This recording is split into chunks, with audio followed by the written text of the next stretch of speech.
Let's see if the lighting setup's working. Ooh, still dark. I will be fixing this soon. I gotta get room darkeners for all this so that we don't see any of that. Oh, Jasmine's in the way too.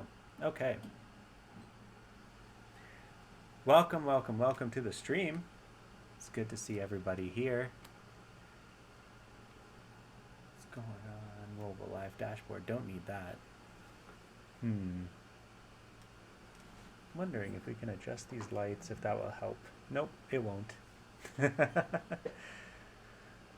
Welcome, welcome, welcome. Thank you to everyone who subscribed to Twitch and to YouTube while I wasn't streaming. Welcome to your first stream. All right. I'm going to go ahead and hide this video so that I don't get confused and I'm only looking in one place for the video. And let me pull up the Lego instructions as well. This is set 10197.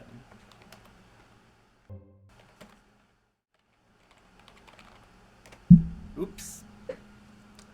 Forgot that the number keys actually do stuff. I gotta be careful when I type in number keys now.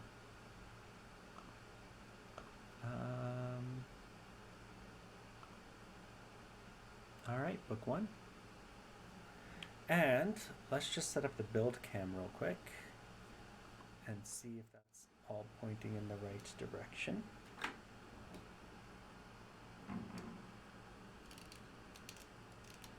There we go. You can see all the pieces that I organized and then had to disorganize because I also use this as a desk. And as soon as I get to the instructions here, to the right page where we left off, then we'll go ahead and get started.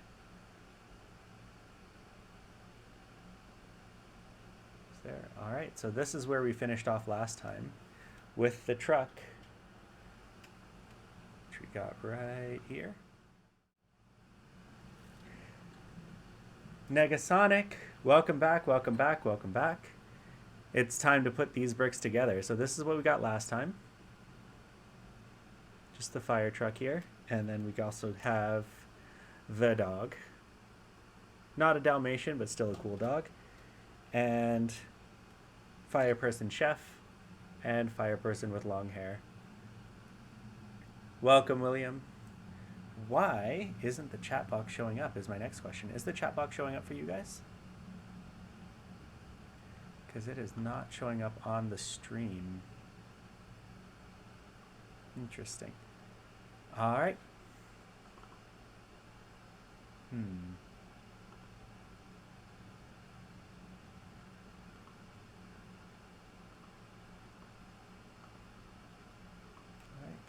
Made a pot noodle half an hour ago, hoping it'll be cool by now. But nope, it's boiling. Oh no. It's showing up, but it's disappearing after a minute or two. Okay. All right, I'm seeing that one now. So, interesting. It wasn't showing up before. All good, all good. And I think the notifications are working as well. Let's test that out. There we go. The notifications are also working. I switched to a new streaming platform, so it now has notifications from YouTube as well when people subscribe to my YouTube. And of course, that's where I'm posting all the VODs after the recording. So hopefully you'll come check those out on YouTube. And if you're watching this on YouTube, hi. Hi, YouTube. Join me on Tuesdays in the evening to actually build with me live. Did you come to London at the end? I did. I did come to London. I was in London for about 2 weeks. I ended up being in class for the entire time, so I didn't have a chance to go out and visit anything. And I'm going to see if we can get these chats on the screen for a little bit longer, because this is way too slow. All right. There we go.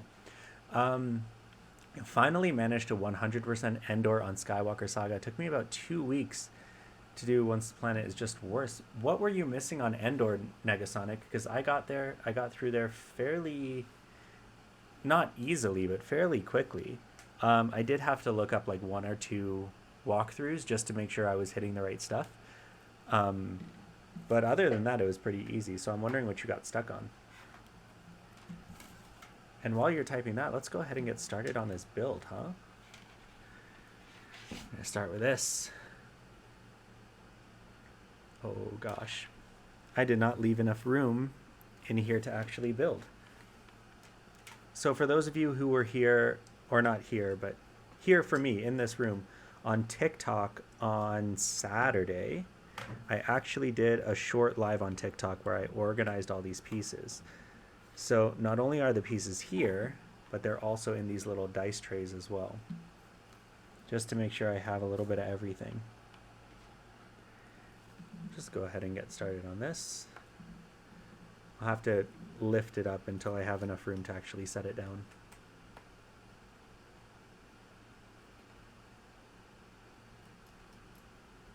And I'm going to turn off this fan because that's really loud. There we go. Now you can hear the police sirens. Hey, Hyan, how's it going? Welcome to the stream. Welcome back. Even though we've been messaging on TikTok, it has been a while since you were here in the chat, so welcome back. It wasn't really getting stuck. It was just because the planet is just really weirdly laid out. Went through layer by layer on the planet. Took me about a week and a half to get everything on every layer.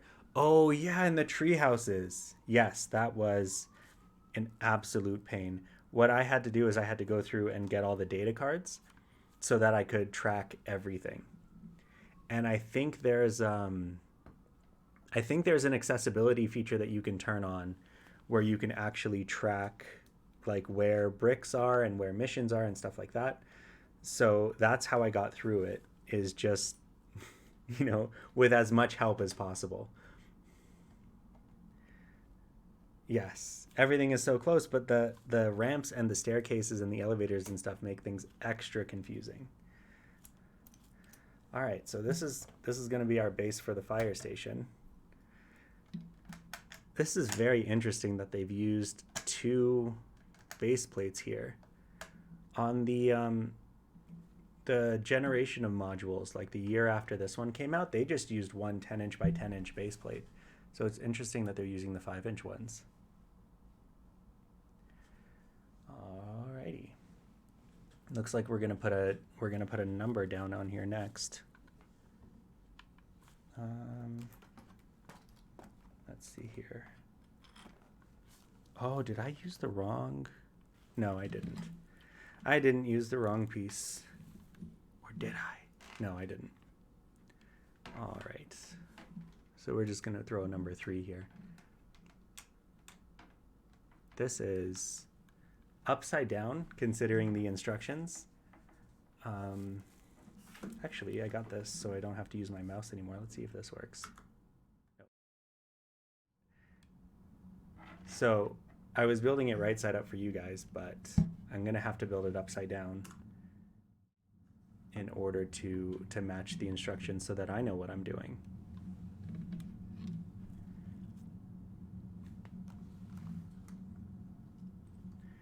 All right. I'm going through the galaxy map in order. Got Exegol, Kif, Beer, Endor, and I'm going to Bespin right now.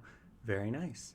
What I ended up doing for that is, because I was playing the story on stream, I ended up just going through chronologically all the different planets between streams, and just whatever planet I unlocked on stream, I just went there and did all the activities off stream.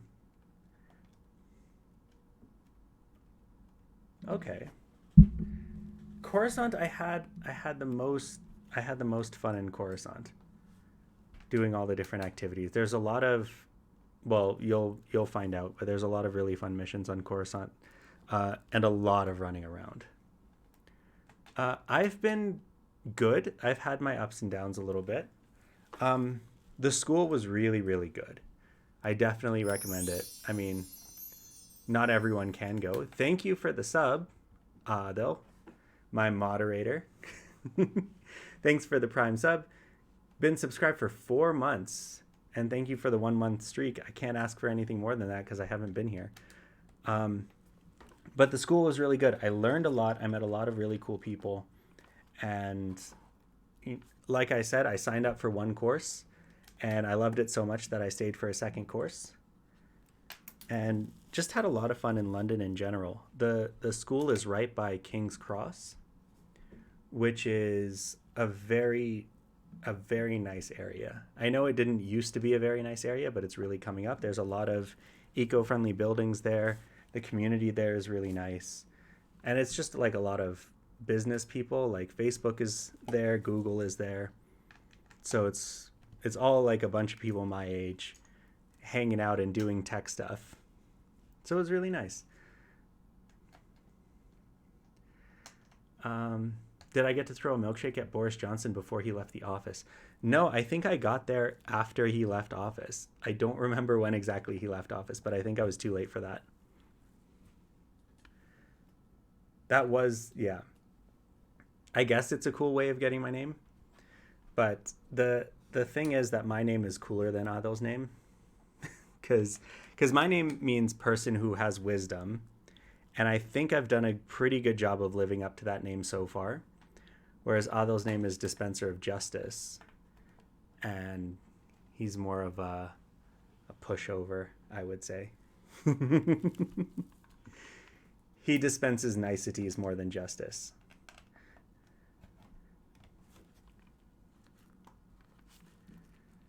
We got our 3 coming along, our upside down 3, since we're building this backwards. Yeah. You're not a lawyer. I'm not a teacher. But I feel like I'm doing a pretty good job with the TikTok so far. Yes, the Lego store was closed when I went. I posted a TikTok about it, because I went out of my way to go to the Lego store in Leicester Square, only to find that it was closed. It was closed until, like, I think a few days after I left London, and I wasn't willing to spend another couple $100 to change my flight. So I ended up missing Leicester Square, and I saw the one in Gatwick, which I guess is just a temporary Lego store they have set up there. But the Gatwick one was nice. I got a little double-decker bus Lego set, updated from last time I was in London. So that was cool. Helga, welcome. Welcome, welcome, welcome. But my Lego passport, yes. my Lego passport. So I brought my Lego passport to London in order to get it stamped in Leicester Square. I have an old passport with an old London Lego store stamped from the old Leicester Square store. but I don't know where that passport is. So I have a new Canadian passport that just has Richmond, which is the city that I was born in. Yes, Lego passports are a thing. If you go to the Lego store, ask the people at the till for a Lego passport. It's a little book. It looks like a passport. It's shaped like a passport. And if you get one in North America, it's going to be blue, like the American and Canadian passports. And if you get one in London, or I guess in the UK, it's going to be reddish brown, like the British passports. And I think they have green ones as well. And basically, you can just take that to any Lego store around the world, and they'll stamp it for you when you come to visit. It's a little free thing that you can do. When they first came out, they also had little stickers so that you can customize your passport photo. Actually, if I find my Lego passport, I'll bring it to the next stream, so that you can make it look like you. But they don't do that anymore. So now they just have a generic Lego face on the identification page, and you can just color in what you look like.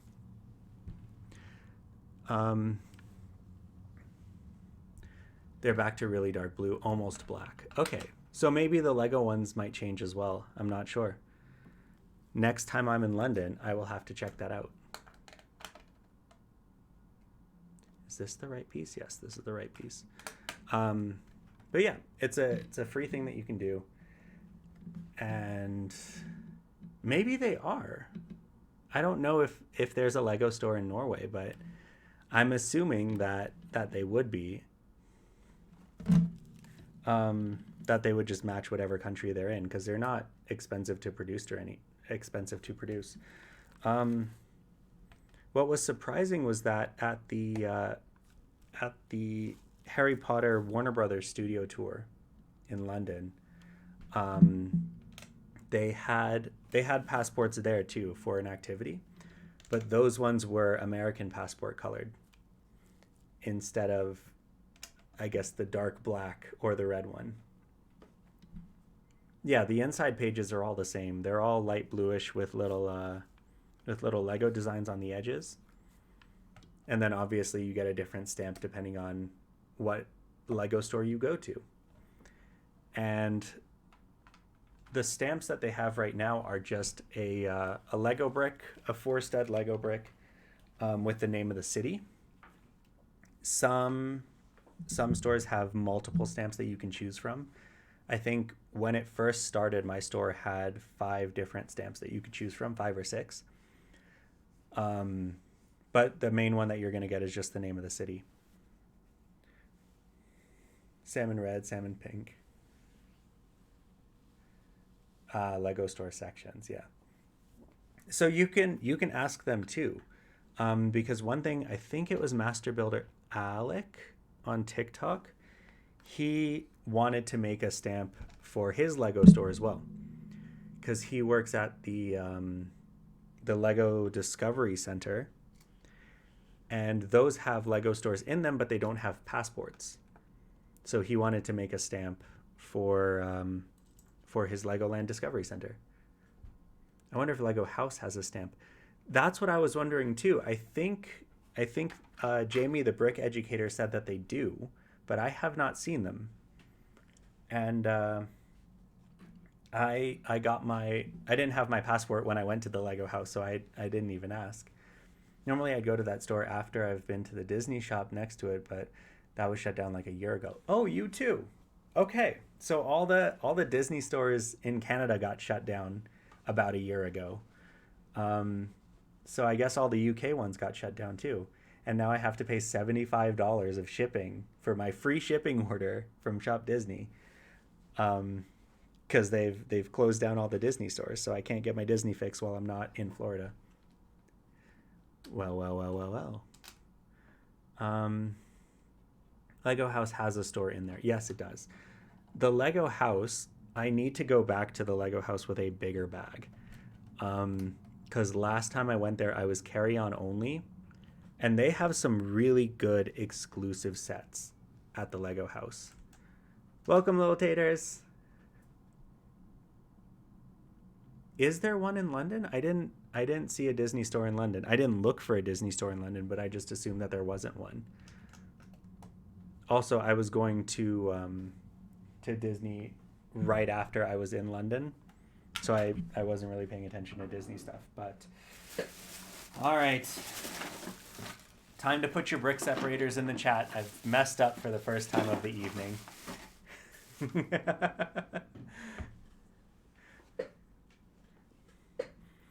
All right.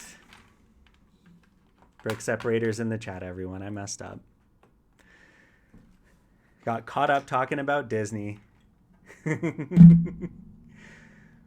All right. And I've lost the piece that I'm looking for. Okay.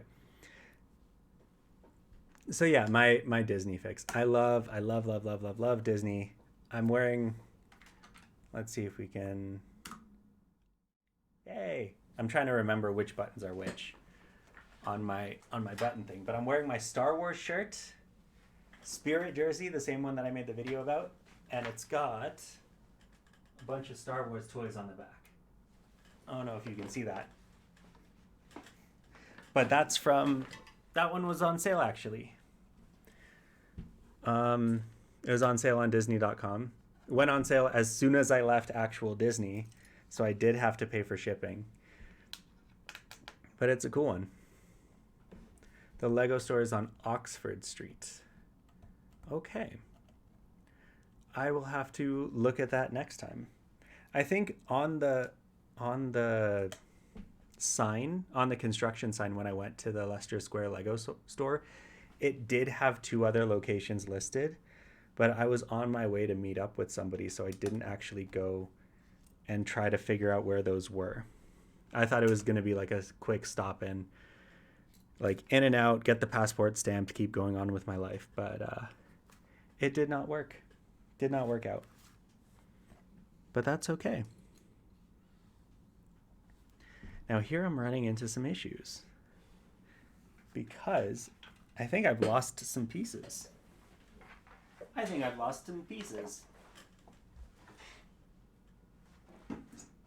Oh no. I have lost some pieces. Okay. Hopefully that's the only one that I've lost, but we'll find out. Not the Lego store, the Disney store. Oh, okay.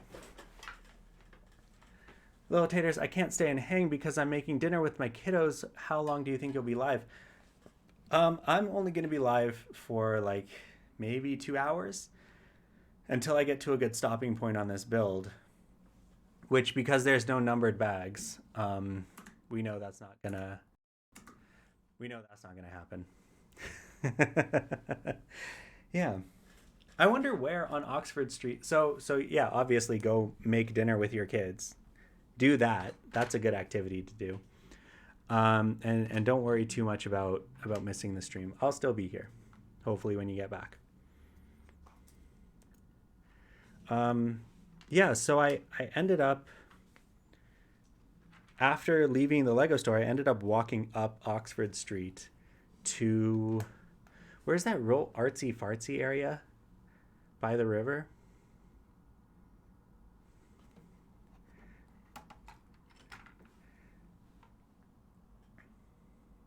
I don't know how I had the idea, but paprika, garlic, and pepper in a pot noodle is fantastic.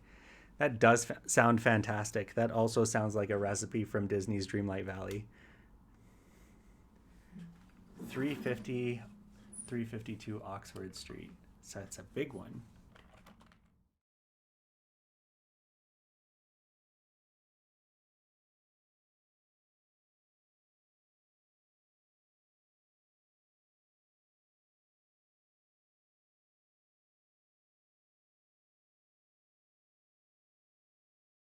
I need to change these hotkeys now.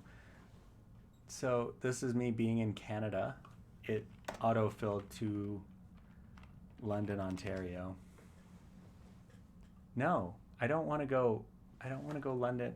I want to go London, UK, not London, Ontario. There we go. That's the one. So where was I? Mayfair Green Park.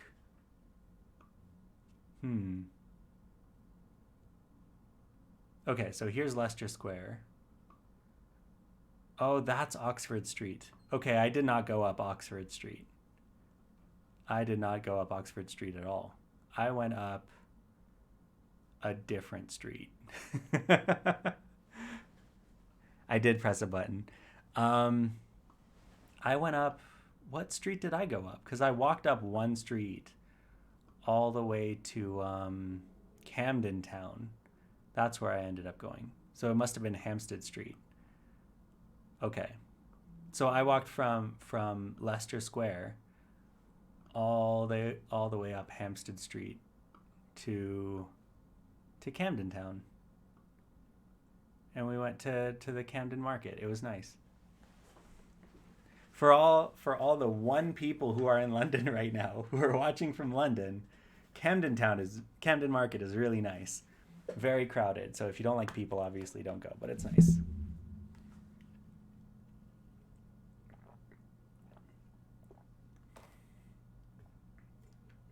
Yes, artsy fartsy Camden. That's what I was talking about.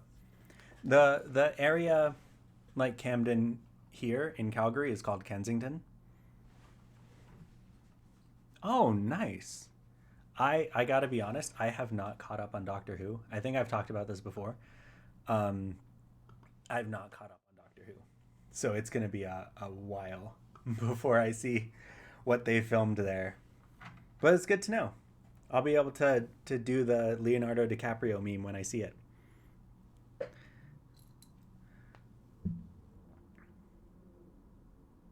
Right, I guess it's not by the main river, it's by a different canal. But it's by moving water. That's all you need to know.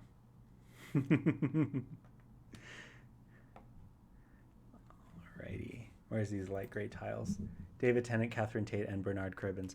Okay, if David Tennant's back, then I'll watch it. Because let's be honest, he's the only reason I watched Doctor Who in the first place. The first episode of Doctor Who that I watched was the one where they're stuck on an airplane and there's a monster that like takes over. This is okay. I'm trying to use this to like control the stream, but it's getting out of hand. I need to figure out how to do this properly. Um yeah, so that was a David Tennant episode. Just because like my aunt watched it back in the 60s, and so I thought I'd give it a shot and see what it was about, and it was just on Sci-Fi Channel. Midnight. That sounds about right. Super professional streamer. You can tell because my background is so bright and I'm so not. Even though I have one, two, three, four, five lights on me right now, my background is still brighter than I am. So professional, right? The most professionalist. Tenna is doing the 60th anniversary and Kutigatwa takes over. Okay. I I think I got some comments. Maybe I don't remember if they were from you in the chat. I think they were from you in the chat about Nkuti Gatwa. But Hollywood better contact me soon for my streaming setup. I know how to properly light something, and I know that's the second most important part of filming anything, is making sure you can see what's going on.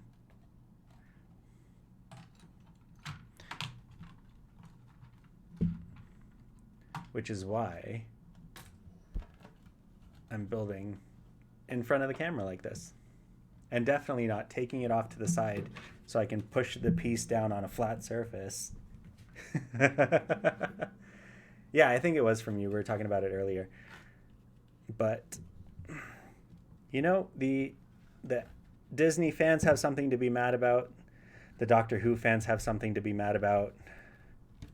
The MCU fans were already mad about it. Shooty Gatwa, sorry. Not Kuti Gatwa. It's, no, you know what? It's because, like, when it comes to African languages, I'm used to Swahili. because that's what my friends speak when I'm around and they don't want me to understand what they're saying. So Mkuti would be the Swahili pronunciation, but I'm assuming he's not Swahili. Built a Saturn V a month or so ago. It's so tall. I love it. Isn't that one like 3.5 feet tall? Or like slightly over a meter tall for the metric people in the chat? That's a big one. I don't think I could do that one. He's Rwandan. So close. Rwanda's super close to the Swahili coast, but I'm pretty sure there's like 4 different languages between Tanzania and Rwanda, just in that border region. If you want a case study for linguistic diversity in a really tight space, Africa is the place to go. They have way too many languages for their own good. Having it on its side, but having it vertical. Yeah, if you have space to have the Saturn V vertical, that's the only way to do it. The other way to do it is what I've seen on TikTok is you string it up and you put some pillow fluff behind it and some lights inside the pillow fluff so it looks like it's launching. If you got some of that laying around, or maybe if you, I guess, have some extra insulation from renovating your house. How is that going, by the way? I haven't seen anything since your walls were uneven. The MCU fans, the Doctor Who fans, the Disney fans are all getting annoyed. The presence of melanin in their media. I know I shouldn't be laughing because it's a really sad state of affairs, but it's also just so funny. It's just the funniest thing. Like, of all the things to get like openly mad at, are you not double checking? Are you not proofreading your tweets before you send them out? Because on the surface it sounds bad and they're not doing themselves any favors by being loud about it. Just bad optics. It's bad optics.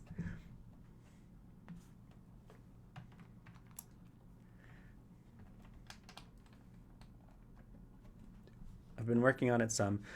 Probably will update again once I paint that room. Mentally unmotivated for working on my house. That sucks, man. I'm sorry you're unmotivated.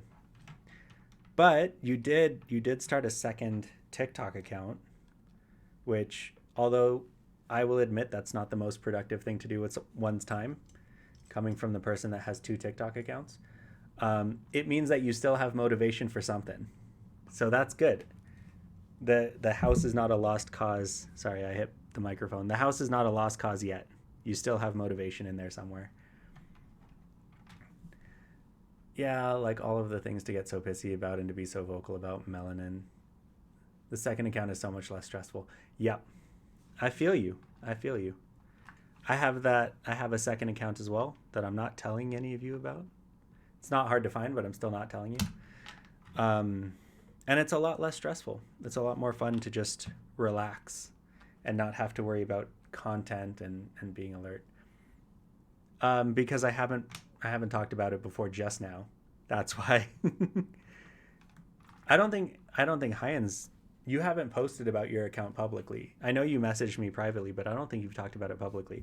Sorry if I just outed you in your second account. I won't tell anybody what it is in case you want to keep that anonymous.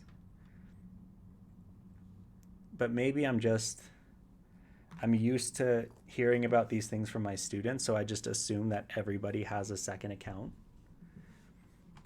Because even my students who have like no clout, which is good, they shouldn't have clout, they also have a second account. And they've like tiered their friends. So some friends are like primary account and some friends are primary and secondary account. Some friends are only secondary account. So it's yeah, it's a thing. The Finstas.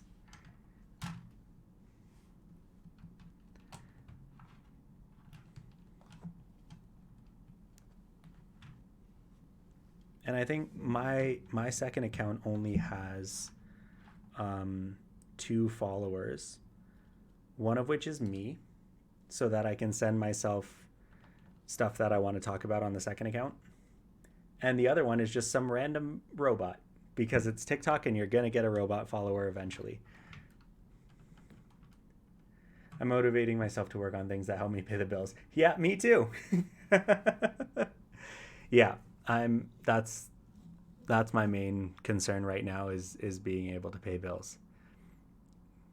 If it's public, then I don't care. It's just there because I kept wanting to reply to videos but didn't want to confuse it with the whole building stuff and learning account. Yep, that's fine.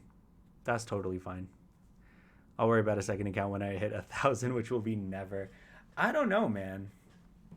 You've been posting pretty frequently recently in the past couple of weeks, and that's TikTok's favorite thing to boost.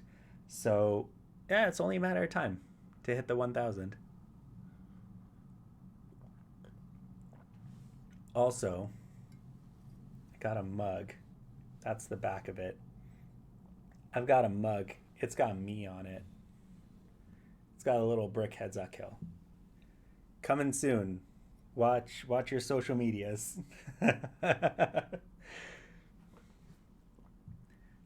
I've been working on my house and some lately, just not fast. Maybe I should give myself a close but not aggressive deadline.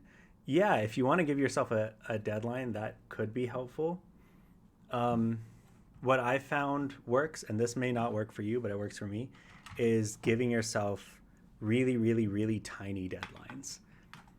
So like, I'm gonna do the drywall. I don't know if you're doing drywall, but for example, I'm gonna do the drywall on this wall by the end of the week. And then you get that done and then you feel good about it. And then you say, okay, I'm gonna do the drywall on these two walls by the end of next week. And then you get that done and you feel really good about it. Okay, so I don't know how far you've progressed in the house. I'm still thinking about just the just the studs when you were complaining about that. So I don't know how far along you are, but like really, really, really tiny, really achievable goals to help build up that motivation slowly, right? Because if you get the big deadlines, then you're gonna be like, oh no, I'm overwhelmed. I can't do all of it, so I'm gonna do none of it, and then you're back in the slump. Or at least that's what happens to me. Yeah, that's because you made the mistake of measuring twice. I don't know why everybody says measure twice. If you measure twice, you're gonna get mad. It's not worth it. I swear, but all four of my TikTok followers are robots. I think the only humans that follow me are my mutuals. Yeah, probably. Probably. I remember the first time I quote unquote blew up on TikTok when I went from 100 followers to 2,000 followers. Um, every single one of those accounts, every single one of those accounts was a bot account. Every single one. Not a single real person followed me for my first 2,000 followers. It was like my students, because they're the ones that convinced me to get TikToks, and then 2,000 bots. But nowadays, whenever I get followers, I do check the profiles. So if you're following me on TikTok, I have at least looked at your profile. Um, Mostly because I'm like looking for more interesting people to follow, and like if somebody likes my stuff, hey, maybe I'll like their stuff. Wow, these instructions are really hard to read. Okay. Um, and also because I just don't want it to be a bot. Oh no.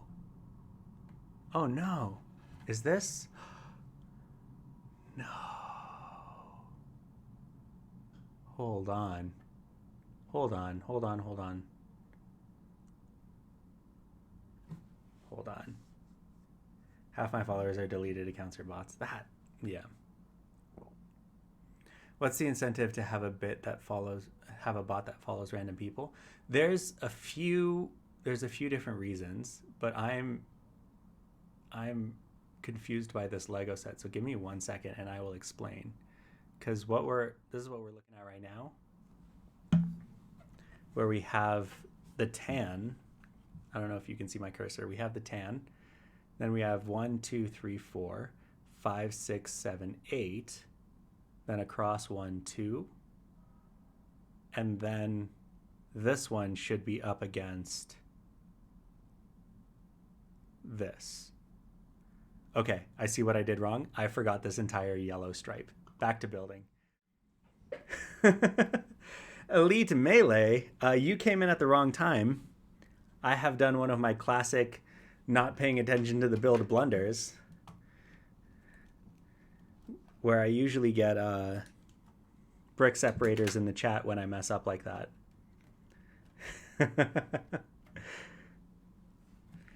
But we figured it out. I figured it out. It's been figured out.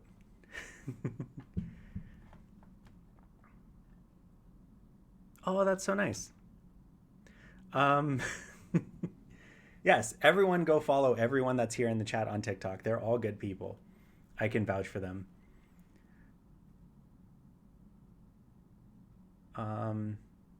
At least they're good people on TikTok. I can vouch for that much because I've seen their TikToks. But okay, so why would somebody want to have a bot account? Why would somebody make a bot account? There's a couple reasons. The main one that I've found working in digital marketing is if you have a bunch of bot accounts that all have the same or similar names, then if somebody is doing your analytics for your account, then they're going to notice that. And they're going to be like, okay, all these things have a similar name. Let's Google the name real quick, figure out what's going on, and figure out why we just got all these followers. So they Google the name, and it turns out that name is the name of a website where you can buy followers and boost your follower count. So programming like hundreds or even thousands of bots to follow an account, to visit a website, to do any of that stuff can be a marketing tool, right? You use a couple hundred bots to follow somebody, and then you sell them a few thousand more, right? Some places like YouTube, and I think TikTok is doing this as well, is they're trying to crack down on this a little bit more, but it's hard. It's hard to track. It's hard to know who's a bot and who's a real person, especially if they're not out there posting content. But they try to block bots as much as possible. Another reason somebody has a bot account is just to keep an eye on you, just to keep track of what you're doing. So TikTok has a bunch of TikTok is great for SEO. I don't know if you guys have seen the video that's been circulating or if it's just in digital marketing sectors, but TikTok is really, really good for researching keywords and figuring out what people are looking for. And if you're looking for something in particular, what other things people like you are looking for.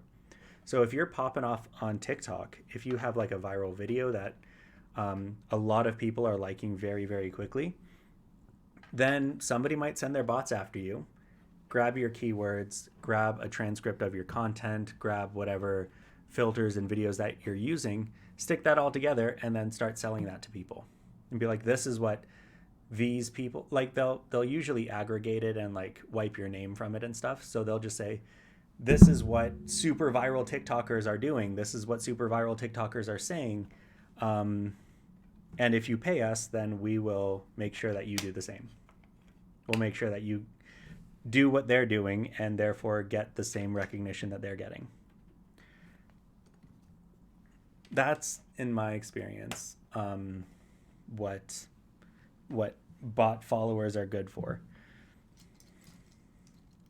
And so the first time I popped off, which was on Star Wars Day back in 2019, I think, because I made 2 videos that were pretty much the same, really stupid, but they were hashtagged like crazy, and I ended up getting 2,300 followers overnight, because lots of people were watching the video, lots of people were liking the video, and then the bots came in. And the bots were just saying, hey, who is this person? What are they doing? And how do we copy it? That's it. That's all they were doing. These instructions are really, really hard to read. Like, this dark patch right here is 4 different pieces. Such a low quality. I don't know if it's a scan or what, but Oof, hard to read.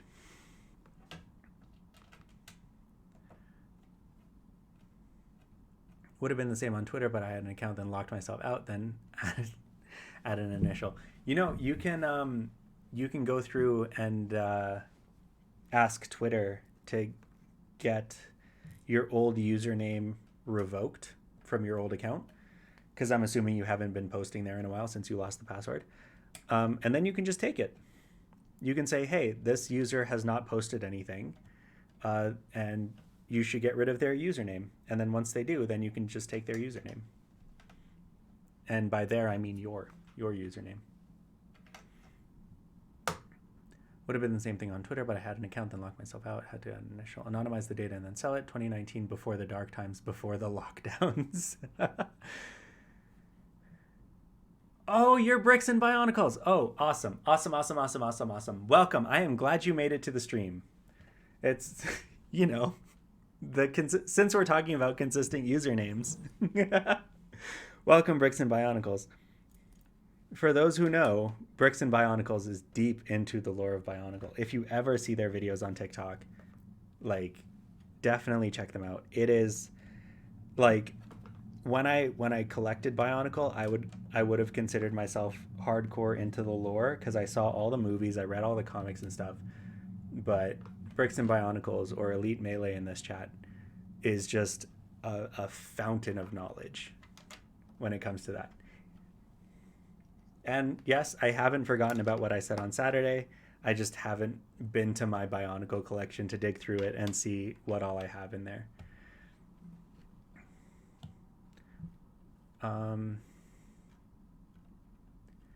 That makes sense for most cases. Ain't nobody got time for that.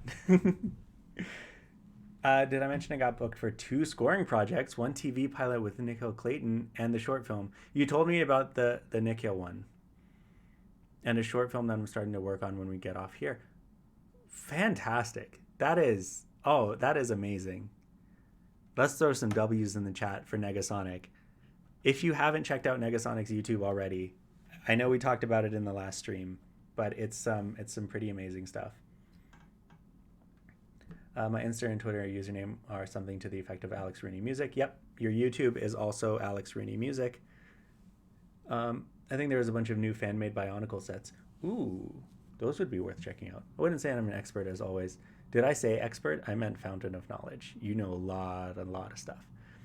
I wonder if bots look more real from a data perspective if they follow and interact with random people more. So one of the things that I noticed when I got that big flood of bot accounts is that they all had the same profile picture. They all had the Lego Star Wars character creator profile picture. Or not character creator, but character selector profile picture from the old Lego Star Wars. Like the Star Wars minifigure with the blue circle around it. They all had that. And then the usernames were all random characters and random numbers, and then obviously no content from anyone. So I think that was on trend at the time. Did you? I didn't see it. Hold on. Subscriptions.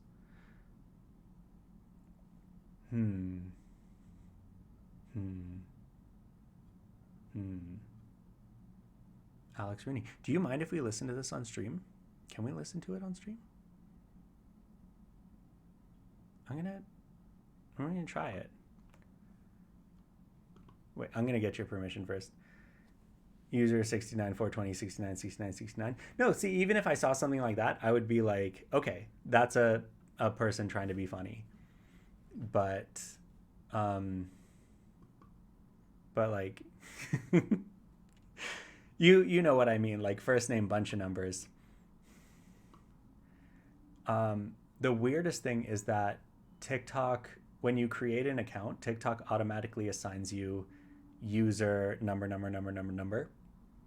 So I'd see a lot of people that have like a username because they've changed it in one place, but they haven't changed it everywhere. So like on TikTok, my username is @Akhil but it shows up as just Akhil. But for some people, especially if they've just created an account, it'll show up as @whatever their name is, but then their name would be user bunch of numbers. So it's kind of weird, and I know like different different platforms do it differently. Um, but since we got the go ahead from Negasonic, I'm gonna go ahead and play this. Let me know if you can hear.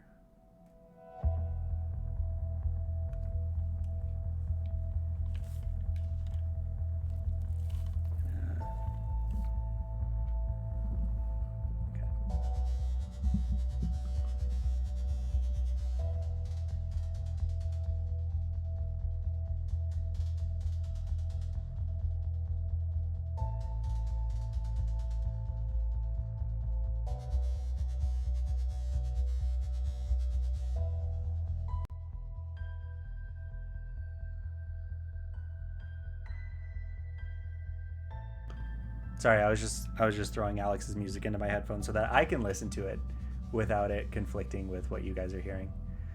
Um, the display name thing. Yeah, it is really easy to exploit because you don't need to do anything to change just your name. Only shows me people display names and not their usernames anymore. Yeah, it started doing that about a week ago, or not about a week ago, but like within the last month or so. It's weird. It's a weird choice, but now I'm noticing more than ever how many people just haven't changed their usernames at all.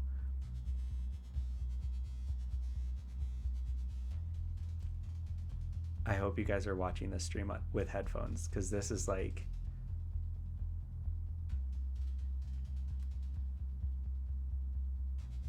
it's good.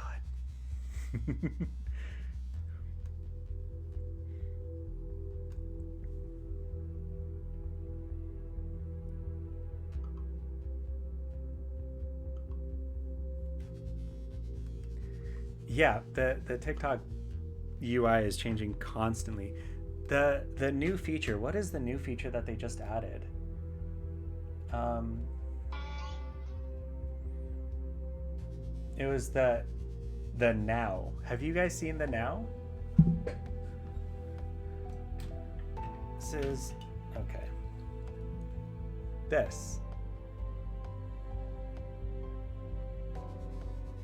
So I guess there's an app. It's on iPhone only, so I haven't used it. Where you get a notification and then you have to take a picture of what you're doing right at that moment. So I think TikTok's trying to get on that trend, but I don't know how long that's gonna last. I thought that app was on its way out already.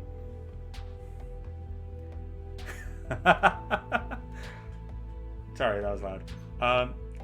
Good for Rinstar, by the way. That I would definitely have used that if I could. Yeah, they're copying that up. So yeah, I've seen a few people talk about the dislike button already. I just sent the link of what we're listening to right now. If you want to give Alex a follow, because I think his music is amazing. But it's good stuff, and I'm excited to see the scores that you come up with.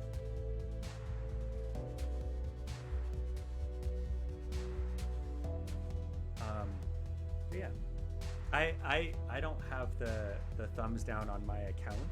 I don't know if they're not showing up on my videos or if I'm just not seeing them. But I don't know. I wonder what they're gonna do with that specifically because Twitter also introduced thumbs down buttons on tweets, or not thumbs down but downvote buttons on tweets. Oh, sorry. Yes, definitely check out their YouTube channel, and we're excited to see the scores that you come up with.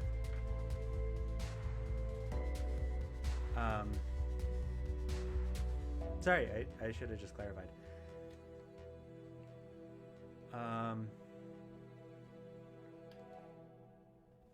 That was really good. I like that a whole bunch.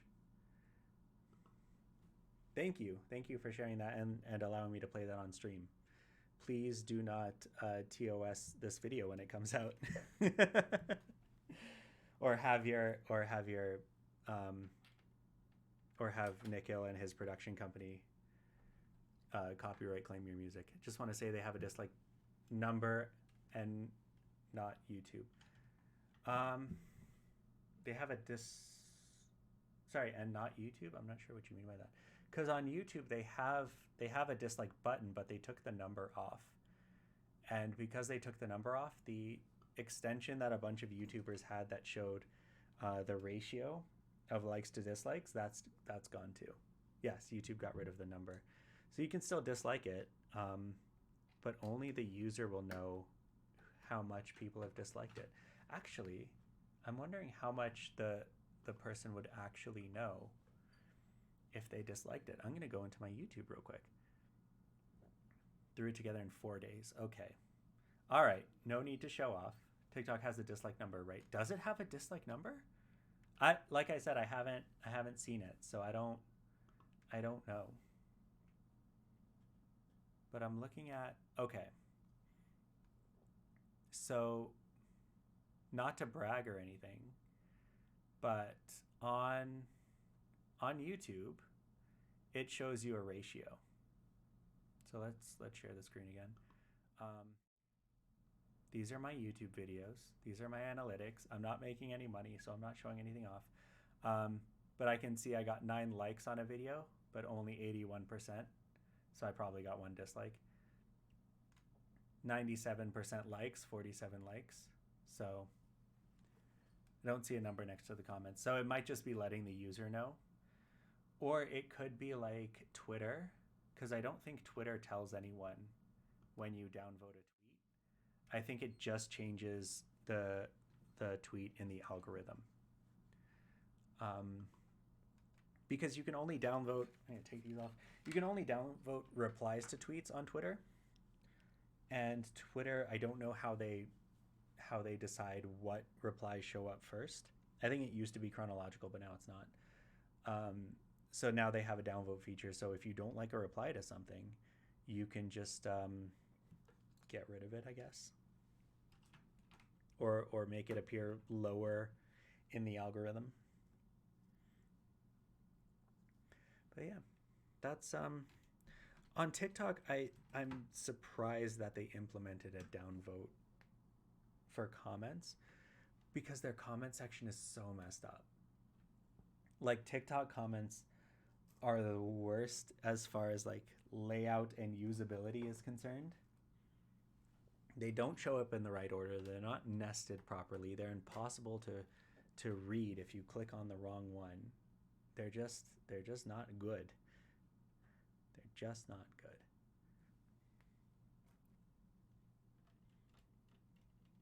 Oh, I'm sorry. Oh, you're back though. Comments on TikTok are basically designed to force more video creation. You know, I wish that was the case, Hein. I honestly do. Some of the comments that I get on YouTube, or not on YouTube, on TikTok, I'm just like sitting there for an hour as they type comment after comment after comment after comment. And I can't go read any of them on the video, because if I click the video, they all show up out of order.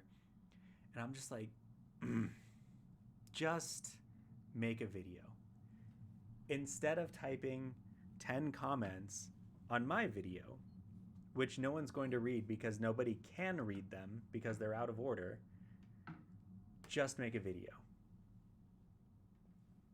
But then they don't. It makes me sad. I may have commented something controversial in my TikTok. That's fine. That's fine. I welcome the controversy in my TikToks. If it's something that I can discuss, then I will respond to it. If I can't respond to it in a comment, then I will make a video about it.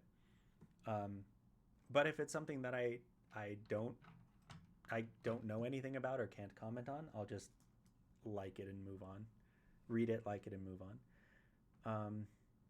Shall we make a terrible mistake and look at the numbers for the Little Mermaid trailer? This may make me very sad. I don't think we can. I don't think we can look for the numbers, because that was the whole issue, is that the numbers are not there anymore. Because I didn't upload that. So is there a way that we can... Oh, there's a Chrome extension to see dislikes. Conspiracy theorist in me says they don't want real conversation on TikTok, so they make it hard. I mean, yeah, I don't think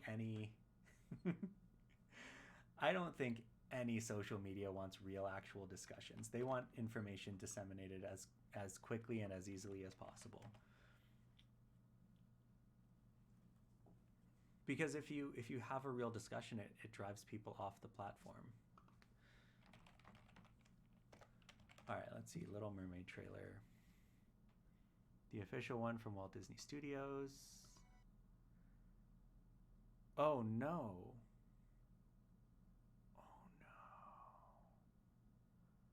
Oh no. Okay. Here we have it. 1.1 million likes, 2.7 million dislikes. 21 million views. 2.7 million dislikes. Okay. 21 million views. So that's like a what? 9, 10.5% conversion for likes to dislikes. Bear in mind that most people that watch YouTube are not logged in.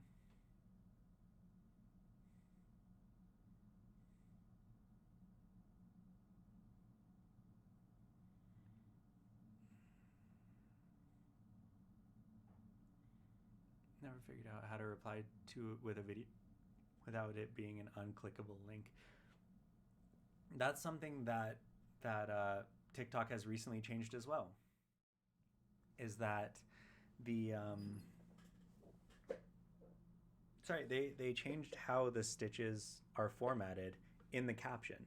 So it used to be a button that says replying to this comment, or like a comment icon, and then the username, you click it, it goes to the comment. But now they've changed it. They've changed it for stitches. I think they've changed it for comments as well, where it's just plain text. So it's like clickable half the time.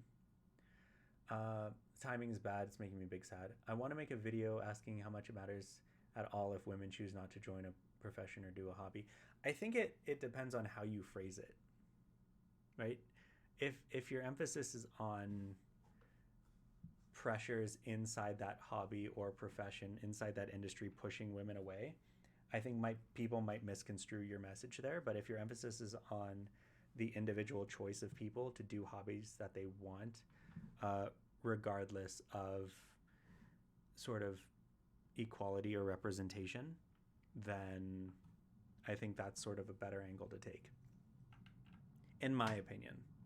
But it also depends on what opinion you're trying to put forward there as well. This is okay. Sorry. Keep messing up. Granted, I dislike most Disney remakes, but I don't go and dislike or hate on it with the creators. That's so since Star Wars month, that's been one of the main focuses of my content, which is if you don't like something like a toy or a movie franchise, those things are optional. You actually don't need to participate in those things. So if you dislike something, you can just not do it. You could just not do it, right? If you don't like something that like your governor is doing, for example, then that's a thing that you can work towards, right? If you don't like traffic laws or something, that's something you can do for. If somebody's doing violence against you, that's something you should do for. But movies and toys, is that really worth the time to hate on? Some people will say yes. I'm going to go ahead and say no. Sorry, I'm behind in the comments. Why are so many people upset, though? Are they just hardcore fans of The Little Mermaid? No, they don't care about The Little Mermaid. They don't care about The Little Mermaid. They probably haven't watched it since 1989, if at all. I hate the way TikTok does its updates. It just gives it to everyone all at once, not like 100,000 people here and there. Yeah, but they do that on purpose. YouTube does the same thing. All social media platforms do the same thing. They know that people don't like updates. So when they change something, they want to change it as slowly and deliberately as possible, with as much room as possible to make changes and fixes before everybody gets it. Because if they roll out a feature and it sucks, then people are going to stop using the app, right? But if they only roll out the feature to a few people, then they also can roll it back, no problem. Phrasing is important. I want to ask, if most women don't want to join X profession, is that a bad thing?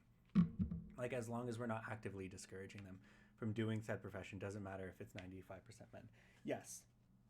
So I agree with you in theory.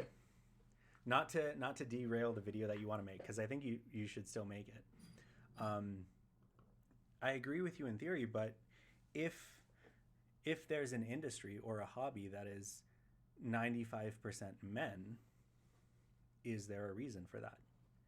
If there's an industry and a hobby that is 60-40 or 50-50, is there a reason for that? Right? And then look at those underlying reasons, right? Is there a hobby that a bunch of men like that 95% of women don't like? Or is there something else discouraging them from participating? Because I don't think, to use your example, gender is that strict as far as, what people enjoy doing. So I'm curious to see what other factors are contributing there. Small changes are also cheaper. If people hate the small feature, they're out less money. Exactly. I'm hardly ever interested in the Disney remakes, but I really wish I was when I see the dumb reaction to The Little Mermaid. Yeah, see, that's the thing. And I had to put my sort of internet personality into overdrive when the Little Mermaid discourse became a thing on the internet. Because I will be honest, I don't care. I don't care about these Disney remakes. I have not cared about them since Lion King. Because Lion King is my favorite Disney movie of all time, and they messed it up. I'm probably not going to see Little Mermaid because I'm not a fan of The Little Mermaid. I'm not a fan of the original one. I'm not a fan of the princess since then. If you saw my TikTok about it, you'll notice that the picture that I have with Ariel is from 20 years ago because I don't care. The point that I was trying to make with my videos is that it's important to some people. It may not be important to you. It's certainly not important to me. But it's important to someone. So I'm not going to yuck their yum about it. I did a really bad job organizing pieces. I just realized that. Didn't mean to sound aggressive or rude. It just bugs me. Oh, no. No. I don't think you were sounding aggressive or rude. Yeah. Oh. Media isn't mandatory. Now they're just racist. You don't know those people. I don't think Negasonic was also citing specific people for being racist. I think there's a heavy overlap between those two groups when it comes to this Little Mermaid discourse. And I don't think that's something that can be ignored, but you're right. Pointing out specific people and being like, hey, you're racist, that's not okay. Especially if they're not. It's okay if they are. The running theme is there. Most of the people who have something negative to say about this movie, it's racist. I'm not saying everyone who isn't optimistic is racist. It's just the common denominator. Mulan remake was good, though. I have beef with the Mulan remake. Let me catch up on chat, and then I'm going to go into that one.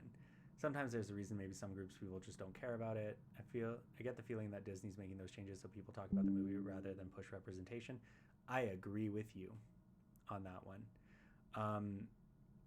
All of this is like, it's all good for Disney. Let's just say that much. All this publicity is definitely good for Disney. Even the mass thumbs down on IMDb and on Rotten Tomatoes is good for Disney. They're going to come out on top of this. Welcome, Podius. Welcome to the chat. Sorry, I'm running late on chat because we're having some very interesting discussions. I despise the 2019 Lion King movie so much. The only thing I liked about the new Lion King is the technology behind it. I agree. I think they should have done a Planet Earth style movie where it looks like a documentary, but it still reenacts the Lion King. That would have been the best way to do that with their technology. I find it ironic that they named her Ariel, which is which has homonyms for being up in the air for their underwater princess. I find it ironic that they named her Ariel because Ariel's a boy's name. Historically, in English at least, Ariel's a boy's name. Just like Arya is historically a boy's name, Sasha is historically a boy's name, but they're girls now. And I think Ariel sort of fits because now it's coming out that Hans Christian Andersen wrote the story about him and his crush, who was also a boy, and the longing that they had for each other. So it's kind of fitting that Ariel should be a boy in the movie. If we're trying to be accurate to the story, then Ariel should be a boy because she has a boy's name. 99% certain that Jon Favreau made The Lion King as a tech test for The Mandalorian. Yeah, maybe. That's a lot of movies are like that. Like the entire Avatar series is just a test, just a tech test. And Jon Favreau was bragging. You know, when the movie premiered, he's like, we put one live action shot in this entire movie. You better guess it, because he was just so proud of the one live action shot that was indistinguishable. And anyone who saw the movie was like, okay, that's the who knew that there was one live action shot, they clocked it immediately, right?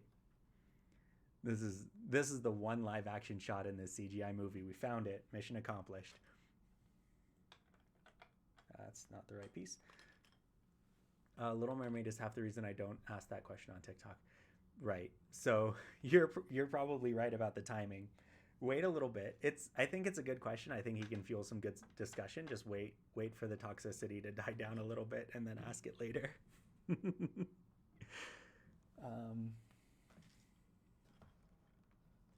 see here. I did a really, really bad job organizing pieces, didn't I? Okay, let's Dora the Explorer this. If you find a 1x2 brick with a clip, here they are. Never mind, found them. Same CGI text, so the live rendering then. A lot of internet discourse is simply bad people outing themselves as bad people. Yeah. I saw one trend on TikTok today that was someone tried to parody those Little Mermaid reaction videos, which I'm sure some of them are only for clout and some of them are genuine. But somebody was parodying that in blackface. I know. And so there was a whole Stitch thread of Black creators who usually talk about that sort of stuff just not being a fan of that. Even the original Star was experimental with its effects, just also remembered to have a story. Yes. So that's the main difference between the movies that we had previously and the movies that we have now. Like The Mummy was, frontier crossing. I couldn't think of the barrier breaking for effects, but it had a great story. The original, I think it was 1928 Phantom of the Opera, amazing for effects, had a great story. These ones just,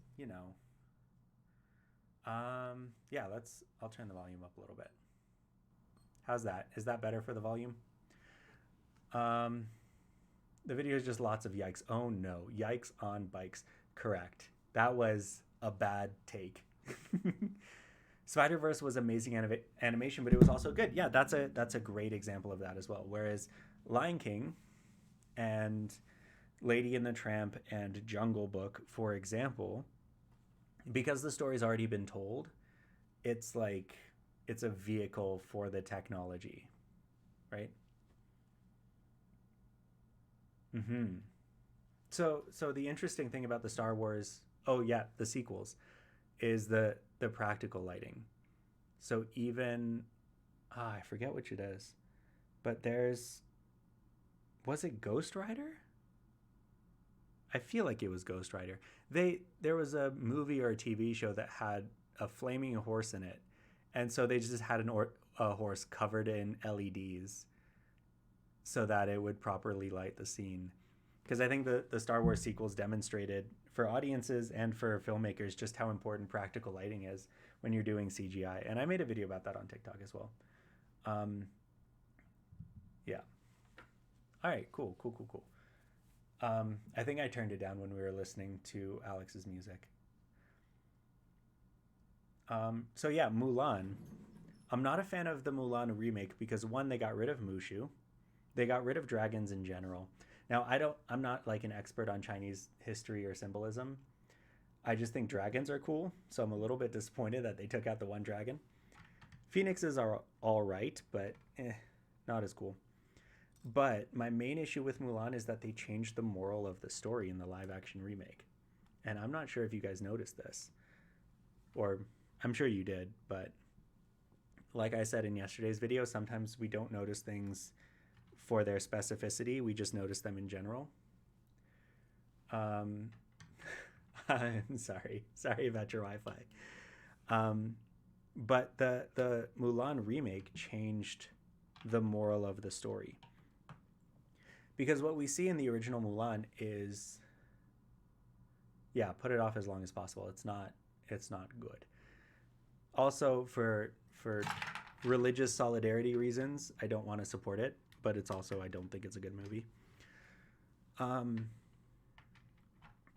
So the original Mulan, we have a woman that is trying to like fit into the stereotypical womanhood. She's trying to perform womanhood, not by her own choice, by her family's choice, with the matchmaker and the makeup and all that stuff. That's how the movie opens, right? But she doesn't want to do that. She's a free thinker, which is good. Good to be a free thinker. And then she goes and signs up for the military because that's what she thinks she wants to do. I think they removed the dragon for cultural insensitivity. If I'm being honest, I feel like they removed the dragon because they couldn't make it look good in CGI. I think that's the thing. Faraway birds and witches are so much easier to do in CGI than a believable, relatable dragon. Then they try that charge action with Disney Plus. Never caught up on it later. Yeah, I'm the same way with Raya and the Last Dragon. I didn't pay for it, so I just never got around to seeing it. But Mulan, my friends wanted to watch it, so I watched it with them. So yeah, she goes and she does her military thing, which is what she thinks she wants to do. And it's all well and good, right? She goes, she gets the training that she needs, and then she does the army thing for a little bit, then they find out, then they kick her out, blah, blah, blah, blah. You know the story. That's what I've heard. I heard it was fun. I even got the little Alan Tudyk because it was on sale at Disney. Benedict Wong is in it. Okay, even better. I still haven't seen She-Hulk. I heard Benedict Wong is great in She-Hulk as well. So she does all those things. And then, in order to save China, she needs to do a combination of the manly stuff that she learned in the army and the womanly stuff that she was forced to learn as a younger person. Or like at the beginning of the movie, right? They had to dress up. They had to do the sleeve thing.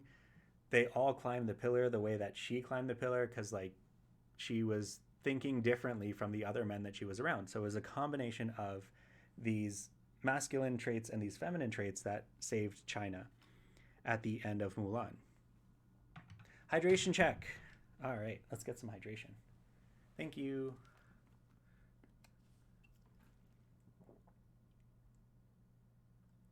I really needed that. Thank you so much.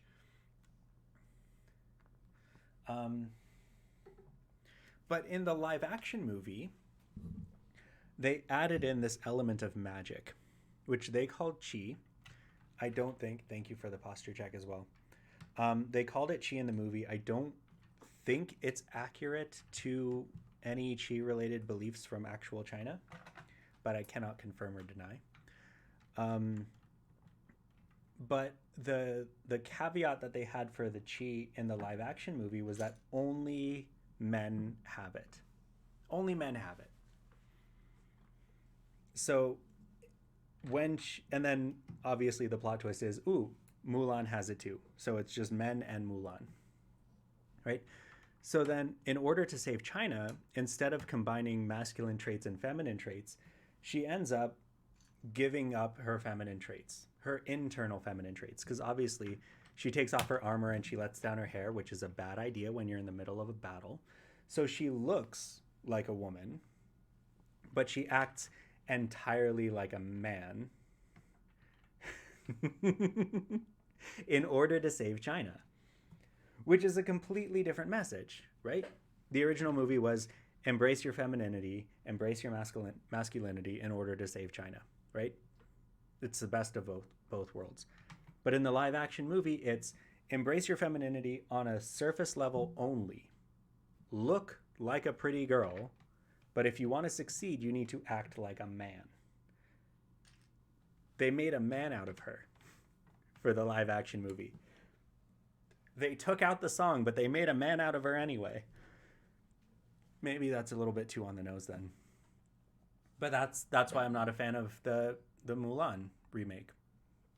Because they completely changed the message and said, you know what, actually, girl power is not a thing.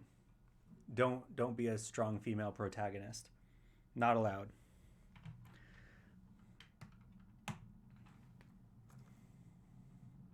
Hair look pretty, save China. That's exactly it. That's exactly it. I've blocked out so much of the movie, but I don't even think that the cross-dressing scene is in the remake. I don't think the other male soldiers dress up as women. When will people learn that making a female an unrealistic male fighter with little to no emotion just makes the female character look weak and bad? Yeah, that's exactly it, right? And I don't think it's a when will people learn, because the original Mulan had that. They had that in spades, right? She didn't perform femininity up to people's standards. She didn't perform masculinity up to people's standards. Instead, she became her own thing. And that's how she saved China. 10 out of 10 moral. The hair reveal is such an overused trope that I recently learned it's super offensive to those who choose to cover their hair as part of their religion or otherwise. Yes. I'm just imagining the scene from Return of the King where Eowyn, was it Eowyn? Yeah, it was Eowyn. Eowyn is like, I am no man, and takes off her helmet, and there's just like a perfectly coiffed hijab underneath. It's like, yes, I'm a woman, so I'm wearing woman clothes. That's how you know. But then there's also that trope in Western media of men, and South Asian media as well, of men wearing hijabs in order to do some not so nice stuff. So, you know, it's depicting gender is so difficult.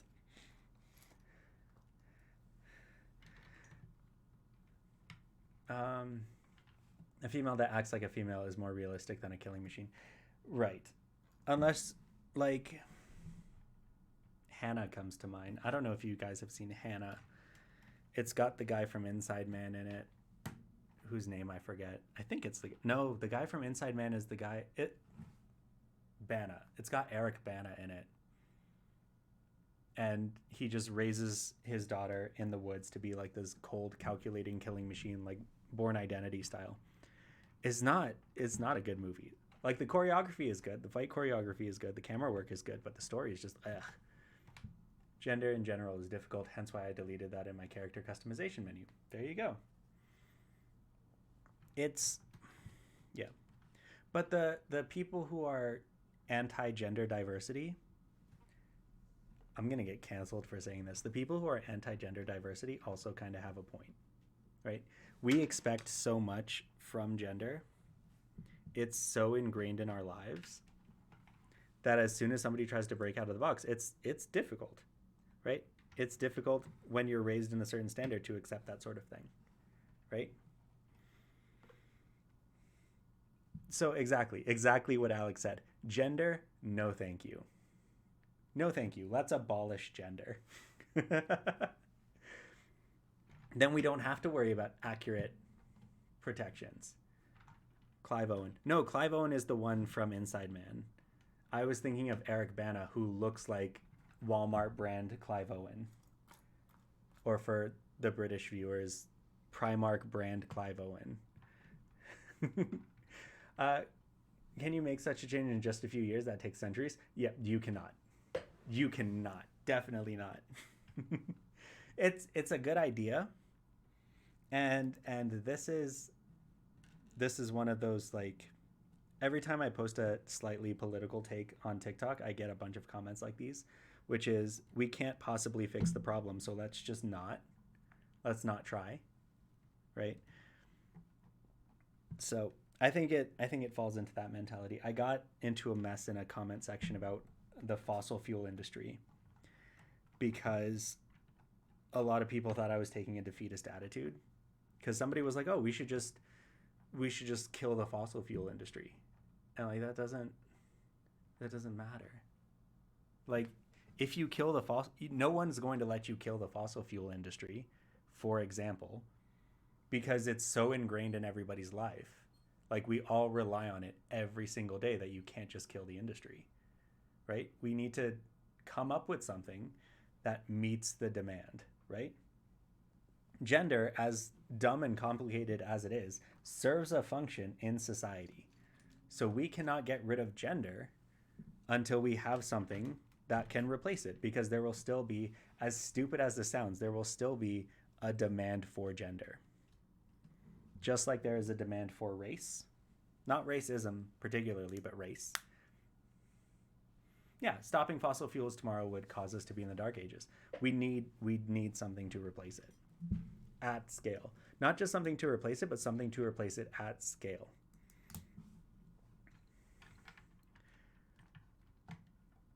Yeah, make solar power mandatory. Everyone gets solar panels at no charge to the taxpayer. That's not going to happen. That's not going to happen at all. That's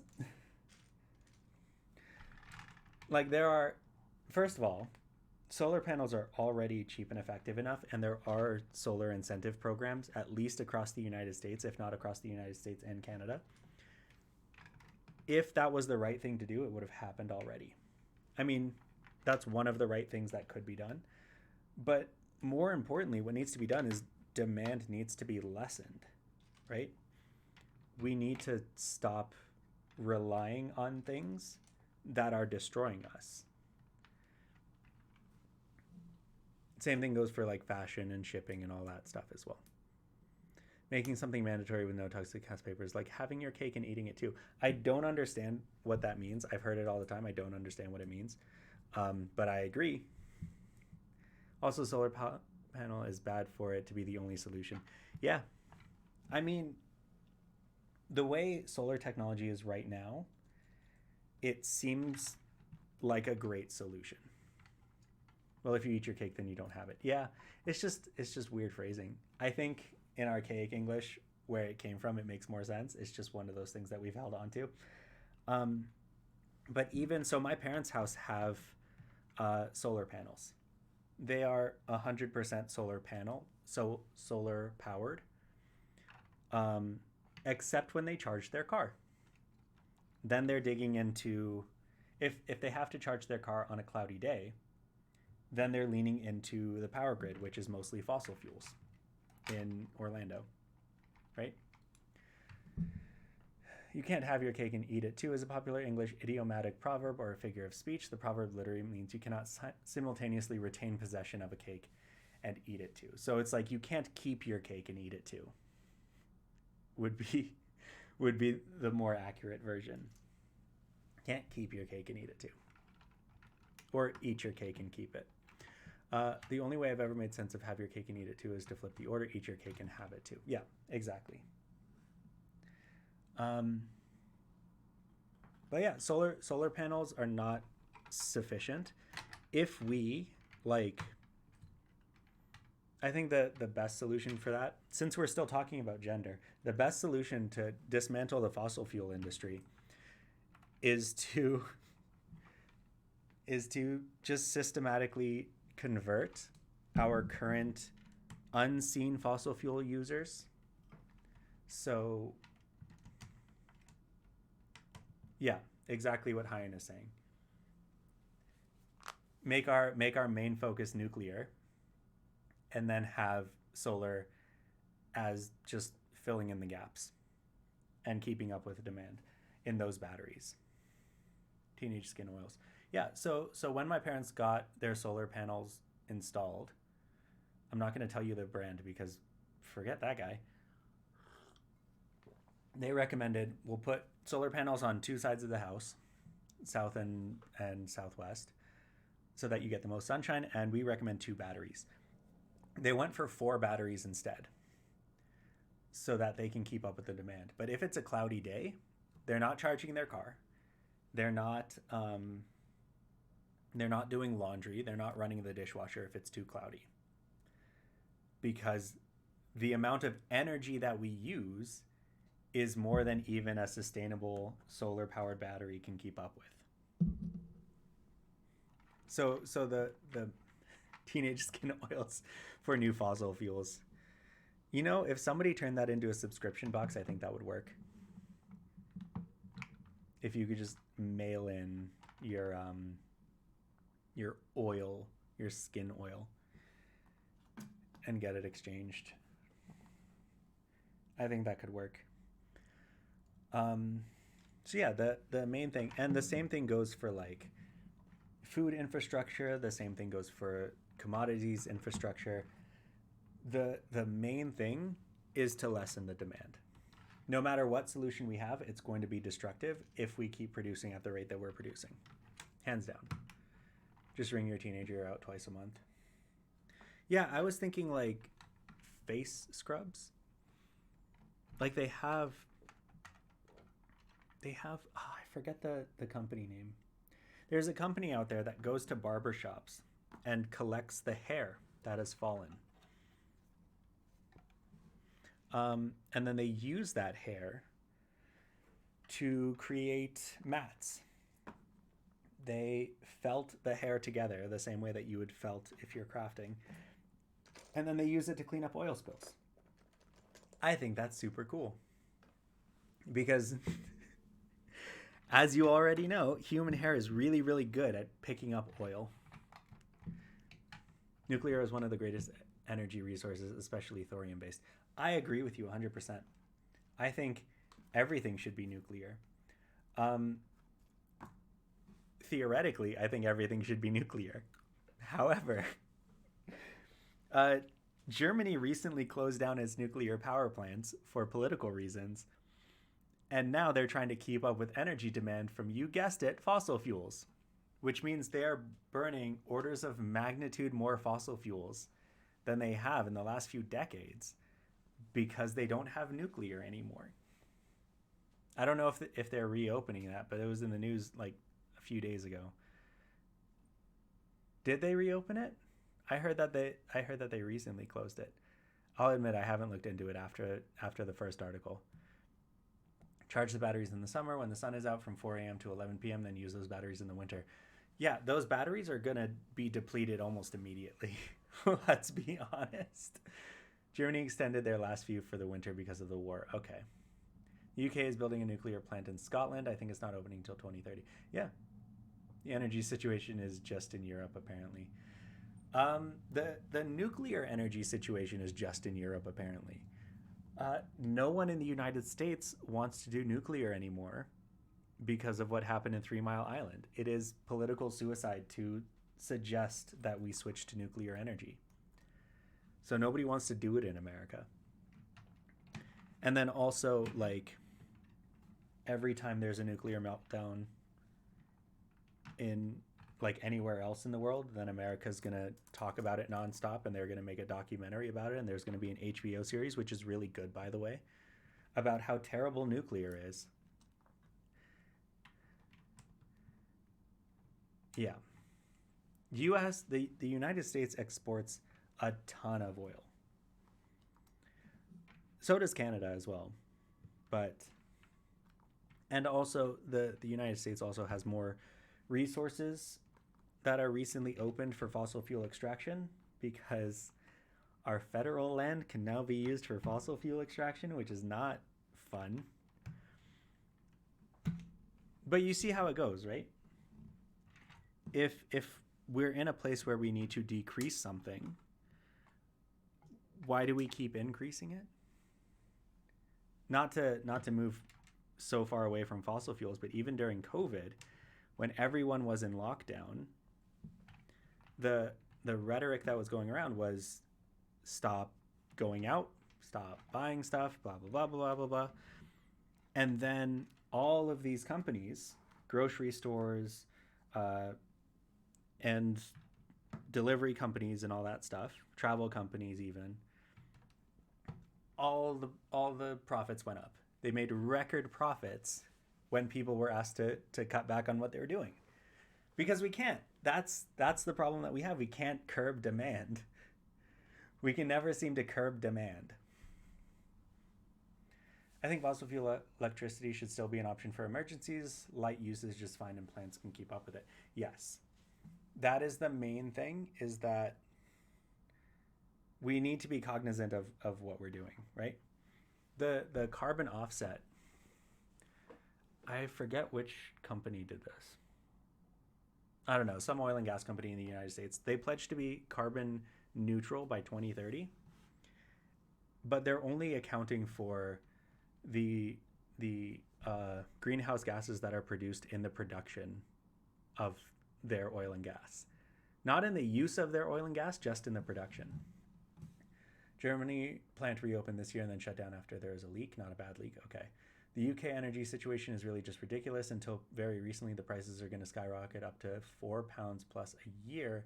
It's now capped at 2.5. UK got rid of their nat gas storage and depended on the continent for that function, which fell through with Russia.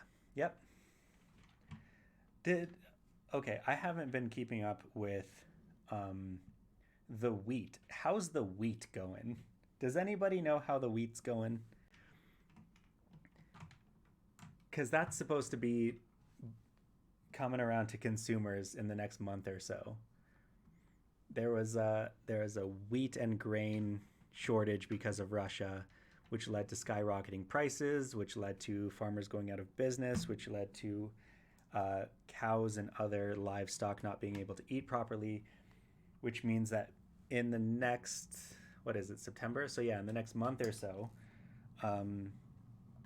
all meat prices are just going to be completely unmanageable from a consumer perspective. I think the thing,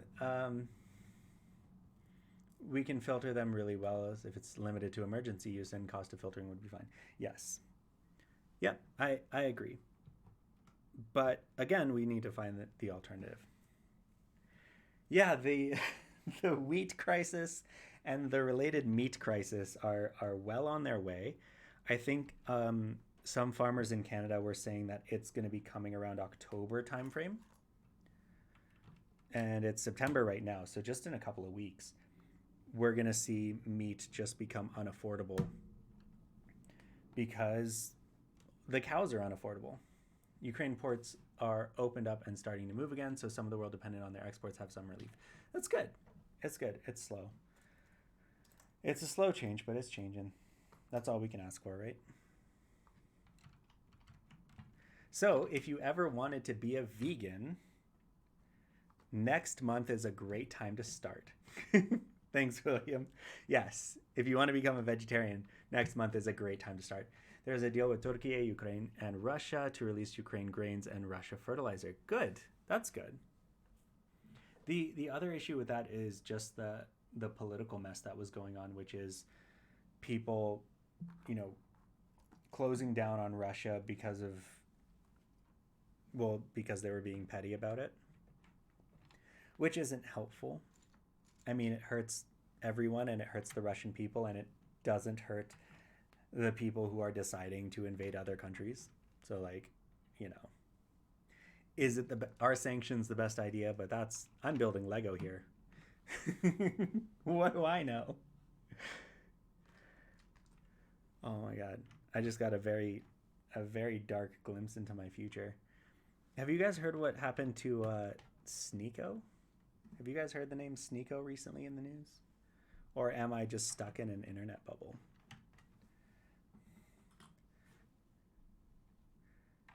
I wonder. yeah, so the hope is that we get relief soon. But again, that's just a temporary fix. So just something to keep an eye out on. An eye on. All right. These guys. I think I've heard the name What Happened. I know nothing of Sneeko. So Sneeko was a political commentary person on Twitch, I believe. Back when he was in high school, and he would just like play video games and talk about politics on his stream.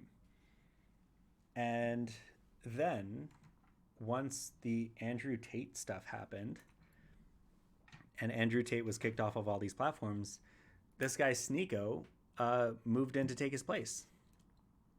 And so he went from like so it wasn't the worst.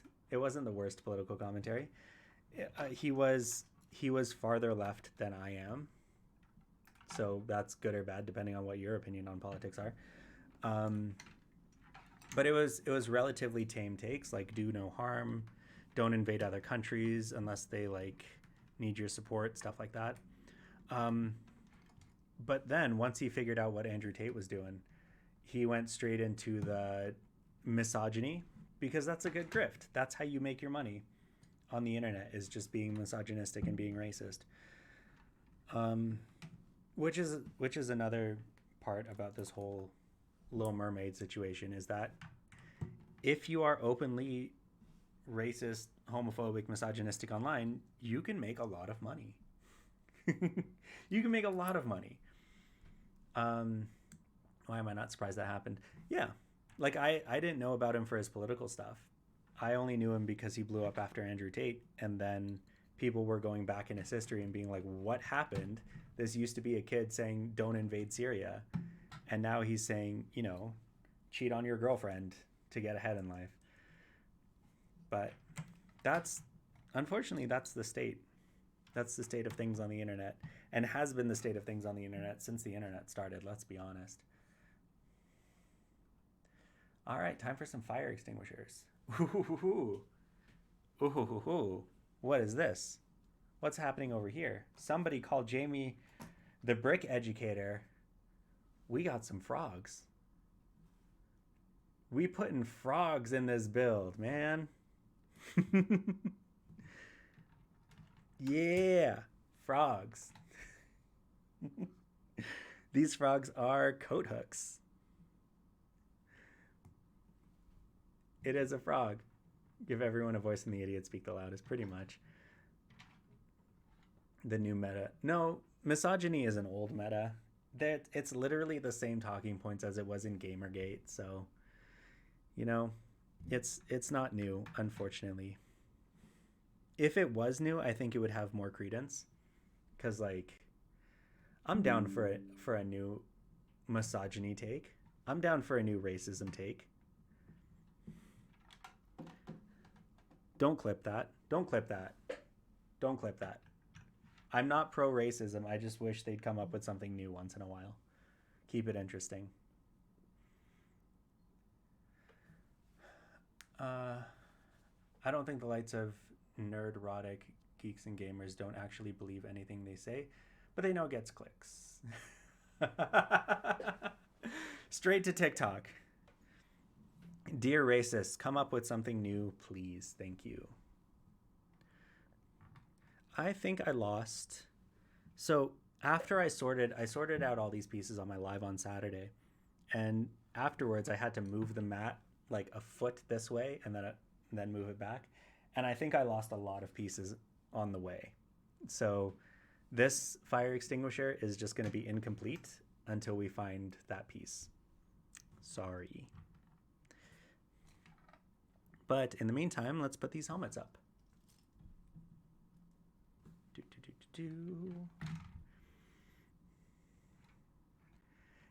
Yeah, but it's a good, I mean, being hateful online is a good grift.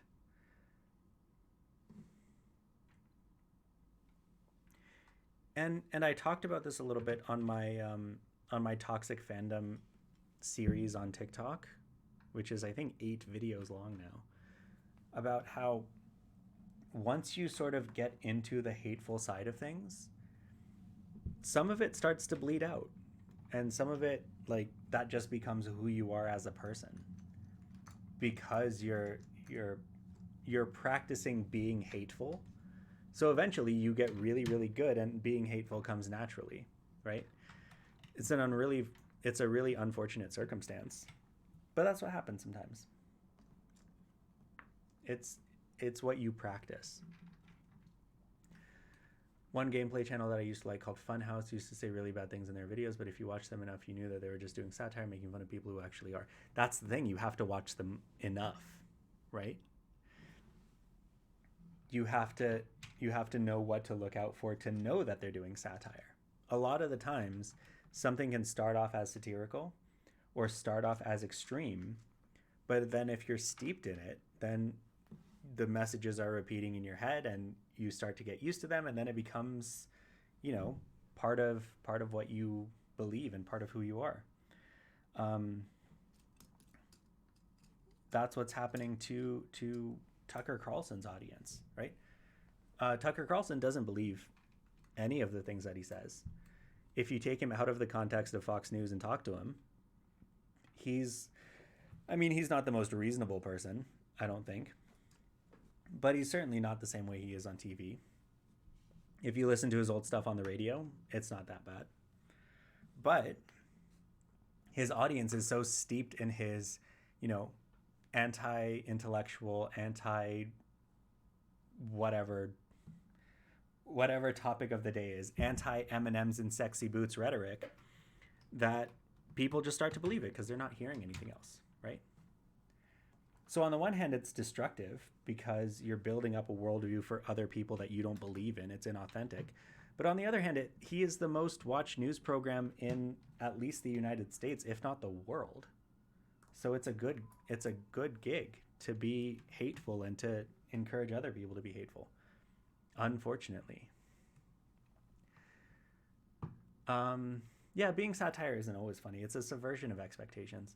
I don't know if you guys follow Sleepy Savior on TikTok, but he has a series called Bad Take Tuesday where he asks for bad takes. And today the topic was horror. So I was reminded of an essay that I wrote in university about how horror and humor are exactly the same. The only thing that's different between them is the priming. So I'm gonna dig that up because he was asking about it. And sorry, I lost where I was in the chat. Yeah, satire has to be funny, but it's also playing on the same mechanism. Like, humor and horror are both playing on the same mechanism that get a physiological reaction. So, it's called a news show, but according to the United States government, it cannot legally be considered a news show because no reasonable person would consider it news legally, but it's still called news. The satire and irony or isms tend to have the same impact as sincere. Yeah, and it depends as well, right? You have to... Unfortunately, in order for satire to work, you need to know that it's satire. That's become sort of a prerequisite of satire. Because if we look at what's going on in the world today, it's very difficult to tell the difference between satire and real life. When we look at politics, when we look at,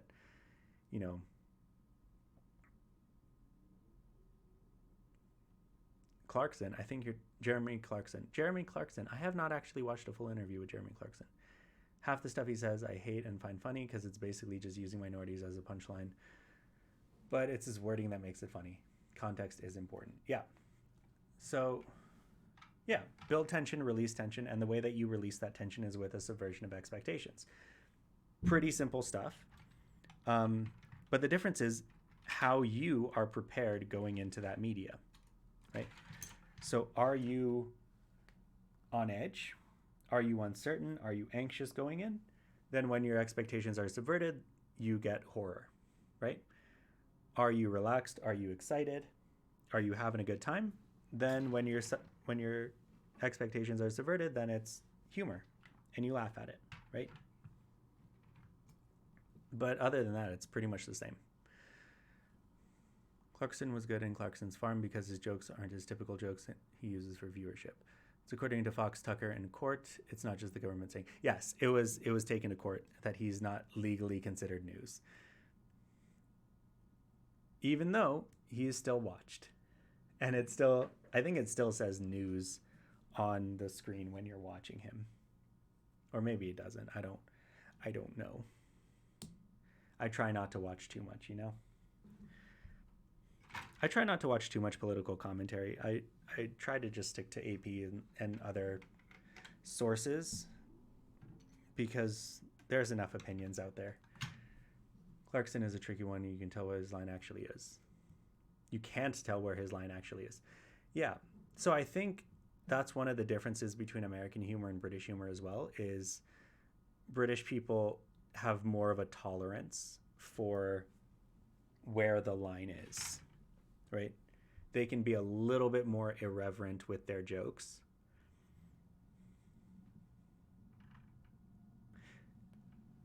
What's happening that I care about in 15, 20 minutes? Don't tell me anything else. Yeah, especially don't tell me how to feel about something. Because 9 times out of 10, it's not how I feel about something. Because like growing up in America, watching the news, everything is anti-Muslim. And it's so, like, the Muslims are so bad and they're terrible and we should feel vindicated and justified in causing harm to them. Hi, I'm Muslim. I don't feel vindicated or justified by that. Why are you expecting me to feel that way, right? So it's, you know, it's one of those things.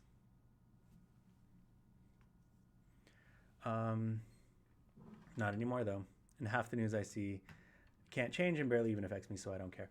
Yes, that is a big, huge, important thing. And I think,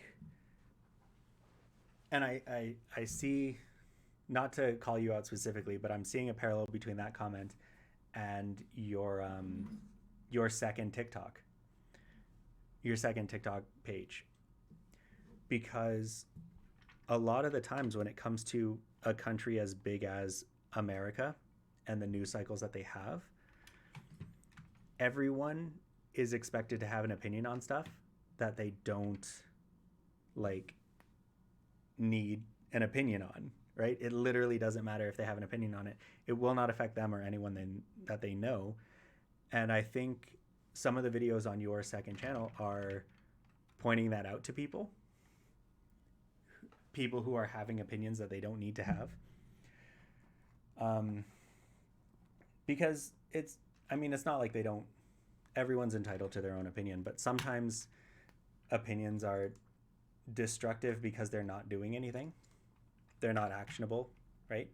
So they're just pissing people off. And I think you're pointing out some of that on your TikTok page as well. Having a time staying awake so I won't be in chat anymore. That's fine. I hope you get some sleep. I'll switch to ASMR mode to put you to sleep. I'm not going to do that. Yeah, the way Philip DeFranco does the news. Here's the thing. Here's my take. What's yours? Next thing. Yeah, except I never actually went into the comments of his videos to give my take or look at anybody else's take. So I stopped watching his channel as well. You can just leave when it gets to his takes. Yeah, you can. I think, does he still do like a bunch of short stories and then one semi deep dive on there? Because then you can just leave. You don't need to hear his deep dives. Some things I have opinions on and will share, but sometimes my opinion doesn't matter. Yeah. And that's one of the main issues that I see on TikTok in general, is people are sharing opinions that don't matter. But sure, whatever. It's your opinion. Do whatever you want with it. But they're expecting other people to care about their opinion when their opinion doesn't matter to a situation. Right? Like, why are you enforcing your opinion on a situation that does not necessitate your opinion? Right? And if we can just work on that a little bit, then we can use social media as a learning platform, right? If we were focused on listening to voices instead of using our own, then I think social media could be a big platform. comes from the guy that's literally live streaming his political opinions while he builds Lego. Yep, definitely a hypocrite in this situation. He does that sometimes. He does that in a lot of interviews with important people, like now, which, like, good for him, but I don't care. Yeah, take it or leave it. Sometimes opinions are garbage and some people don't like the idea. Yeah, sometimes ideas are bad. And, you know, when they are, they should be disregarded.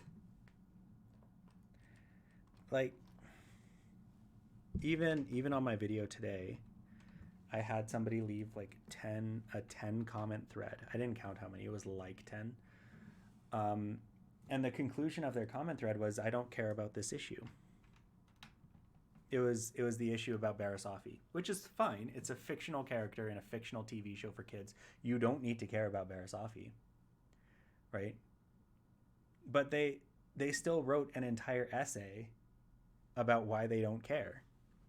Is that a good use of anyone's time? It wasn't a good use of my time to read it. I was at work. Right? Not even harmful bad, just dumb bad. Yeah. This is an opinion that means you should learn more about a situation. If you didn't care, that's what I'm thinking. If you didn't care, why would you leave 10 comments about you not caring? And even after they left the comment that they said, where they said they didn't care, they left more comments after that.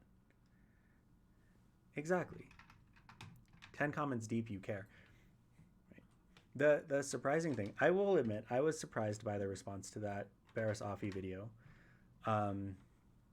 because I had a lot of people saying that the only thing Barasafi needed was forgiveness from Ahsoka, which was not an answer that I expected to get, especially looking at the comments on Mesa Windu's post, the one that I stitched, and also his Twitter thread, which I featured in the video as well. But I guess I just have a really cool audience that don't get into the weeds a lot. Yeah. Yeah. And it was one of those things. I haven't responded to that comment thread yet because I don't want to. But if I was going to, I would just say, make a video. Hey, friend, make a video. If you have this much to say on any topic on a video sharing platform, make a video. Obviously, they've never made a video for anything. Their profile is empty. But like, obviously you have something to say. Say it in a way that people can actually hear it. If you actually care, say it in a way that people can actually hear it. It's the little things, you know? That's content, right? That's content. I really hope we get to see more stuff like with Barris, like what happened to her after the story. Like, she done a terrorism. What happened after that? I think she just rotted away in a jail cell. I don't think anything happened to her after that.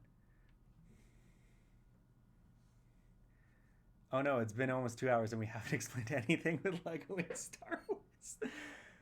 Hi, and I have, okay, the comment that you left when I was explaining my background in my other videos, you left a comment saying, now explain it in Lego and Star Wars. That's in my drafts. I'm going to post it tomorrow. By the way. I know Dave Filoni said he had more plans for Barris, but he never got them. Yeah. And I think someone in the comment section said that she was killed during Order 66 and then laughed about it. I don't think that's true. I don't think that's true. I don't think Barris was killed during Order 66. I might be wrong. I'm not... Where did that go? Oh, it's in here. I might be wrong. I don't know that much about the lore, but I don't think she did. Could be wrong. We did talk about the frogs. I can just see the clone that was guarding her cell opening the door, popping her, and leaving. Yeah, we'll see. Was there a clone guarding that cell? I haven't. Okay, I'll be honest. I haven't seen that since my last rewatch, which was 2020. So I haven't seen that scene. But I thought they had Jedi guards guarding that. Because in the court, there's sentinels. Sorry, I'm just looking it up. Seeing if there's anything there. No. Oh, look, a rumor. Let's see what this rumor says, shall we? Barriss Offee will return in the Bad Batch series. I don't want the cookies. I don't want the cookies. I don't want notifications. Ugh. Barriss Offee was a female Marialan Jedi Knight. She carried a blue lightsaber and trained as a Padawan under Jedi Master Luminara Unduli. Kinda sus that they put the only two Jedi of that species together, but it's fine. Offee participated in the first battle of Geonosis that began in the Clone Wars and continued to serve along Unduli throughout the war. Blah, blah, blah, blah, blah. Okay. I'm not going to give Opera News my cookies, but yeah, in the court scene, it's just Jedi people. Bad Batch could be a good place for Barriss. I don't know. I feel like seeing post Order 66 Jedi, and I talked about this on TikTok. I feel like seeing post Order 66 Jedi is a little bit played out. The biggest one that I remember is Shakti from Force Unleashed, the video game, where she hangs out on Felucia. Felucia? Yeah, Felucia. Because that's a Force-sensitive planet. Hydration check. Thank you.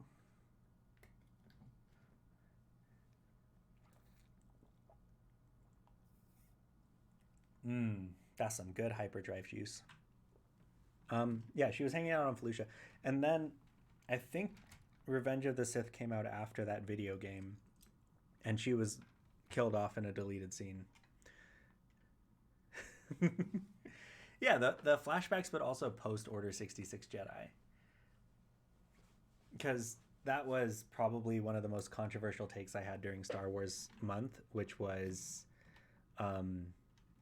there's too many Jedi survived Order 66. There's just too many of them. It's like the blip in Marvel. They have to do a blip flashback for almost every show. Yes, by Felucia. The blip is fine to reference some, but all the time. I feel like, no, that's fine, Podays, you're good. I feel like the blip is not referenced enough in the MCU. Like, it's a big deal, but I know it's not like they have terrible catastrophic events every week in that universe, but like half the population going and coming back seems like it should be treated like a bigger deal. And I think Falcon and Winter Soldier did a good job of addressing this, which is there are entire like multinational government organizations trying to come together, figure out what to do. There are terrorists coming together to figure out what to do. Targeted by stormtroopers, so naturally many survived. Exactly.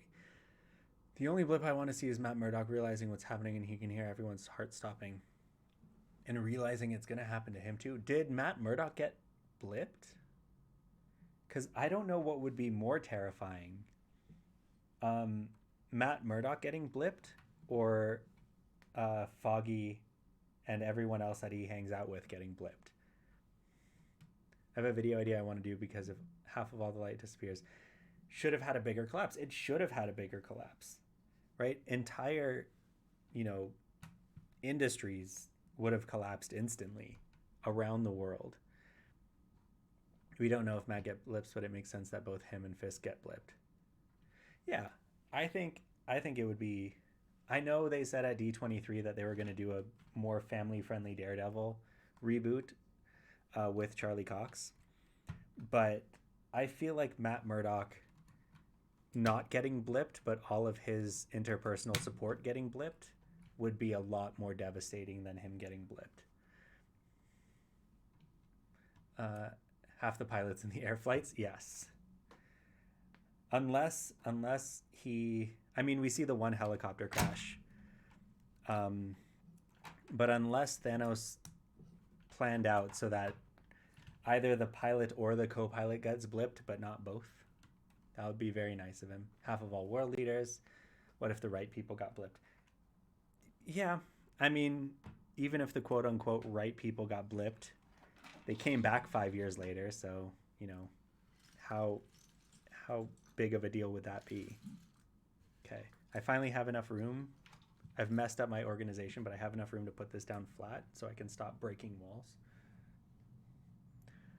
Um, okay. True random, so I don't think he planned it out like that. Yeah, I don't think he planned it out like that either. But yeah, a lot of things would collapse really, really fast, and then they spent 5 years, which I think if the whole world is on the same team, that's enough time. That's enough time to bring everybody back. Um, but yeah, I think the anti blip is more devastating than the blip itself, because like, not that Thanos was not right. I will clarify that Thanos was not right, but the Earth is already straining for resources to add in 3.5 billion people like in an instant after you've spent 5 years trying to recover is it's a pretty big deal. I want to see a big tree that got blipped, a building that was constructed on the spot, then the tree got unblipped into the building. Yeah, that would be cool. They also claim that there was a housing crisis, but like half of the houses were empty suddenly and they didn't get blipped. I'm going to blame capitalism for that one. I mean, we have we have a lot of houses in the world that are not being used. So I'm sure the people in charge of housing in the MCU were like, yes, half of our tenants are not existing anymore, but we're still going to increase rent. I feel like that happened. Yeah, I think Hulk did that too. What if someone comes back, but there was a wall built or a building was being removed and they fall 30 stories? Yeah, it would just be on the ground. I think the UK has something like 10,000 houses that are just empty. Yeah, yeah. And why are they empty? Good question. Would that emptiness be solved by having a blip? Probably not.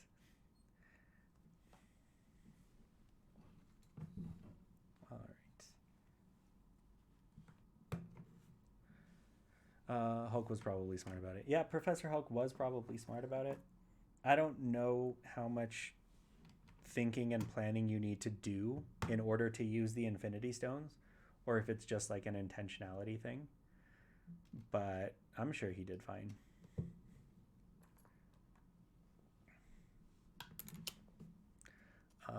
Because owning a house is more profitable than selling said house. Yes, owning a house, sitting on an empty house is more profitable than renting out a house to a human being, I think is the problem. Chunk are because the houses aren't where they wanted. What does that even mean? There's 12 empty houses in my street, with 3 up for sale, 2 up for rent, and the rest just empty. The latest UK government data shows that 216,000 homes in England have been empty for over 6 months. In total, 600,000 homes are currently vacant in England. Like an empty house in the Highlands doesn't help London's shortages. Yes, okay, that makes sense. The houses are not where the people are. That's part of it. If people stop owning houses in the expensive areas, the houses would get liquidated. No, they would not. No, they would not. That's that's the thing about the housing market, is that it's not actually built on supply and demand like many of the other markets. The housing market is built entirely on speculation. At least in the United States, it's built entirely on speculation. So house prices are literally made up. Sure, they're made up by calculations and estimates and stuff, but they're made up. There's no actual real, like, one-to-one value of a house in the United States. So that's why houses can be as expensive as they are, because there's no market regulation for them. Oh, how is this going to fit over the trash can? So yes, houses outside a popular area will be cheap. Can you get a job outside of that popular area? Can you afford to live outside of that popular area? If it's an unpopular area where they're not building anything, so there's no work for even tradespeople, where there's no infrastructure going, sure, the house is going to be cheap. But if there's no work there, can you afford to live there? Right? That's the other big thing. Oh, the staircase goes all the way over here. That's why there's room for it. If you're willing to drive 20, 30 minutes, you can get a job. Yes. So then not only do you need to afford a house, but you need to afford a car. You need to afford gas. And then you also need to be within 20 to 30 minutes of the job. Here in Calgary, if you want to be within 20 to 30 minutes of a job, you need to get a 6 or 7 figure house if you want to be within 20 or 30 minutes of a job. It's easier when your mortgage is less than $1,000, yeah, but it starts to add up after a while, right? I'm not sure where there's a mortgage that's less than $1,000 plus a reasonable down payment that's within 20 or 30 minutes of a job. But I'm also back on the job market, so we'll find out soon enough, hey? There needs to be enough jobs regularly in the area so that you can change if needed. Exactly. The other thing about jobs is that jobs are not as guaranteed as they were 20 years ago, 30 years ago, right? Back in the day, you could easily get a job out of trade school, out of university that will keep you on board for 5 years, 10 years, 20 years until you retire. You could be working at the same job, right? Nowadays, that's not necessarily the case, right? I have a friend that's a nurse, in demand job. There is a nursing shortage in the province right now, right? Probably it's one of the only jobs that doesn't go away, right? But she is being shuffled from hospital to hospital, from city to city, because despite there being a nurse shortage, despite her having the most in-demand job in the province at the moment, there is no company loyalty. No one is willing to keep her for an extended period of time because turning employees over is a lot cheaper than keeping employees, right? If you keep employees for more than a year, you need to give them a raise, you need to give them benefits, you need to give them a retirement package. It becomes more and more expensive over time. But if you keep an employee for less than full-time work and you keep them for less than a year, then it's infinitely cheaper. And you can shuffle through them very easily. Tridration check. Thank you for the tridration check. I'm using my Brickheads mug. It's got a little Akil on it so that you can see. Wait until Baymax takes her job. Yeah. It's only a matter of time, right? I have another nurse friend, because I only hang out with the smartest of people, who's trying to move cities. Her fiance is getting a job in a different city. She's trying to get a job in that city. Again, nurses in high demand. Nursing shortage because of COVID. This is in a different country, but they still have the same issues. Can't get a job, right? My sister-in-law is a teacher, and she has to get shuffled around. She either stays at the school that she's in, which is cutting down on staff, or she moves to a random school where she doesn't get to decide. She doesn't get to decide where she teaches, which means she doesn't get to decide where she lives, right? So same thing goes. So my first nursing friend is outside of the city. She is in a small rural town, and she is being pushed from town to town to town, right? If I were to move to Australia, which I tried to do, the same thing that would happen, right? I would be forced to spend my first 2 years in a small town up north, which is part of the visa process. And then Within that 2 years, I will be moving town to town to town to town. Now, that's not ideal for home ownership. That's not ideal for having a family, right? That's not ideal for having hobbies or friends, because you have to be moved from town to town to town to town to town. In cities, if you have a high demand job that has multiple places where you can work, sure, if you are okay with having a commute that will give you a diagnosable illness, then sure, you can stay in the city and move from location to location to location. But like I said, it's not ideal. It's not healthy, right?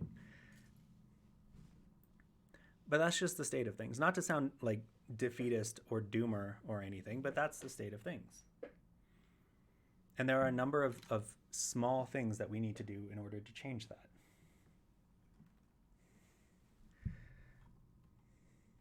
I'm moving to cities, but it's easier for them to move than the city. Yeah. And it's not like she's trying to move a city. She's going to where the jobs are, right?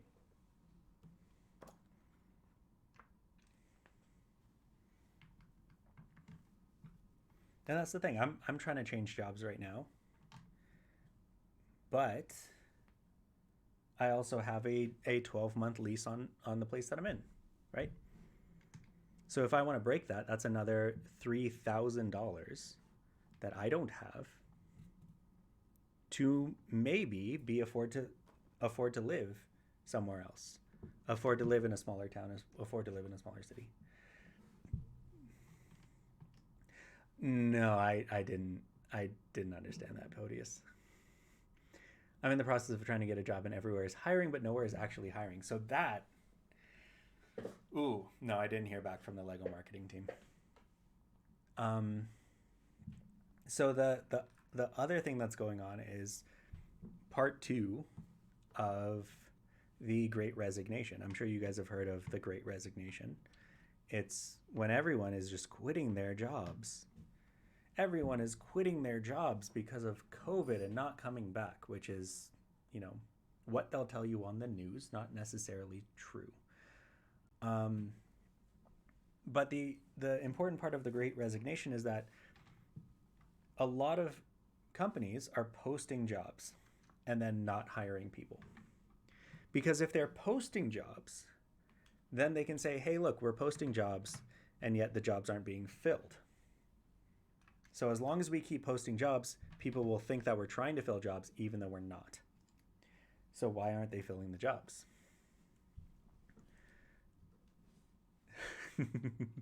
Good job, William. You're one of the few.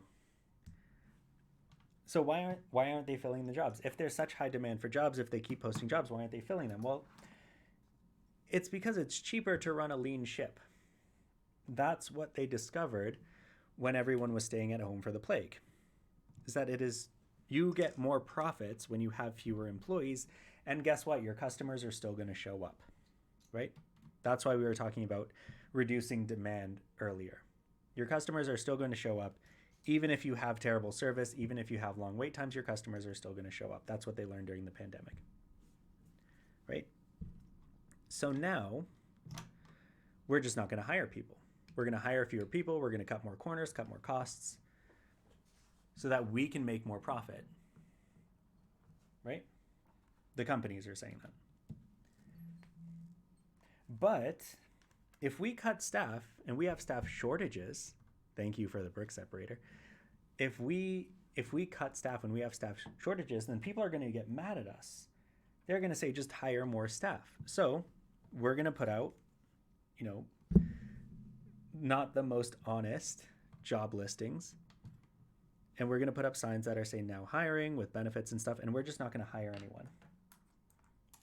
That way, it's not our fault. It's the people's fault. Because we're looking, but people aren't applying. We're looking for employees, but nobody wants to work for us, right? Thank you.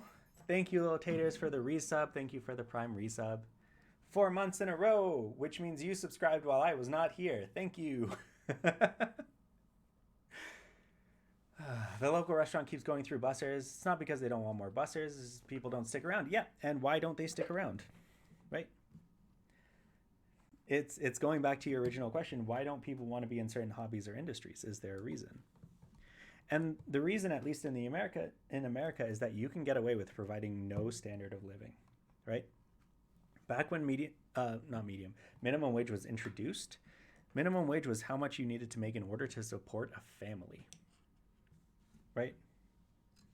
How much to support a family on a single income. That was what minimum wage was. Now, minimum wage is how much does it cost to what? It's an arbitrary number, right? You can't get anything with minimum wage now.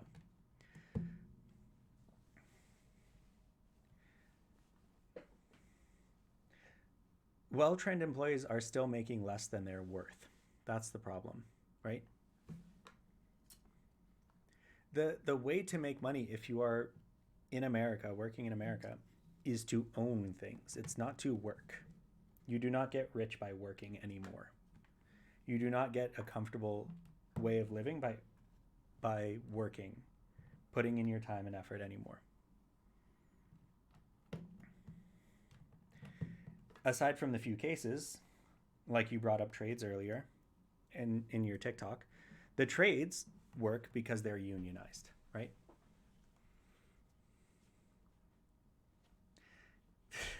That's the thing, right? Minimum wage, minimum effort. You just quiet quit on that TikTok video. Few applications for open posts, some folks not showing up for the first day, probably some real lag time on the new positions and tech decent paying jobs. Yeah, so it's also one of those expectations, right? As we were talking about with the Star Wars fandom, the main problem right now is expectations not matching reality, right? And so if you're applying for, hundreds of jobs at a time, and only one of them gives you a call back, then what is your expectation going to be, right? If 99 out of 100 employees are going to ghost you, or if 98 out of 100 employees are going to ghost you and one doesn't, what are you going to do to them? You're probably going to ghost them. My husband's old boss has been doing the shady stuff before the pandemic. I just can't find someone who will be a good fit, no matter how much or how little experience or anything. He just didn't want to hire anyone because he liked the profits and got away with exploiting his employees because he's classed them as seasonal employees. Yes, seasonal employees, temp employees, contractors, etc. are all the terminology that they use to get away with this. Because he classed them as seasonal employees, he didn't have to follow certain labor laws, even though they were working 365. Exactly. And that's what happened with Kellogg's as well, and John Deere, and a bunch of other American companies. Is they had all of these employees that they weren't treating right, and then a bunch of big companies went on strike. Some negotiated, some didn't, but you win and you lose. How many am I putting here? Okay, 16.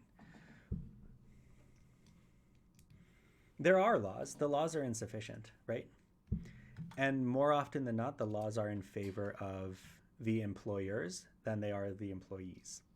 And that's been the case literally the entire time. 1, 2, 3, 4, 5, 6, 7. Literally the entire time in the United States. To the point where employers would hire the police, hire the military in order to justify their mistreatment of the workers. If workers demanded a livable wage, call the police. If workers demanded safer working conditions, call the Coast Guard. Not the Coast Guard. Call local law enforcement. Call the local branch of the military. 1, 2, 3, 4, 5, 6, 7. 18, 19, 20, even 21 hours in a day, and still having them scheduled to work the next morning at 4:30. Yeah. So here in Canada, we have laws against that are enforced because we have a history of collective action where people from different industries would team up and fight these employers and get all this stuff done. In America, you have a history of murdering the people who ask for fair wages. So you can see why Americans are so resistant to getting fair working conditions. The history is not there, and also even today, most companies, like we've been hearing about Starbucks and Amazon and stuff in the news, these companies are spending millions and millions of dollars to make sure that people don't ask for a living wage. Right. You are in Edmonton, and Edmonton is the worst, so I'm just going to blame that.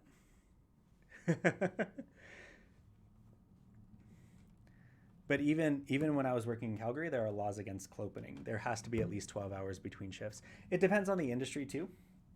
I was working in retail, but tradesmen don't have those rules. Teachers don't have those rules. Medical care doesn't have those rules. If you're working out in the oil fields, you don't have those rules, right?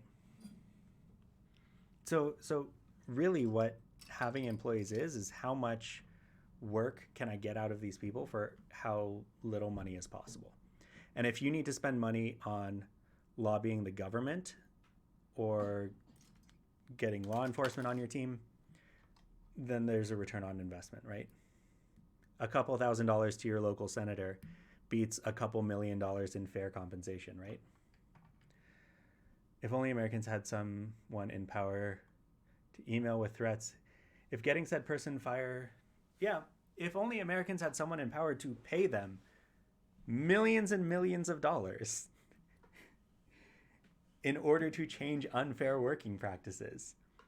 Because that's what the corporations are doing, right?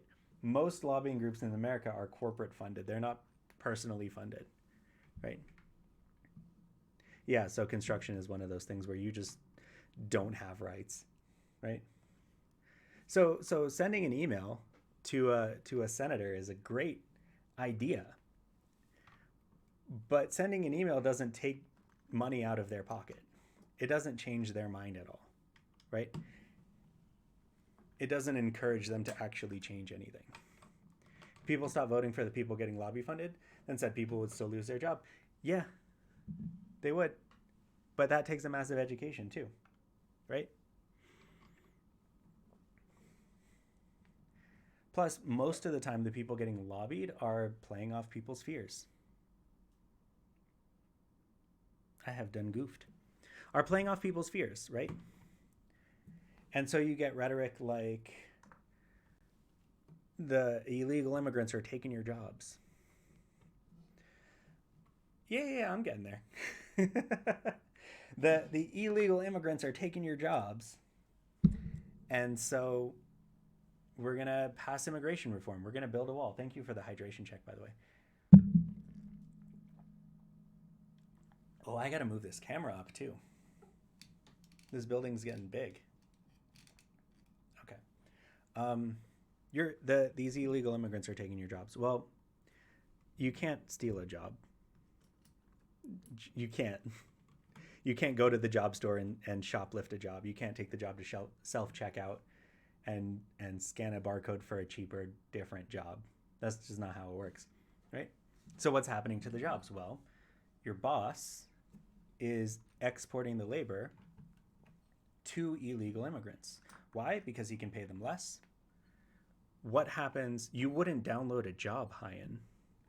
You wouldn't download a car. You wouldn't download a job. Yeah, they're going to come take your jobs. But what's really happening is your boss is going to hire an illegal immigrant to take a job. Why? Because your boss needs to pay them less. First things first, your boss is going to pay them less, which means they're going to make more money. Second, if they complain that they're not making enough to support themselves, then what are they going to do? Call the cops? Call a senator? They can't. They're not there legally, right? If they cause any trouble for you at all, call up ICE. Get ICE to take care of them. And this is happening, right? This is happening to agriculture around the southern part of the United States. If your employee gives you any trouble, you call ICE, get rid of them, and then you go get some more, right? technically a coding job or a digital design job could be downloaded. Don't tell me that, man. That's the only thing I know how to do. That's the only job I can get.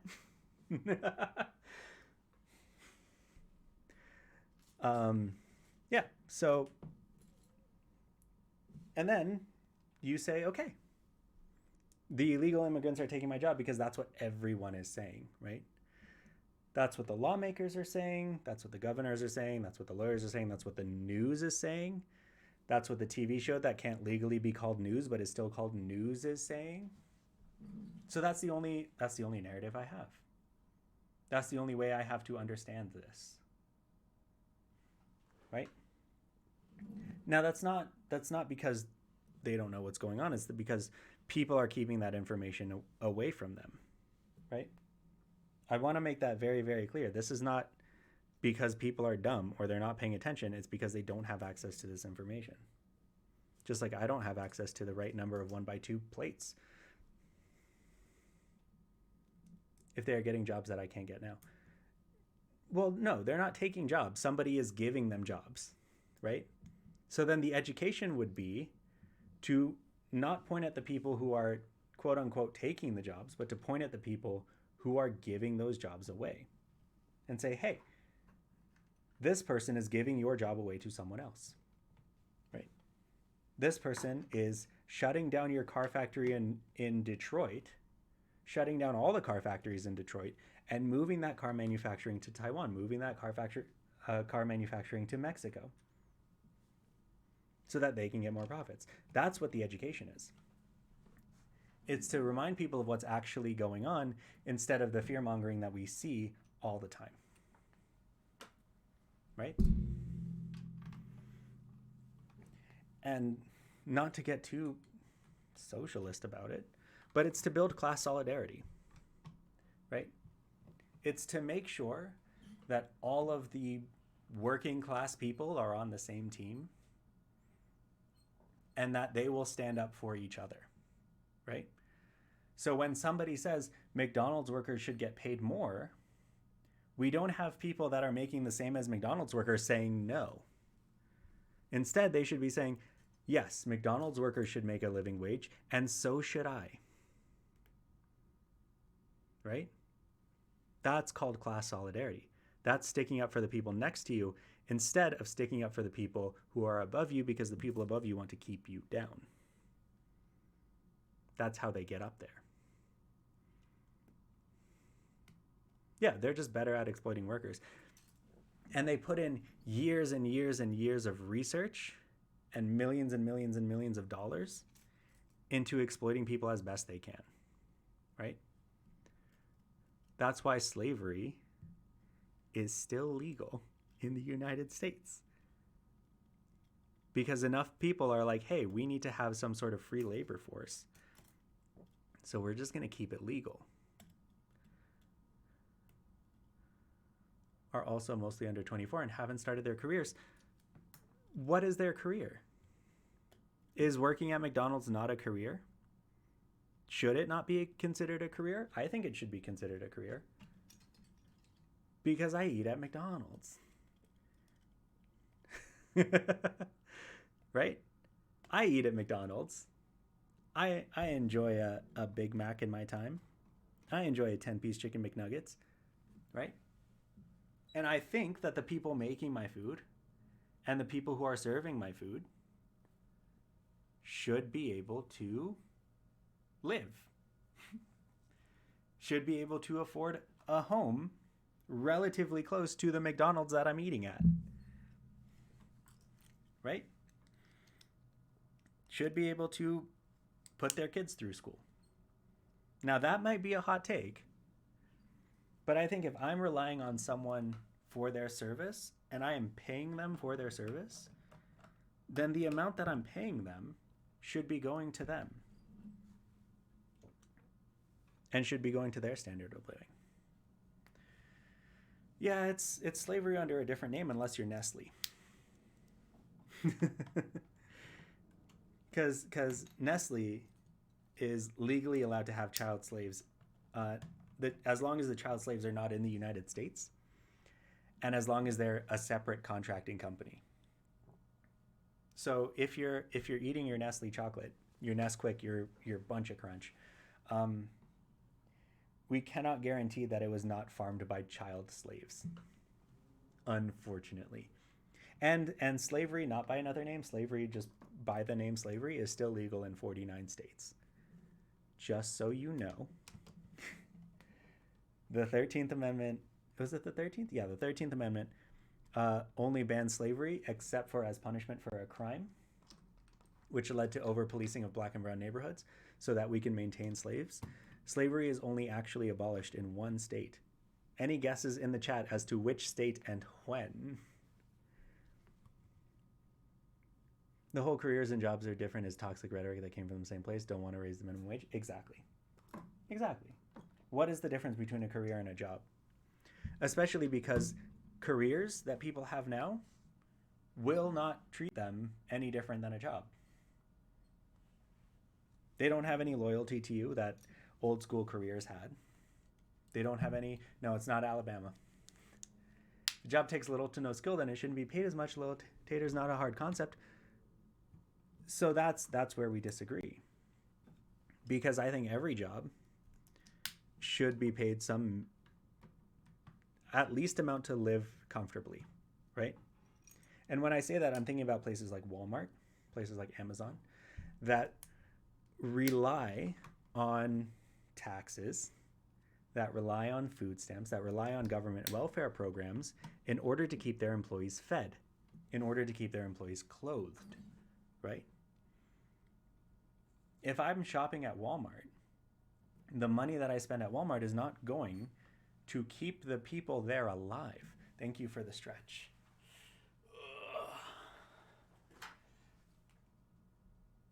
Right. Thank you for the stretch.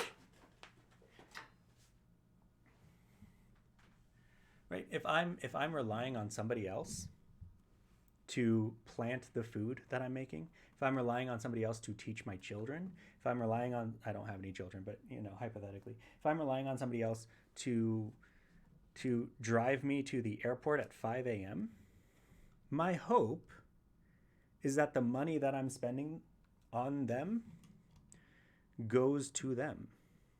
And that's simply not the case. They can use the money to help with education early on in adult life. Owning a house isn't as needed as people think. Yeah, owning a house isn't necessary. But having a roof over your head is. I think that's necessary. Right.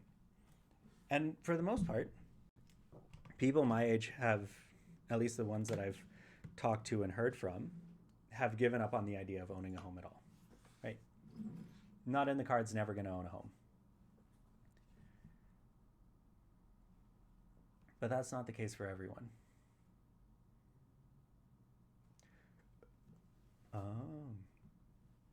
Okay, I see what's going on.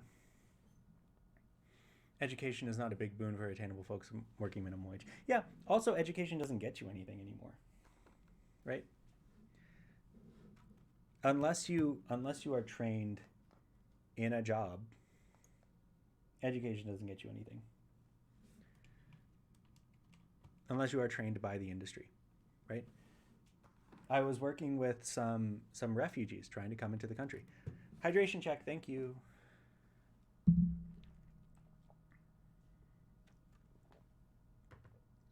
While working on my career, say work in Mackey's and then come home and score a film.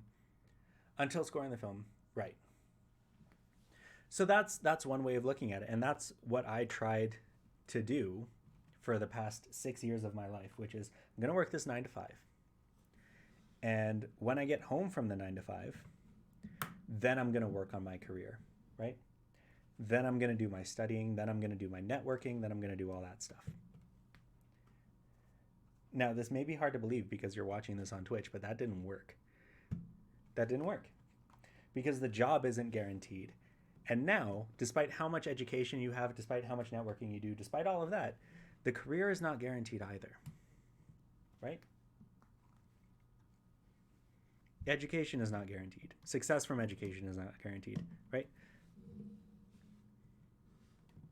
So no matter which step you take, in this current system, it is the wrong step to take.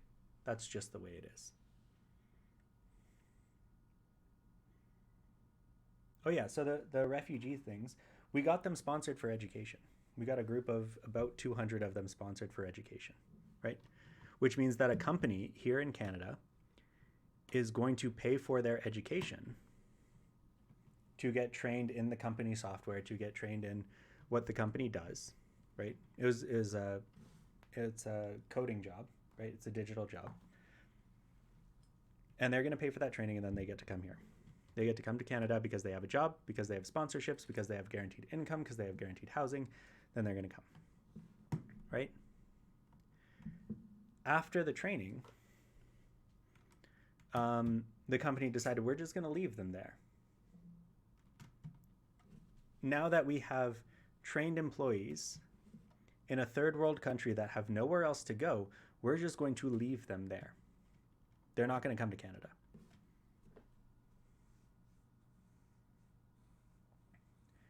Mm-hmm. So the reason that I said that education is not a guarantee is because if you learn, you can learn how to do things on YouTube. Most of the stuff that I do for my job is learning how to do things on YouTube. And you cannot apply for a job with qualifications that you got on YouTube, right? What you can do is turn into a freelancer with tutorials that you have on YouTube, which is you make your own resume, you send it to a site like Fiverr or Reddit, and then you work for the lowest possible price. People bid on your work and you work for the lowest possible, or you bid on other people's work and you work for the lowest possible price, right? Which means that in order to get the same thing that you would have gotten in a job, if you had paid to get those qualifications, you have to work 24 hours a day, right? You have to work like crazy and still not get guaranteed work, still not get health coverage if you need health coverage in the United States, right? Still not get anything that you would have gotten if you had just paid to get those qualifications from a school or a trade school, right?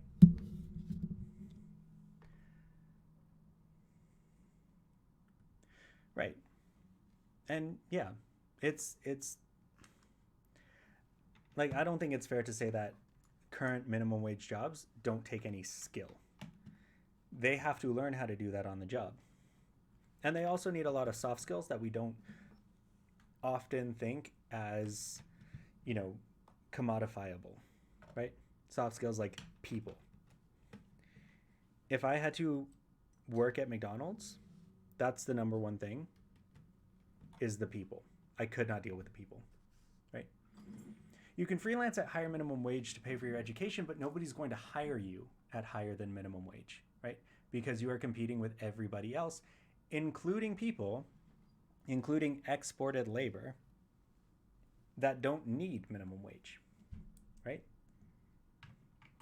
Sure, I can charge you $5 an hour to build you a website, but some team in Pakistan, and I know this because I've worked with that team in Pakistan, can charge you $5 an hour for 20 people to build your website, right?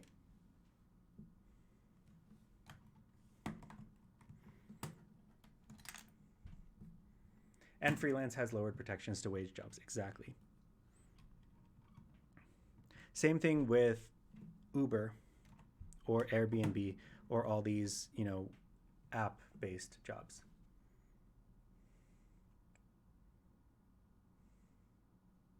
Right.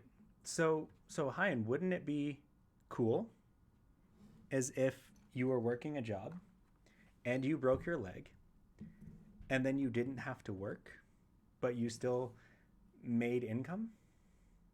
Would that be cool? Would that be a cool thing to do? Or if your medical expenses from that injury were paid off? I think that would be pretty cool.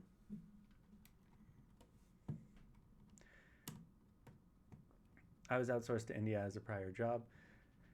The folks that took the work over were half the US minimum wage for a professional grade accounting job. Exactly. Because numbers are international. Right? You don't need to go to school. And let's be honest, those guys in India probably also learned on YouTube. They're the ones making the YouTube tutorials, right?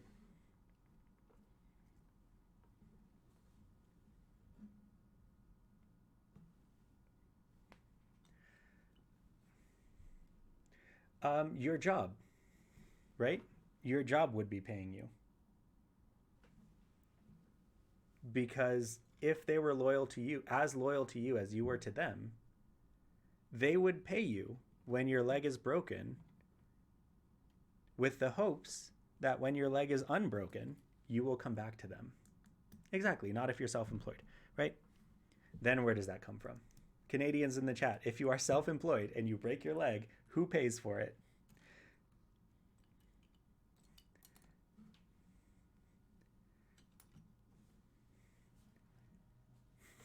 Taters, are you still here? Our guys, Alex, William. if you are self-employed and freelance and you break your leg, who pays for your treatment?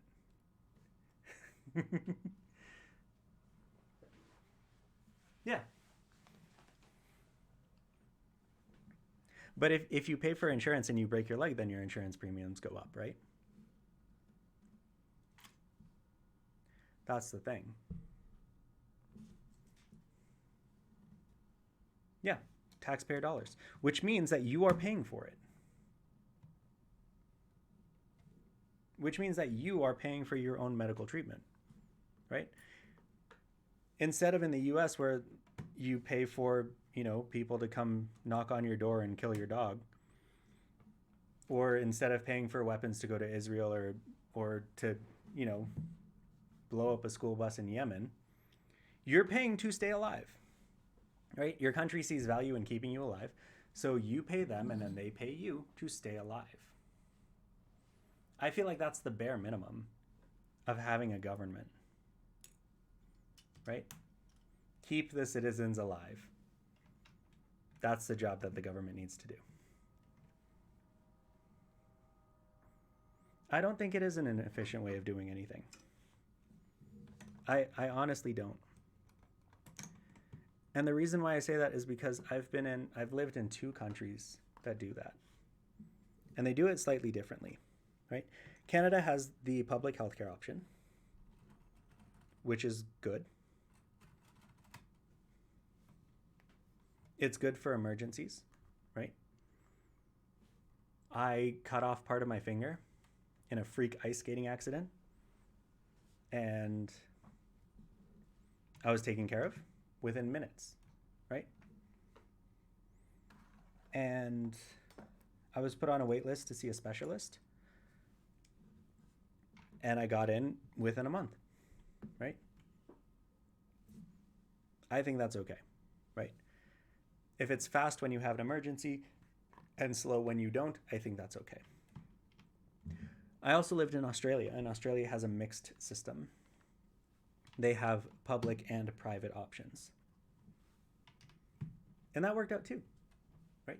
So the people who couldn't afford it, the people who were self-employed, the people who were freelance, they got the public option, which means they got access to care whenever they needed it, right? And then if you wanted to, if you're feeling a little bit frisky, then you get the private option, right? Then you get what you pay for.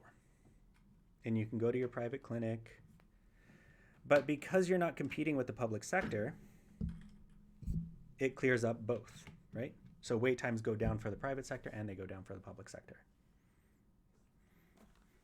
Your country sees value in you staying alive. That's debatable with Liz Truss as a PM. Well, that's the idea, right? The ideal is you're paying your country every time you do anything, you're paying your country. The least they can do is keep you alive, right? I walked into the hospital with my kid, got x-rays, antibiotics, and tetanus shot and stitches, and didn't pay a dime. I don't think that's inefficient. Yeah, exactly. When you need it, it's there. When you want it, it's still there. The government spreads risks and defrays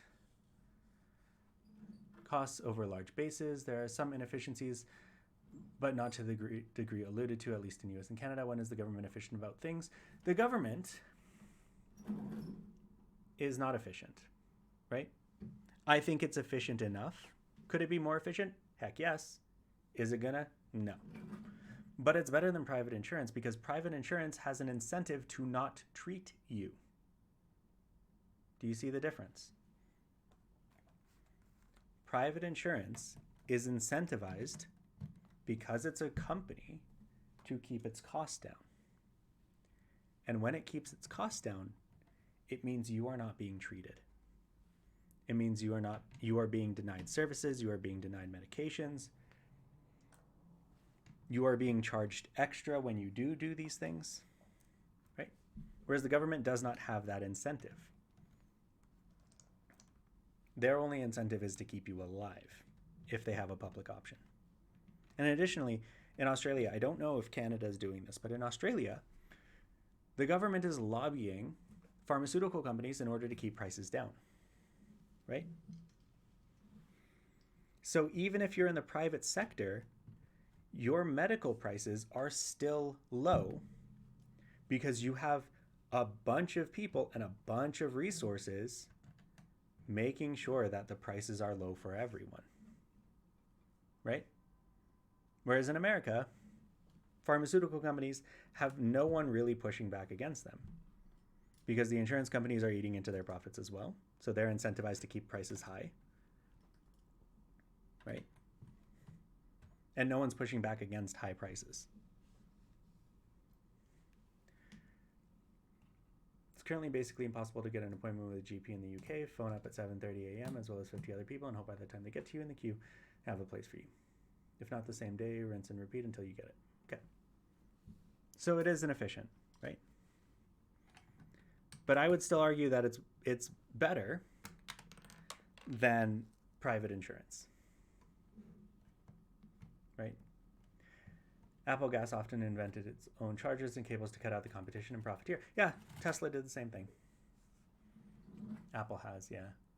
I mean, the US and private insurers literally invents and adds inefficiencies to try to avoid paying for the service that they sell. Exactly, right? When I lived in the States, most recently, I had insurance through my work, right? I was paying $350 a month for 2 years before I needed it, right? I don't want to do the math on that, but it's enough, right? When I did need it, because I didn't use it for those 2 years, but when I did need it, I had to pay another $15,000 before I hit my deductible. Is it deductible or is it minimum? Whatever the terminology they use is, right? Which means after paying $350 a month for 2 years, I had to empty out my bank account before insurance covered anything. Before insurance covered anything. Deductible usually, okay, right? If the inefficiencies make money, they are incentivized to build inefficiencies, right? If we take profit out of the equation, then the only inefficiency that you're dealing with is that lots of people are getting sick, right? The only reason that the United States healthcare system is not as clogged up as Canada or the UK is because people are not going to get medical treatment. They're avoiding medical treatment because they can't afford it. I have another friend that works in medical care because I have lots of friends that work in medical care. This one was in the United States. And she actually had to deal with a patient who got necrosis on her foot from diabetes, right? Passed out with necrosis on her foot, brought to the hospital in an ambulance because she was passed out. As soon as she was conscious, she got out of the bed and hobbled out of the hospital because she could not afford medical care. Right? So that's why the American system is so efficient. It's because you're closing the door on people. It's because people are not getting in, right?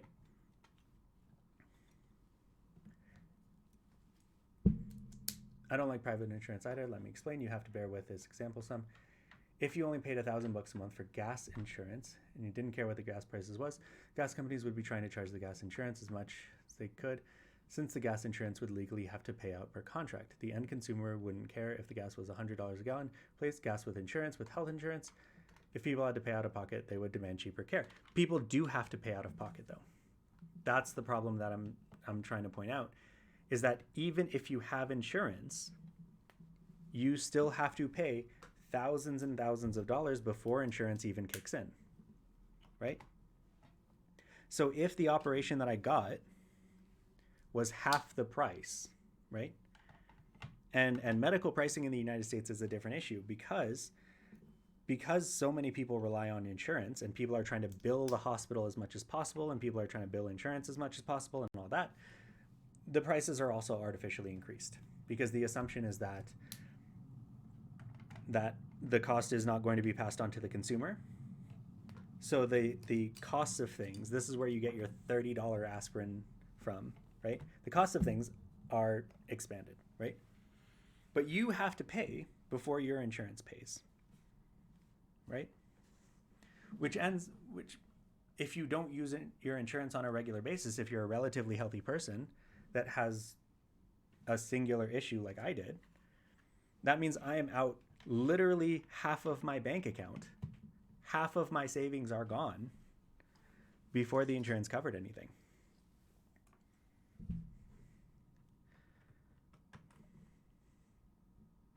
That's what I'm trying to point out. Right?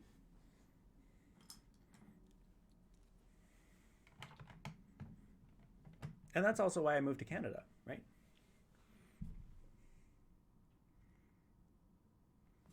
Right, they charge you a lot, but then for the people that don't have insurance, they get those full charges, right? And for the people that have high deductibles, they get those full charges as well, right? So either way, the charges are passed on to you, the sick person, right? And these are not negotiable prices, right? When you're in a diabetic coma, you can't negotiate the price of insulin. I'm on insulin. I pay for $250 for the pharmacy fee here. In the US, $300 if I didn't have insurance. Still have to pay down the deductible when you have insurance, right? You work for the same company that I do, which is, you have to pay $1,200 for pharmaceuticals before the insurance kicks in.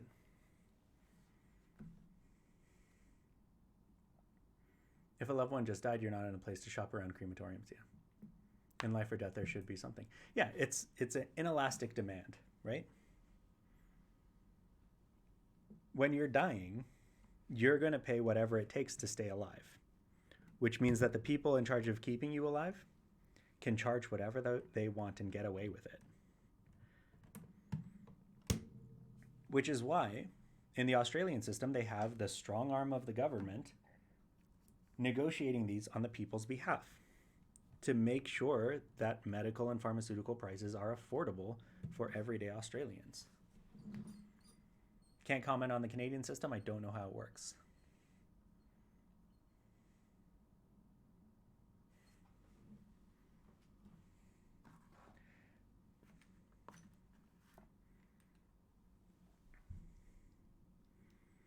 I think competition is good for healthcare, and having a government to do it for governments have a monopoly because it's the government. I agree with you. I think if there was competition, it would be good.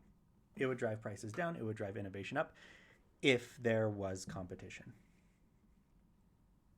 But there isn't. Most medical companies have a monopoly on what their jurisdiction is. You can only get certain insurances depending on where you live.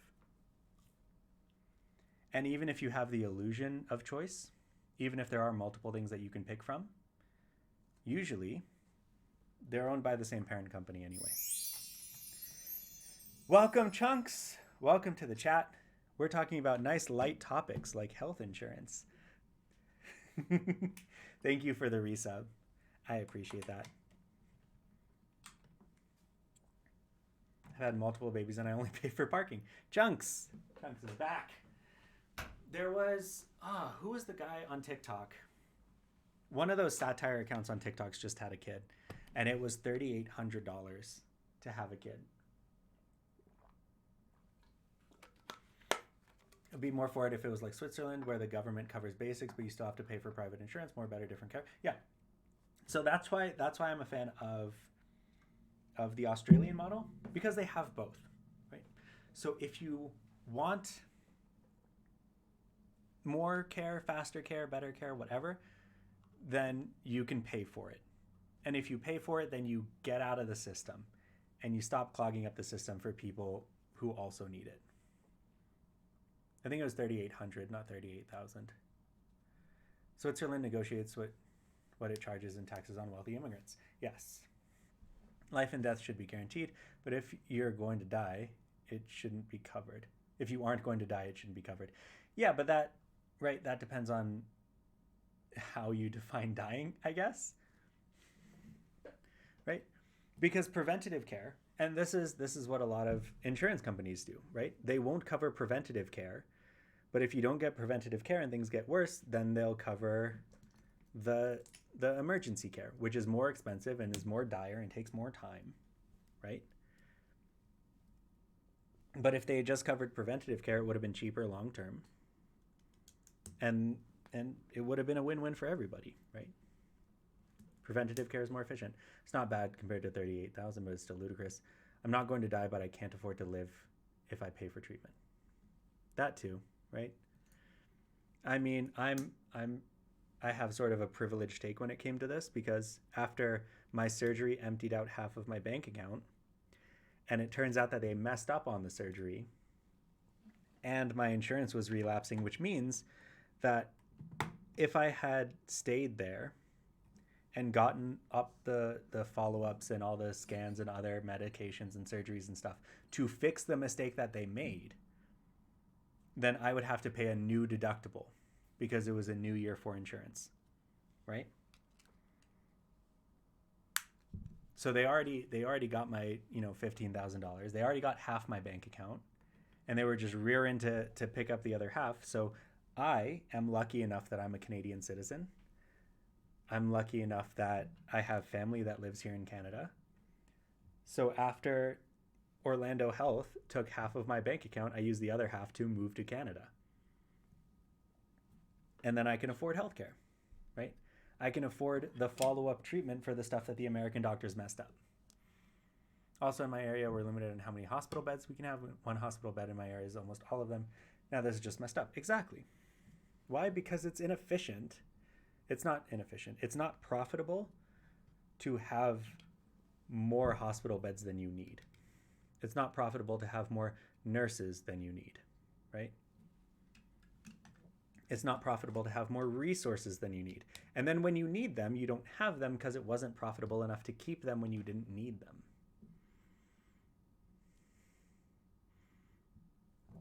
It wouldn't be like that if the government didn't make the law.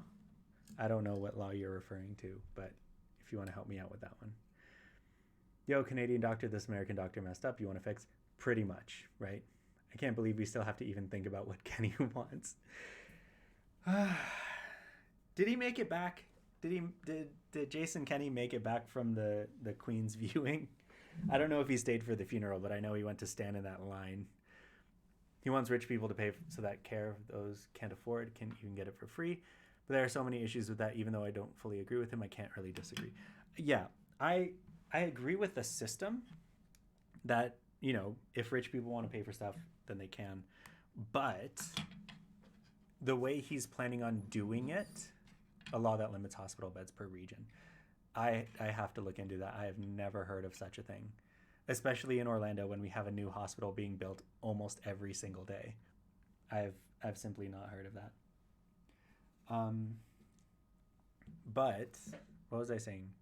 Yeah, Jason Kenney wants to divide the payment system, but use the same resources, which means that if rich people are using the system, which is what he wants, then he's taking resources away from poor people, which is what nobody wants. So that's the problem that I have with the Jason Kenney system.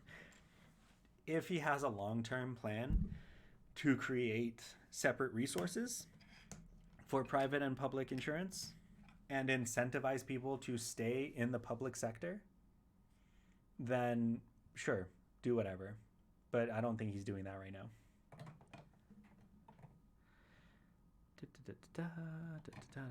How does this fit on?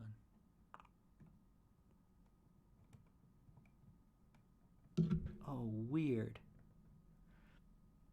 Weird. Oh, missed a layer. Okay. Making rich people pay for other people is gross to me. It's their money. Yeah. Make them pay the same percentage of tax, and you'll get more since they make more. Yeah. I mean, if rich people uh, if rich people did work and earn their money, then sure. Most of them didn't. Um, like I said, you don't get to Walmart rich by having a good business. You work to you get to Walmart rich by, and the people who own Walmart, not the people who shop at Walmart, by utilizing public services, right? Bill Gates was the richest person in the world for most of my lifetime. And the way he got rich was he took software that was free from other companies and he charged people for it, and then he sued the other companies to let him do it. Right? So it's not really his money, it's money that he stole. Also, in order to use their money, they have to pay poorer people. Yes, but the way that they get rich is by doing that as the least amount they possibly can, right? That's why we have minimum wage. That is not a livable wage, because rich people are like, I don't want to pay people enough to stay alive, especially when I can replace them. I'm a flat tax state. The tax laws are just as dumb, if not dumber, than U.S. Fed marginal tax structure. Yeah. We're also like, we have the lowest marginal tax in U.S. history right now. Like, wealthy people are paying the lowest tax that they've ever paid, ever. Do you think the monarchy is going to last 2 years?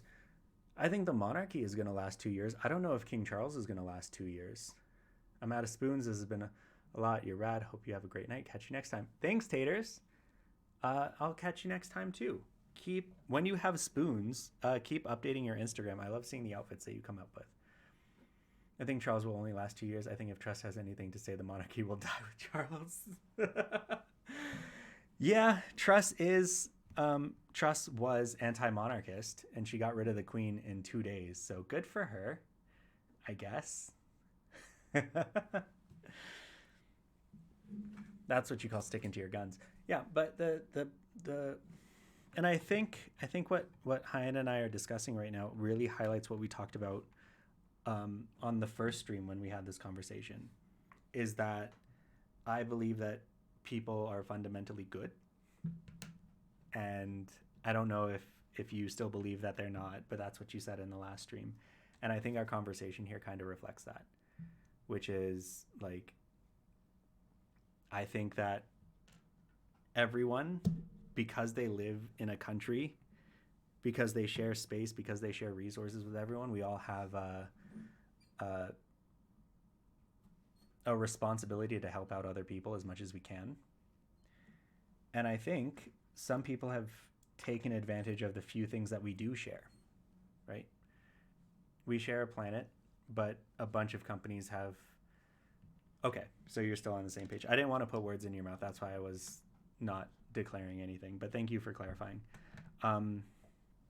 But we're sharing a planet, and yet a few people are exploiting all of the resources, right? We share land with each other, yet a few people are controlling all of it. We share food, but we have these artificial barriers in there that prevent people from having food. So I think there are structural things that can be improved, that can be changed.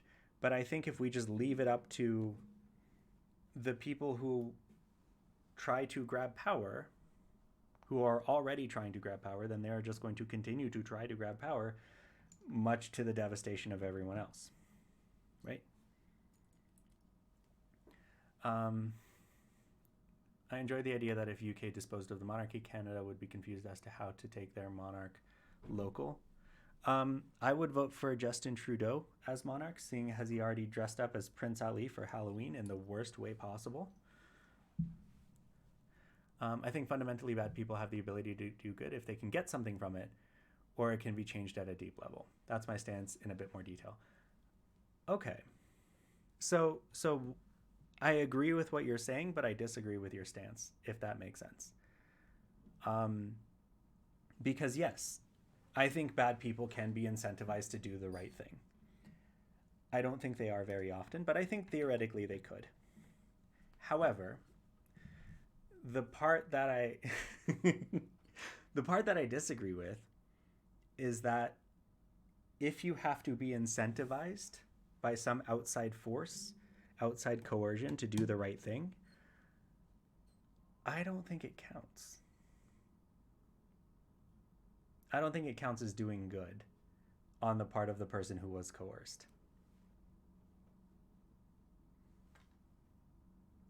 Da, da, da, da, da. Feeling around the back. Oh, I can just look at the camera. Perfect. Right? Doing the right things still makes one bad. Yeah. Okay, so we are agreeing on that part then. Right? A bad person doing the right thing for bad reasons still makes them bad. Right? So then when we add in these systems, when we add in these industries, when we add in this government, what ends up happening then is we have a bunch of bad people doing bad things in order to get ahead, right? In order to profit for themselves, in order to get reelected, or in order to do whatever, right? And then we have the same people doing the bare minimum of good in order to keep their hold on power and in order to do more bad things, right? Right. I think everyone is doing their best. They just don't understand this.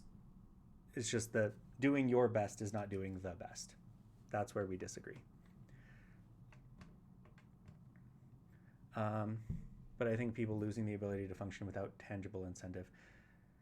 People are losing the ability to function without tangible incentive. I agree with that. I don't know if it's just because I've been listening to Dr. K a lot, but I agree with that.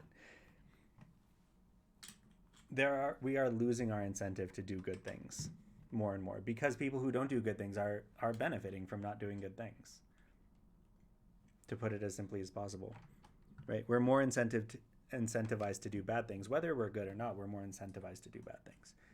If people are fundamentally bad, who's incentivizing people to do better? That's a good question. I don't have an answer to that. Maybe Hyen does. Where is the better coming from in that perspective? I think that's a good question for Hyen if you want to entertain it. You don't have to.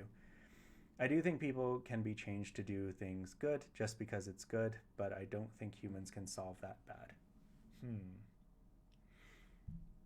Humans can't. Oh, right. You brought this up earlier. You're talking about divine intervention. Okay. I'm assuming you're talking about divine intervention because that's what you brought up last time.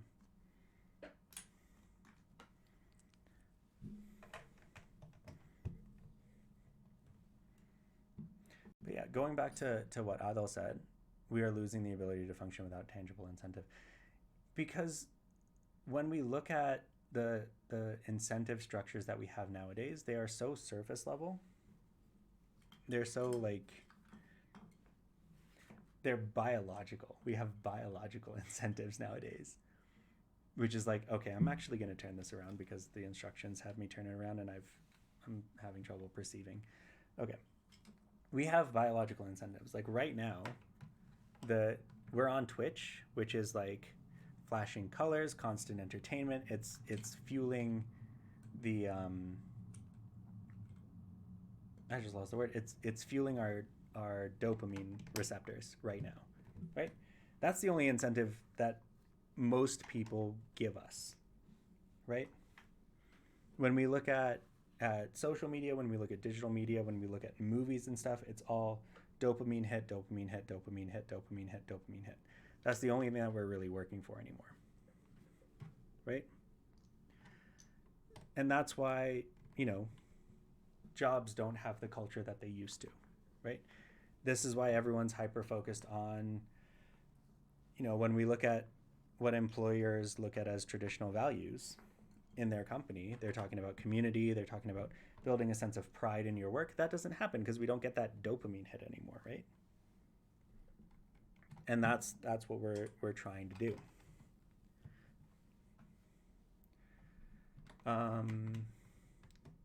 Some of it, as well as how we've entirely changed how children are raised, etc. Kids used to play more, develop natural relationship with natural incentives. Then we put them in these intense schools where we're constantly incentives, and incentives isn't the work itself. Yes, I don't know if you guys follow Boots on the Ground on TikTok. He's Canadian, but he's a teacher, and he's been talking about this recently, about how there is a level of abstraction between students and their rewards in school, right?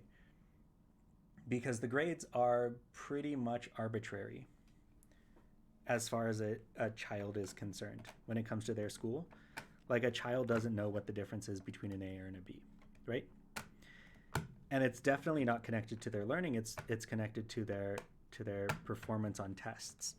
So this is why we get questions like, will this be on the test? Will this be on the exam? Do I really need to know this? All that stuff when we're in school, right? And I wanted to make a video response to them, but it's just too cynical for the TikTok audience that I've built so far, which is that is preparation for actual real life. That is preparation for the life that we live as grown-ups. That question of that it's preparing children to accept that level of abstraction, right? The work that you do on a day-to-day basis has nothing to do with the rewards that you'll get. That's the lesson that I was teaching kids.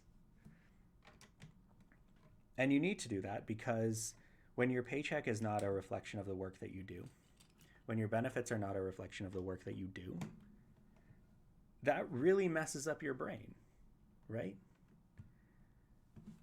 Back in caveman days, if you pick berries with your family, guess what? Your family gets berries, right? If you pick berries today, you don't get berries. You don't get anything. You get to wait 2 weeks and maybe get some money that you can maybe spend on food, right? It's a level of abstraction, right? Our work is not directly paying off, it's indirectly paying off. So that's what we have to teach children in school now, how to survive in that environment, how to be okay with your work not being related to the reward that you get. And that sucks. It messes up with our brains, right? So that's why we have so many issues with students, is because they're being forced to accept something that doesn't make any sense to them.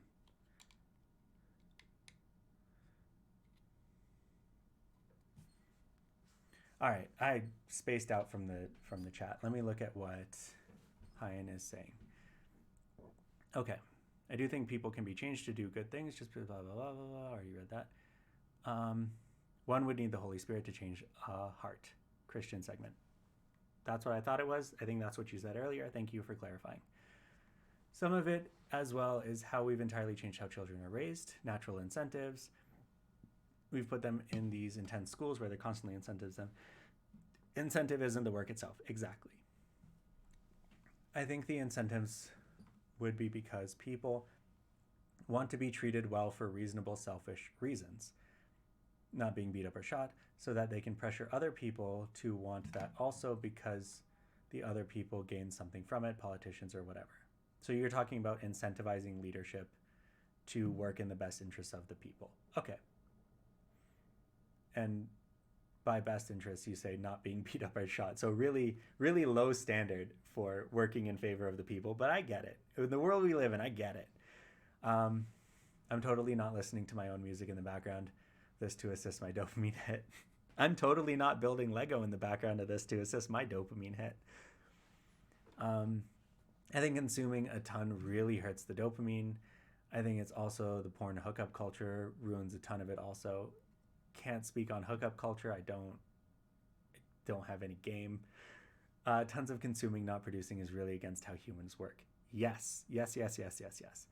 I'm not talking purity culture that you're thinking. Um, you can get money and maybe spend on berries, right? But it's still that level of abstraction, right? And the berries you buy new pirate chips for the Grand Line. Okay, I don't get that one either. um, I truly believe gardening is super healthy for people and everyone should have a garden. I figured being beat up or shot is a good baseline for what people don't want. Yes, it is. It is literally the baseline. I would be building Lego at the moment, but I jacked up my elbow so I can't get at the boxes I need. I'm sorry about that. I do like to encourage people to build along here, but obviously if you can't do that, then don't do that.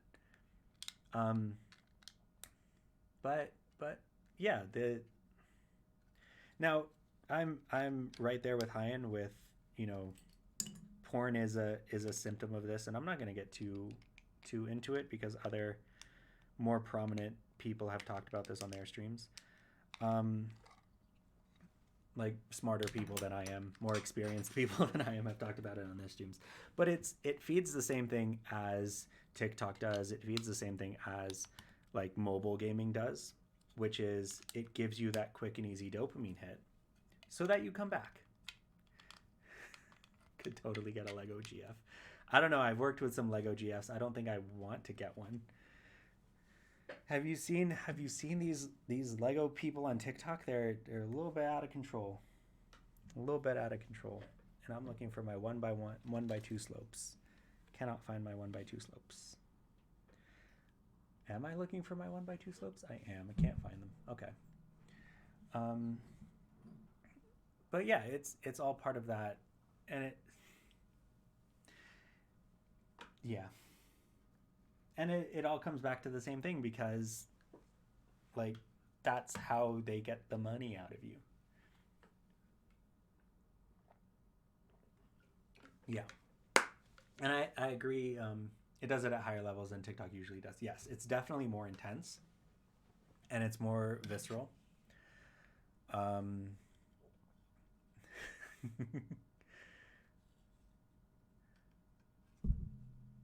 hold on, I don't have any game. I'll kill 2022. I have Disney Dreamlight Valley. Does that count as game? One Piece anime currency is gold and or berries. Okay, gotcha. That would be like saying like bottle caps or I don't know any other in-game currencies. It is at a higher level than TikTok. I would love to garden. I have a little patch in my yard. Okay, it's a storage thing. Although it's a storage thing. I just got my retro bowling alley set in the mail today. That's cool. Hopefully that didn't make it to the top of the stack. Hey. Okay. I'm gonna skip the 1x2s because I can't seem to find them. If you see them on camera, let me know because I can't seem to find them. Um, the fact that you live in Canada is game. Sure. If you insist, I guess. Oh, I get it. Never mind. I'm not supposed to have 1x2s because it looks like there's 1x2s when you're looking at the instructions. I was looking at these and these look like 1x2s, but no, we have to build these. I have the pieces to build it. See, I didn't get my instant reward. I didn't get my instant dopamine of having the right piece. And I went a little crazy for a second there. Grow light, LED grow lights are cheap and fairly. Yeah, there's other ways you can get it. But the even if it's not specifically gardening, some sort of action that you can do on a regular basis where the reward that you get is directly related to the work that you put in, but also not instant, will help you in that regard, right? So gardening is the obvious one because you plant things and then you reap what you sow after an amount of time. So it's literally the perfect amalgamation. But exercising is another one of those things where if you do it on a regular basis, the rewards that you get are directly related to the exercise, but they're spread out over time. Um, I can't think of anything else because my brain is broken. We had a party for Nicola, and now he has 2 farmers market van sets Today, someone gave me a third, so I did switch that out for an egg-throwing police set. Nice. I wanted to get that egg-throwing one, but I don't support the police. I have Lego Star Wars The Skywalker Saga on Xbox One. Does that count as a game? That counts as game. That counts as game. That has... You can get so much game in there. Actually, no. That counts as game more than Disney Dreamlight Valley does, because that's multiplayer. That's multiplayer co-op. You can bring someone back to your house and be like, "Hey, baby, do you want to save the galaxy with me?" And then you can on the same screen at the same time. I think that's why hobbies are good. It takes time to complete things and time to build the skill. The farmer market carrot truck, it is delightful. Nice. I haven't looked too much into the newest sets because I don't do that. But I'm glad you guys are enjoying the sets that you got. I know Ado just got the Obi-Wan set that got me in trouble on TikTok. So I think I'll get kicked off the platform if I talk about it again, but he seems to be enjoying it.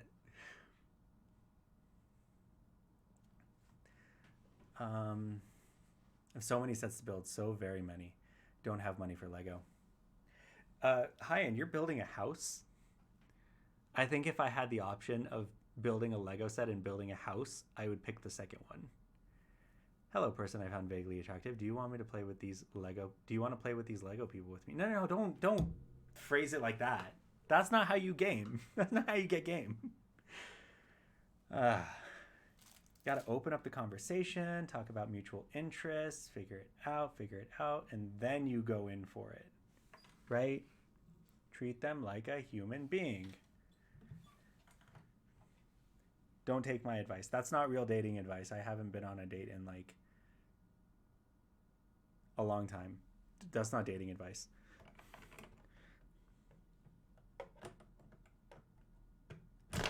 Oops. That's not dating advice either. Did I forget to put in the second stairs? What supports go into the second set of stairs? I don't know how these other Lego builders do this. I keep getting distracted because my chat is so cool. Okay. I see where the stairs are. It keeps having me turn it around. Remodeling a project house. I'm also trying to pay for said house and to be debt-free by 30. Personally debt-free by 30. Perfect. That's a good goal. That's a really good goal. I'm also trying to be debt-free by 30.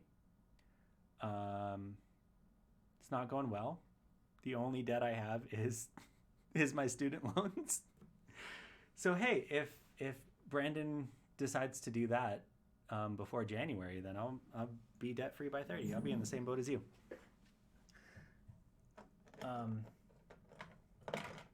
And obviously, when he inevitably decides to not do that, then maybe 35, because I am in between jobs.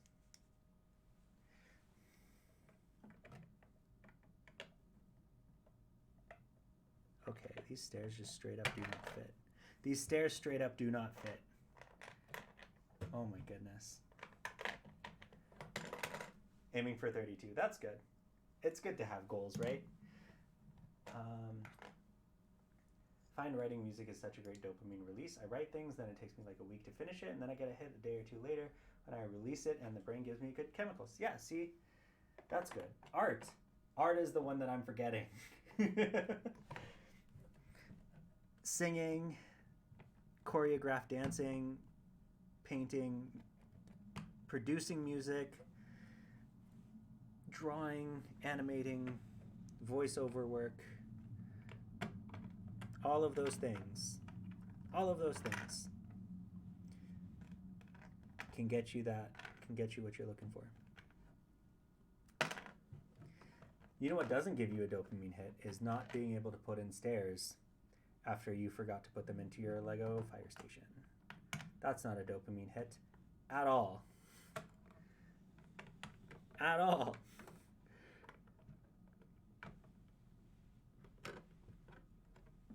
Okay. The last time I went on a date was around last Halloween. Then it was my then best mate. We both knew it was a date, but we didn't say it was a date until we got home. And then we dated for 2 months, separated, stayed friends for 6 months, and now they hate me, and I'm very sad about it. But I'm just info dumping now. You know what? Sounds like you could write a song about that. I know that was a really callous answer, but since we're talking about it, oh, that would be so cool. That would be so cool. That's one of the reasons why I popped off so much on TikTok is when people started noticing my work, when people started commenting on it, when people started like making duets and stitches with my videos, that's what really got me going. Okay, this staircase is not working. I don't know if you can see this, but this staircase is straight not working. I've messed something up along the way. It's okay. I see what I needed to do. We're missing 2 bricks.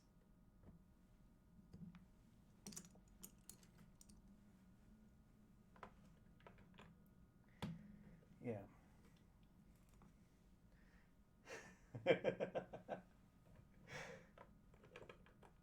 Does the staircase work if no one is going up or down it? Does it work? This one doesn't.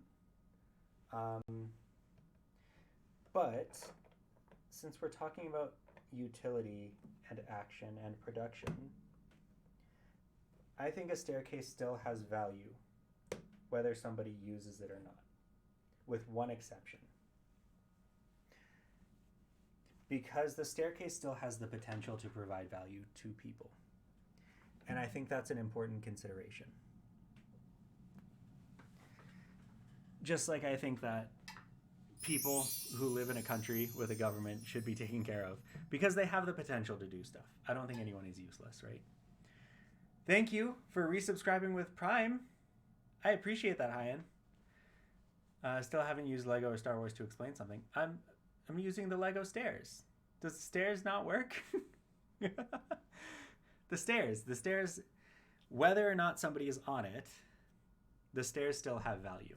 See, person not on the stairs still has value because somebody could be on it, right? Oh, okay. I guess there's a delay. Yeah, because somebody could be on it, right? And in the same way, we need to sort of foster those potentials within each other, foster those potentials within the world in which we live in order to get the best out of it, right? I've also been watching a lot of Boots on the Ground. I just subscribed to him on TikTok, so TikTok is showing me like all of his videos. But he was talking about that too. So if you don't follow Boots on the Ground and you like, teachers talking about being teachers, then that's a good one to follow. And somebody commented on his video saying that, some people don't have any worth. And that's like, really? Did somebody say that out loud?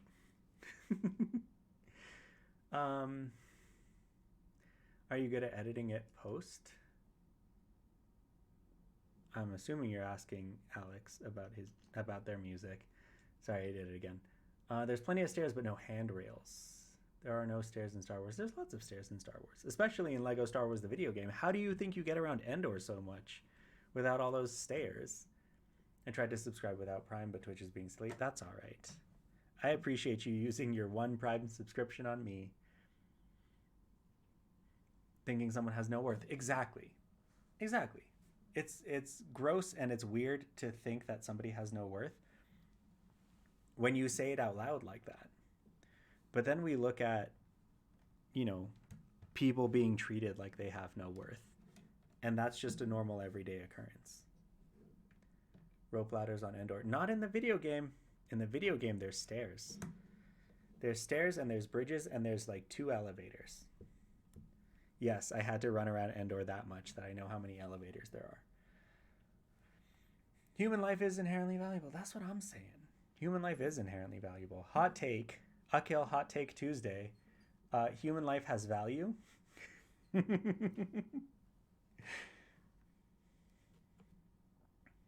Yeah. Okay.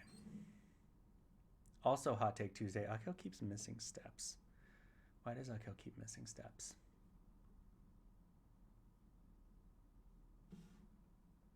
Is it because Akil is missing pieces? It is because Akil is missing pieces. Okay.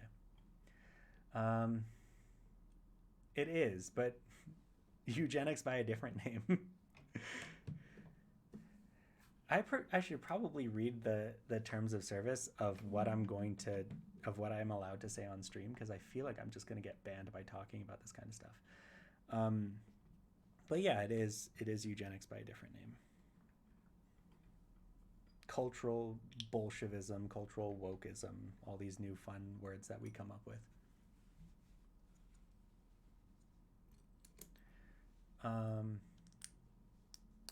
I keep missing steps. It's because I'm distracted.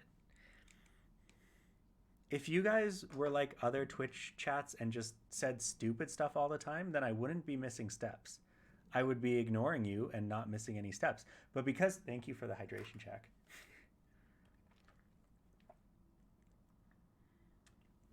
But because you guys are interesting and smart and you do cool things outside of the stream that I want to look at, I get distracted, okay? I'm sorry. No, a baloney trampoline is not stupid. How does that work? Which part of it is baloney? How do you fortify the baloney so that it has enough strength to support trampoline activities? That's a very interesting combination of words, Hyan.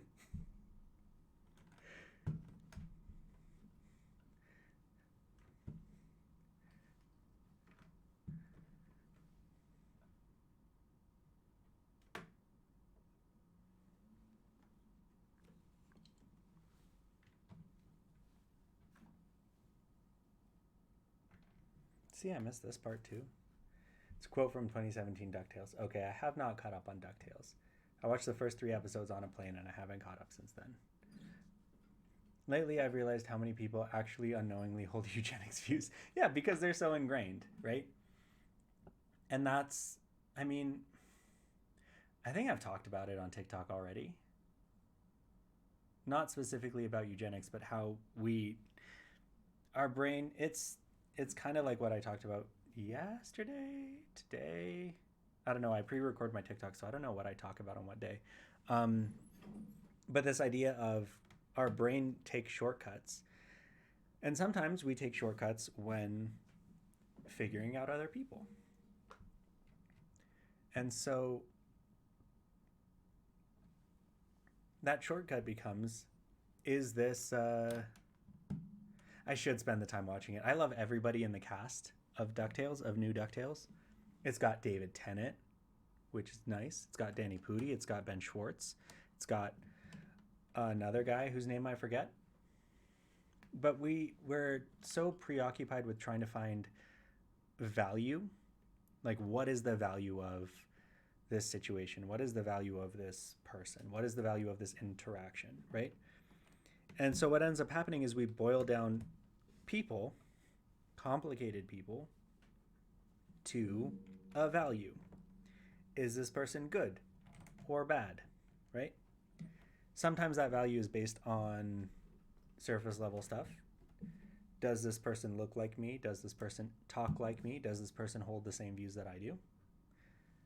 Sometimes it's on other slightly under the surface but still kind of surface level stuff, right? What is this person's net worth, right? What kind of business do they run? In the original DuckTales, yeah. Don Cheadle, yes, that's Don Cheadle. Don Cheadle is also in it, right? So we try to figure out what is the value so that our brain, which loves shortcuts, can make that shortcut, right? Do I need to be okay with this person? Can I feel safe around this person? Can this person be my friend? Can I work for this person? Can I work with this person? Can I date this person? Can I take this person back to my house and play Lego Star Wars The Skywalker Saga with them, These are all the things that we're trying to figure out. And it's a lot to process, so we take shortcuts, right?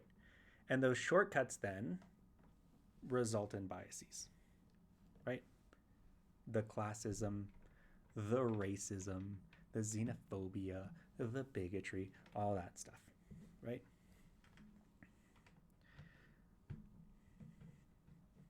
So like I've said before on TikTok, I don't get mad at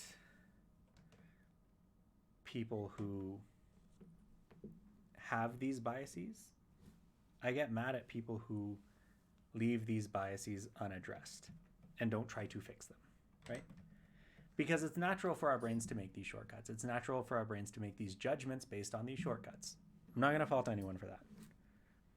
But then, in the year of our Lord 2022, to hold those judgments and consider them meaningful or valuable based on the world that we live in, the interactions that we have, and the amount that we actually rely on each other as people, I don't think that's okay. I don't think that's an okay thing to hold on to.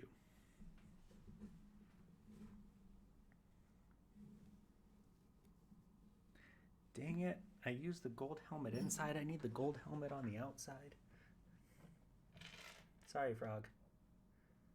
Okay. Oh, there's the other silver helmet. I was wondering where that went.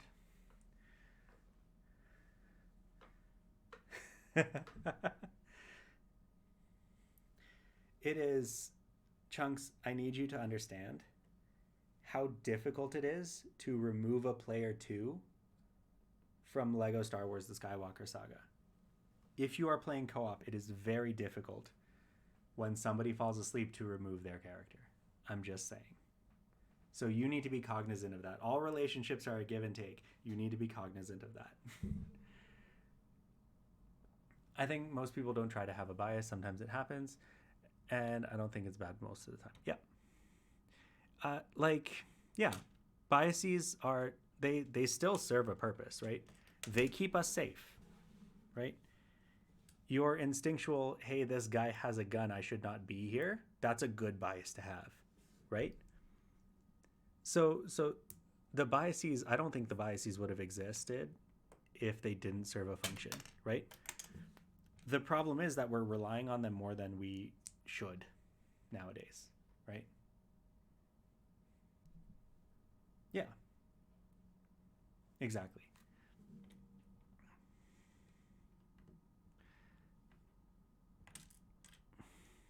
Just like I'm having some trouble getting this helmet on.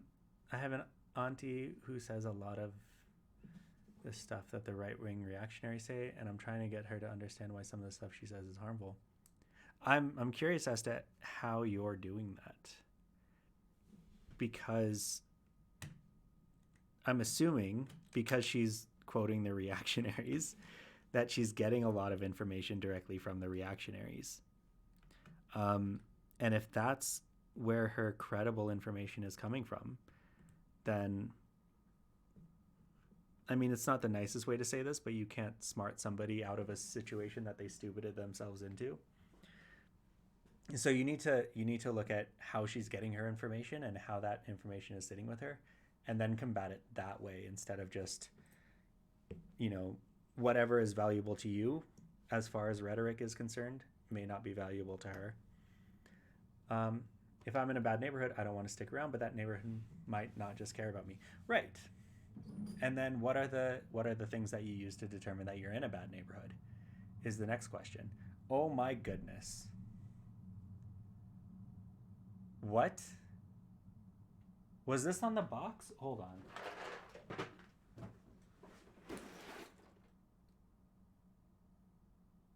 I didn't even notice that. All right, folks, ignore everything that I've said in this stream so far. We're going to build a nice big American flag. I have an auntie who says a lot of the stuff that writing actually, blah, blah, blah. One of my favorite ideas is when they ask archaeologists how they know a society was advanced, and their response is when they find proof of a human bone that healed.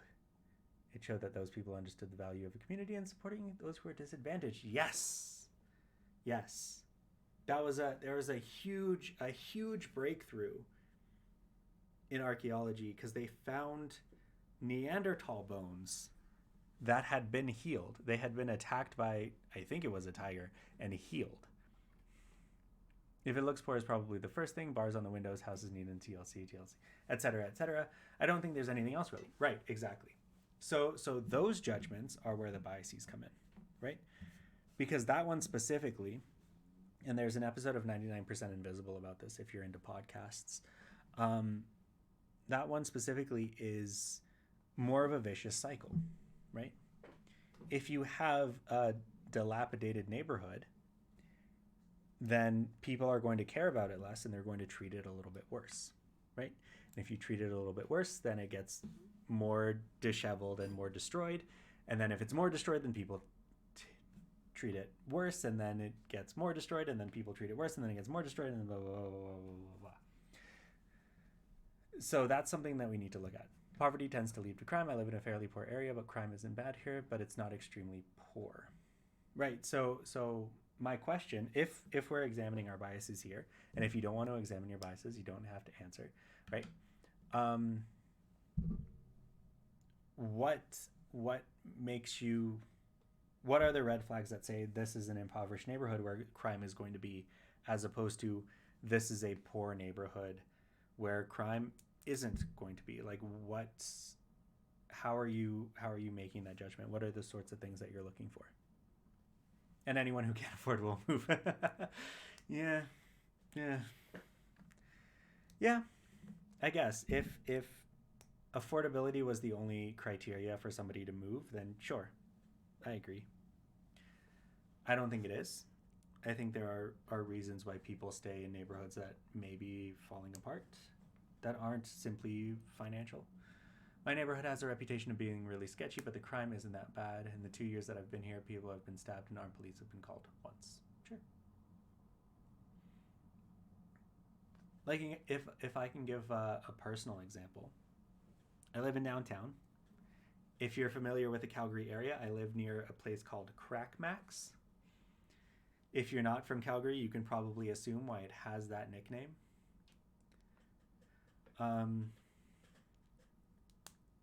And it's relatively safe, right? There are some people who are suffering through addiction. There are like overdoses. There are a little bit of crime here and there, but it's relatively safe, right? So even though it's an impoverished area, I would consider it relatively safe, right? I have seen 2 people die there. Right? But I've never gone through there, interacted with people there, and felt my safety being threatened, But that's a personal experience, and maybe we have different tolerances for poverty. Probably unmowed lawns everywhere, bars on the window, houses needing paint. Bars in the window is probably a good sign, because why would the locals have bars? Yeah, sure.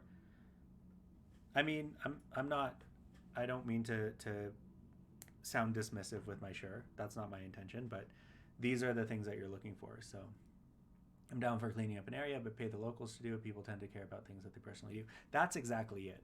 So when we look at some of the most effective ways to rehabilitate an area, well, we'll start with the least effective one. The least effective one is gentrification, where an outside force goes in.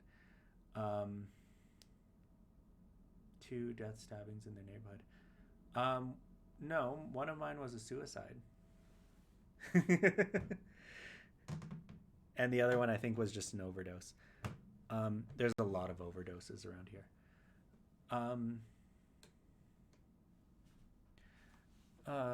My house meets 2 of those 3 criteria. I've not once committed a crime. Not everyone does, yes, but poverty. Right. So here we're questioning the biases here, because now the signs that you're looking for, you've said, don't always lead to crime, right? So how do you know which ones do and which ones don't? Only had 1 murder and I'm in a rich neighborhood. Yeah. Negasonic had 2 stabbings, Akil had 2 deaths, and Adil had 1 death. And we had, when I lived with Adil, we had a drug maker next door, right? In a wealthy neighborhood, in a rich neighborhood. So, it's a little bit of column A, a little bit of column B.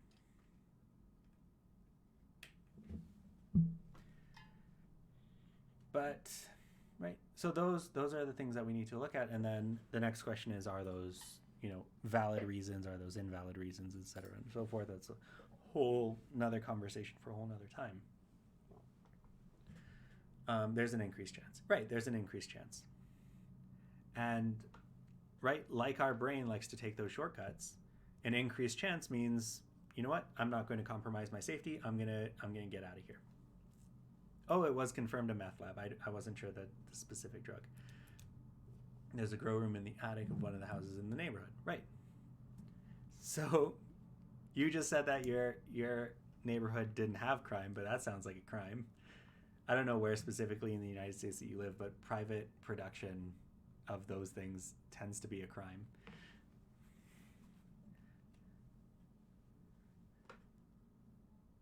Right.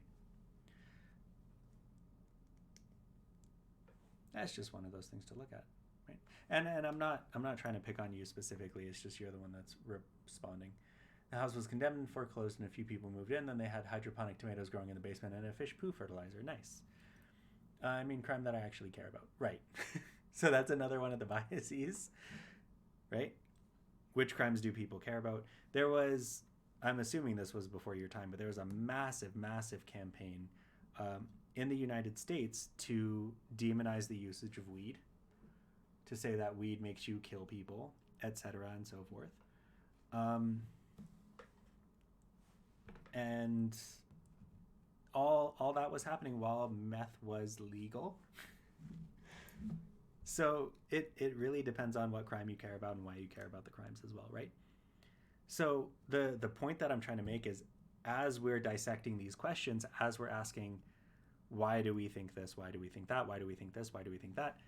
Every single layer of our cognition has some sort of bias in it, right? I made a tree. Is a hilarious piece of propaganda in retrospect, right? But in the moment, when people were living through that moment, they wouldn't know. They wouldn't know otherwise, right? Because research was banned, universities couldn't get their hands on it, the FDA couldn't get their hands on it. Nobody would know what the actual thing was. And the one team that did do research on it, they had all of their research destroyed by the United States government. It was all classified. We know now that it's because their research didn't find anything. But, right, at the time, the only access to information that you have is, this is bad. It will make you kill your family for no reason, right? So we can't blame people for having those biases if they're working with the information that they have to the best of their ability. Yeah. In the moment, it was laughably bad. My mom still buys into the weed propaganda. I don't care about weed one way or the other. Yeah, right. And that's, how long did your mom have to listen to that weed propaganda, right? It's the blacksmith thing again. Oh, man. Was that LSD you were talking about? No, I was talking about meth. Meth. LSD was also legal and prescribed, but so was meth. You could get meth over the counter back in the day, back in like the 60s. It's one of those things, those fun little America facts. Crime happens everywhere. It gets recorded where there are cops. That's a whole nother issue. Thank you for the stretch. Oof. I'm going to take a tridration as well. Okay, so LSD was in the 60s and 70s too. Yes. They didn't call it meth, but you can find ads online talking about how cool it is to just take some meth while you're on a road trip with your friends across the American countryside. Right? How cool would that be? To just do meth. Okay. Don't clip that. I else want to Breaking Bad again. That, I guess Breaking Bad ties in the whole conversation, right? Inaccessible medical coverage makes you want to do crime.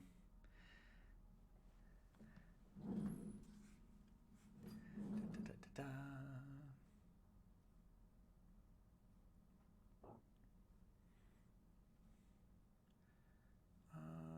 And then we also need to look at like the causes of poverty and all that stuff, which is way too much to get into. Aspirin and heroin were both developed by Bayer. Aspirin found a year before heroin, but heroin marketed first, widely successful. Exactly, right? And why was it widely successful? Did people know it was bad? Maybe they did, maybe they didn't. Who knows?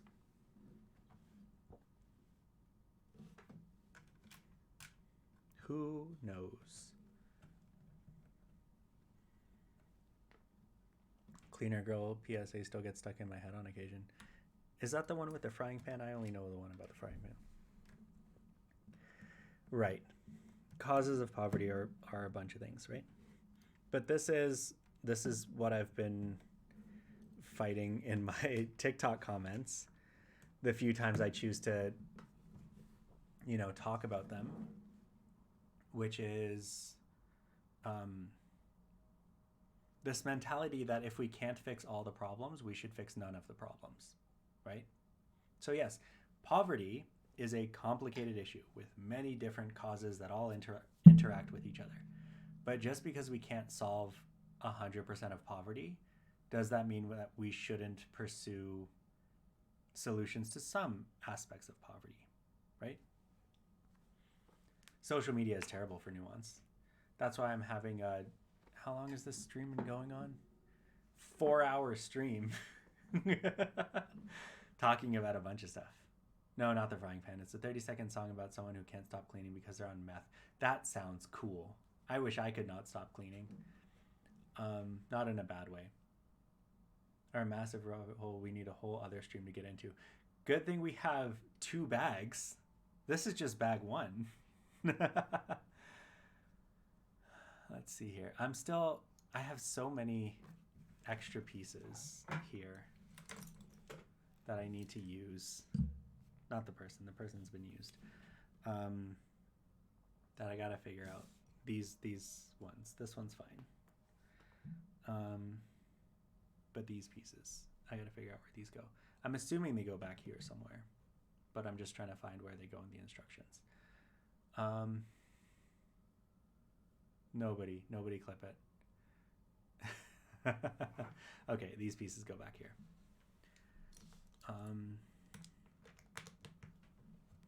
I wonder what this leads to. And then these 2 go. I've already done those. Is it these? No, I've already done these. Is it?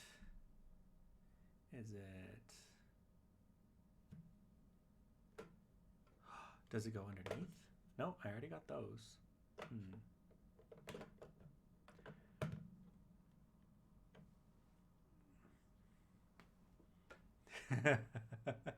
The person's been used. It leads to firefighting. A kill. Firefighting. Yeah, it does.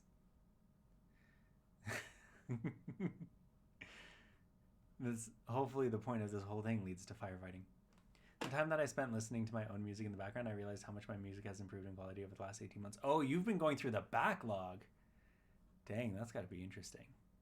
But it's good. It's good that you've seen that improvement. That's that slow release that we've been talking about, right? Direct results, direct rewards, slow release. That's what you got to do. Have you caught up on any shows since the last stream? None. None of this has been... I've caught up on none shows. The stuff I was doing 18 months ago was meh at best. Okay, sell yourself short. I like the stuff that you did 18 months ago. And now it's like good enough for me to put it in a film as it is. Perfect. See how that works out? How many stories are in this fire hall? Let's check the box. It is 2 stories. It's a 2-story fire hall. And this is all of bag 1 except for 2 pieces because I don't know where these 2 pieces go. I just don't know. It seems like they would go here, but they don't. So I don't know what's going on.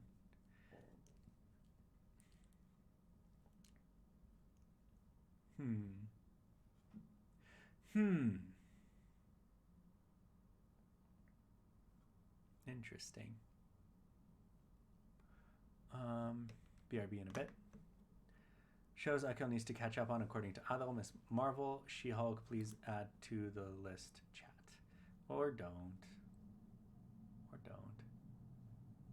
don't. Podius, I think you're forgetting this is not my Lego set. You can message my mod if you want, but he likes the instructions followed. In the time since the last stream, I've watched a lot of 60s and 70s Doctor Who. Okay, so I've seen the first season, and I've seen the 9th and 10th Doctors, and that's it. Better Call Saul. Haven't seen Breaking Bad, so I don't know. Broadchurch, is that also a spinoff? All of the MCU haven't. Star Wars shows and Snowpiercer. Yeah, I feel like a lot of those are franchises that I can't keep up with. So Star Wars, Andor comes out tomorrow, right? I finished Obi-Wan. Obi-Wan was good. Dope Sick is a good show. It's on Disney Plus, but I think Hulu in the US. Okay. Don't know what that's about. But yeah, I haven't caught up on any of that. Is a crime drama starring David Tennant. Why did I think it was a spin-off of something? I'm thinking of something else. There's a drama that's a spin-off of Doctor Who, right? Like an unofficial spin-off.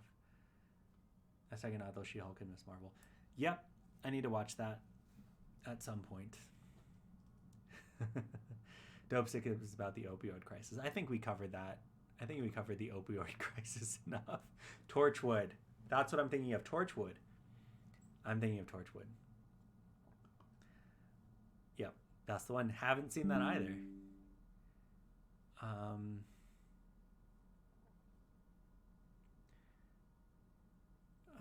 Andor is this week, 21st. That's tomorrow. That's tomorrow for America. Thor: Love and Thunder. I haven't seen that.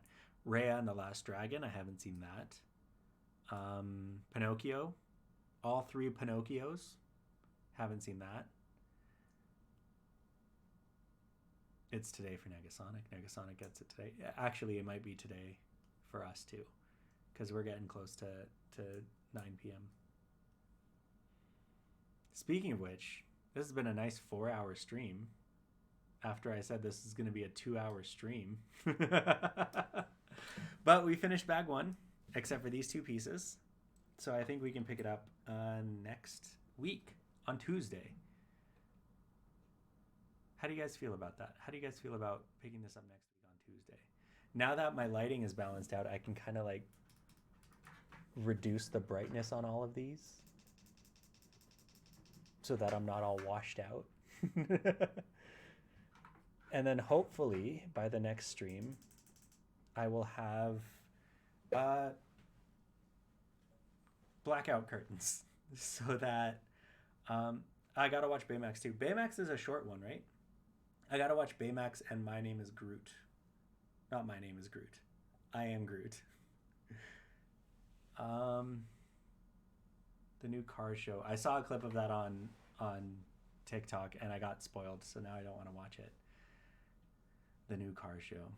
Cars Road Trip. Is that one any good? Oh, Lightyear. I gotta watch Lightyear as well. 8 minutes per episode and there's like 8 of them. Okay, maybe I can watch those during work then. The whole universe keeps getting wilder. The Cars universe keeps getting wilder. They had ghosts. They had a whole show about ghosts. There's ghost cars. It gets wilder than that. Bluey. I haven't heard anything about Bluey. Like, I haven't seen any Bluey, but I've heard about it on like TikTok. I heard that there's a Lego set that people are trying to make. People are trying to suggest, I think it's on Lego Ideas, an 18 plus Bluey set. That doesn't make any sense. There's dino cars. There's already cow cars. Okay, hold on, Podius. Are the dino cars wagons? Because if they're wagons, I think that's pretty good. Or like bikes. Okay,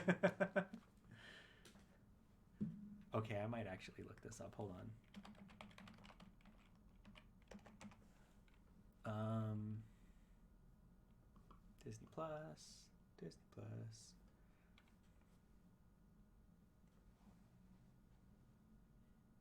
Login as me.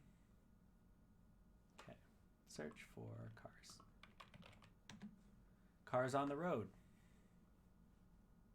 Let's see this.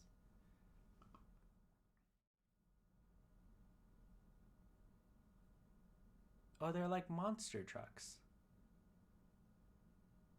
Okay, that makes sense actually. Lights Out, Monster Cars, Salt Fever. Okay. Join local creature hunters in search of mysterious, elusive monster. Are these all monsters? Is every episode about monsters? B movie, sci-fi film. Okay, I don't want to watch it. I don't want to watch it. I don't want to watch it.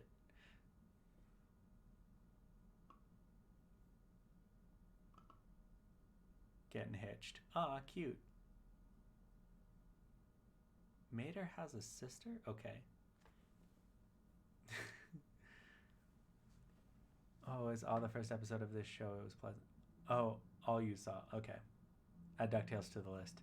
Mater's sister getting married. That's cute. Didn't even know he had a sister. Let's add DuckTales to the list right now, so I don't forget.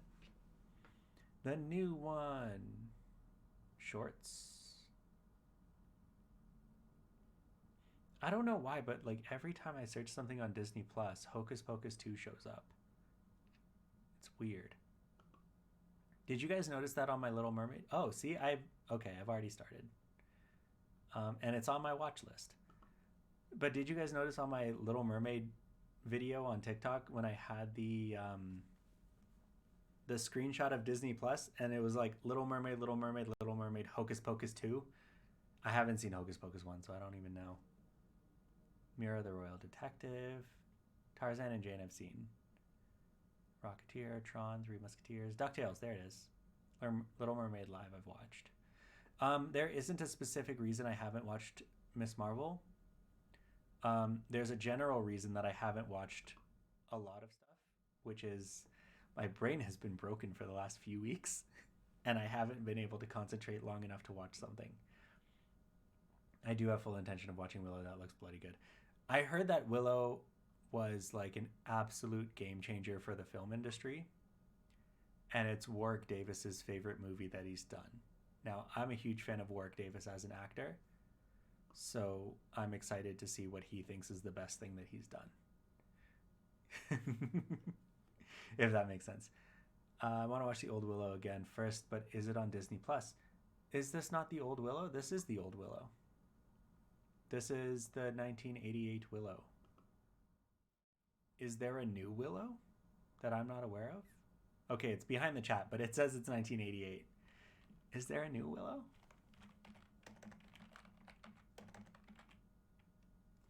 There is a new Willow. What?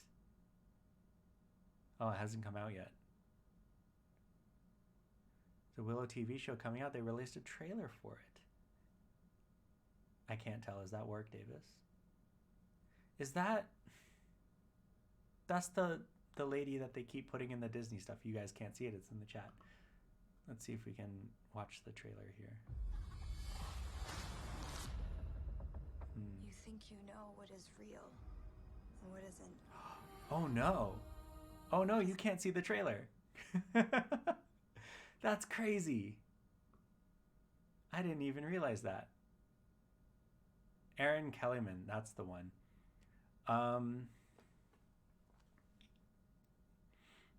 Milo Murphy's Law. I haven't heard of that either. Yes, Erin Kellyman is the person that was in Star Wars and Marvel. He's so good in An Idiot Abroad and Life's Too Short. I've seen An Idiot Abroad. I haven't seen Life's Too Short, but huge fan. He's got that dry sense of humor too, which is always nice. You did finally watch The Eternals. What did you think about it? Were you disappointed?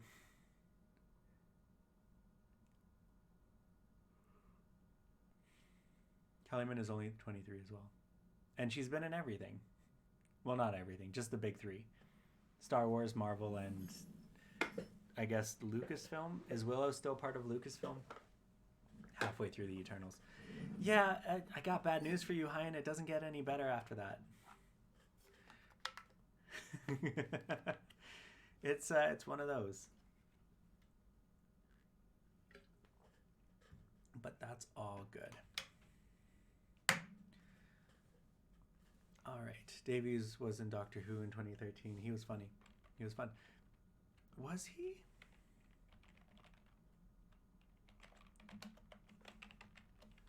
Doctor Who. Who was he in Doctor Who? In 2013. Oh. He's been two people? I guess so. He's been this guy. Let's share my screen again. He's been this guy. But was he also this guy? Is that's not him. That doesn't look like him. That is somebody else. Google, if I look for Warwick Davis Doctor Who, why is the first two results not Warwick Davis? That's not okay. He was, yeah, he was these guys too. And also, I don't know if you guys know this, but I just recently learned this. Deep Roy he played Yoda. He was Yoda's stand-in in the original trilogy.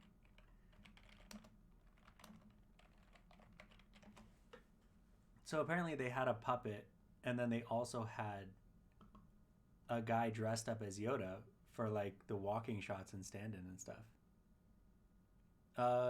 Yes, I think Warwick Davis has been in every Star Wars movie.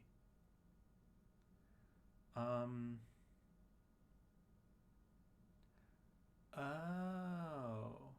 Wait, R2D2 was a different guy in the sequels? Oh, I guess, yeah, that makes sense. I think Eternal should be a show with each episode focusing on a prison. Yes. Yes, they rush through everything. Was Warwick Davis not in 4 and 5? Anyway, this is Deep Roy. The guy that played Yoda's stand-in. He also played all of the Oompa Loompas in Charlie and the Chocolate Factory, which I just think is that's a great acting career. Yoda, and then also every Oompa Loompa was cast as Wicked in 6. He didn't play like a background character or anything in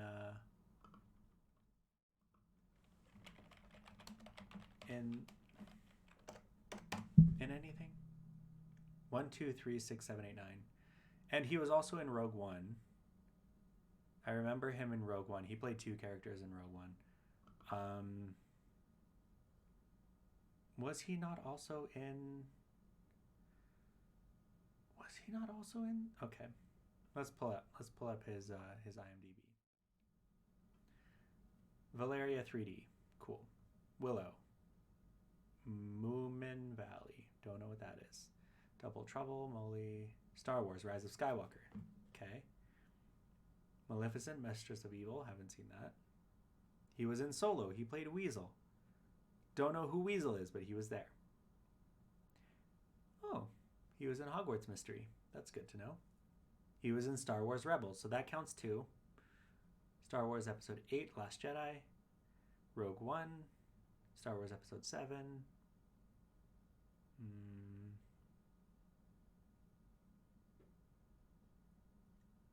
Doctor Who. Life's Too Short, that's what you were talking about. Jack the Giant Slayer. Oh, he was in that, wasn't he?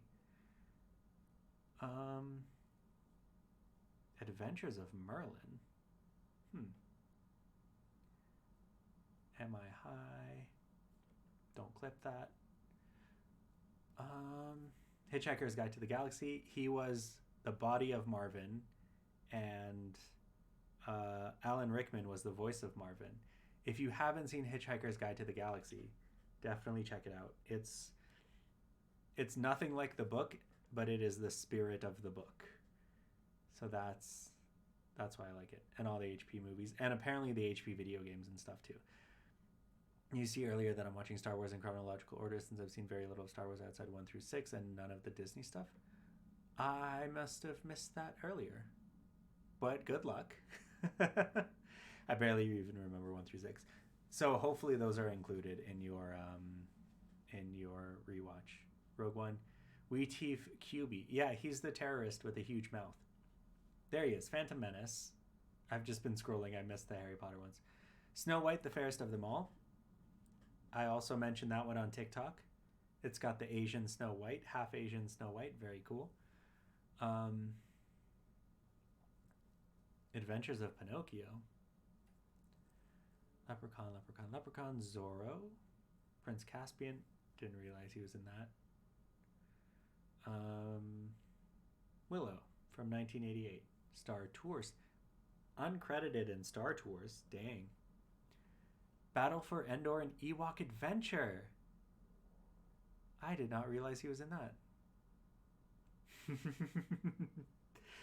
Don't worry. After the first movie, you will not see him much anymore until he grants emergency powers to the Chancellor and destroys the entire galaxy. Spoilers.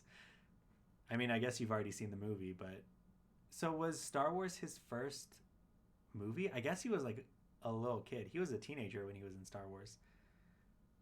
But he's been in every Star Wars since, including the Ewok movies, apparently.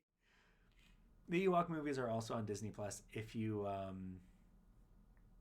sorry, spoilers. Spoilers for the movie that came out 21 years ago.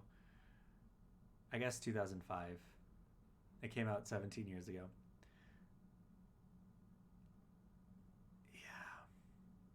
But, I think that's indicative of the Jedi as well, right? Because Jar Jar would have been in a lot of trouble if he had stayed.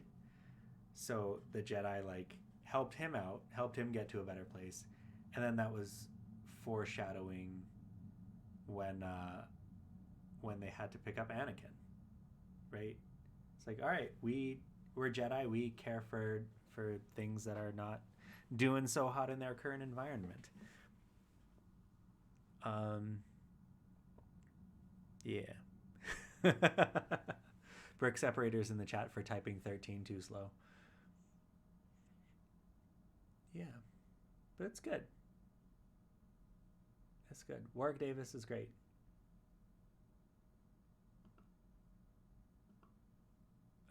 Remove the plot point of Jar Jar being in trouble. Just have his species there for 15 minutes at most, and then it'd just be a footnote. Yeah, I think his species also serves a greater purpose to establish Padme's character, which you'll see again in episode 2 and 3, and then never ever again, until you watch Clone Wars, because that character arc is in Clone Wars, because she's like the only Naboo person that wants to team up with the Gungans. And I think that's indicative of her entire character arc. Like, that's how we're introduced. But then you don't have Brian Bless doing that silly head shake thing. Brian Bless? Oh, Boss Nass. Yeah, okay. I was confused. That sounds like Jar Jar's actor. Anyway, Flash Gordon is alive. Wait, is that who Flash Gordon is? Hold on. Is Brian Blessed in? Okay.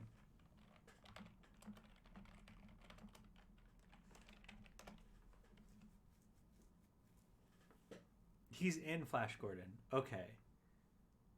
So that would have been cool. As long as the Death Star doesn't destroy any actual planets. I've got some bad news for you. Flash isn't Brian Blessed. See, I haven't seen Flash Gordon, but there he is. That's him. Apparently, looks the same. Looks relatively unchanged from his Star Wars appearance. But that's really cool because Star Wars is based on Flash Gordon, as everybody knows, and so it's cool that he got to be in both, kind of connecting the dots. He's got a very iconic voice. I mean, he's no John Rhys Davies, but he's got an iconic voice. That was another TikTok that I wanted to film, but I lost the stitch, which is like, what's the actor that you love for their minor role? And I wanted to bring up the fact that I dressed up as John Rhys Davies' Aladdin character, because he was in the Aladdin sequel. I think there was what was that series where the guy was going around and talking to like the non-famous Star Wars actors? I think he was on an episode of that. I don't remember. It's getting late. All right. Is there anyone online? Is there anyone that we can raid? Do you guys want to raid someone? Is that a thing? Slayas is online. If you guys like Slayas, the Star Wars cosplayer. I don't know what she's doing though. She's trying Apex. She's playing Apex Legend. She's only been at it for 3 minutes. Daniel Kaluuya was in Doctor Who in 2009. Oh, neat. I feel like I've read through multiple BuzzFeed lists of actors who were in Doctor Who for like 5 minutes. Andrew Garfield was in there. Other people were in there. She doesn't twirl lightsabers anymore. She's more into the cosplay now. Actually, real quick before we go, there is someone who twirls. And her name is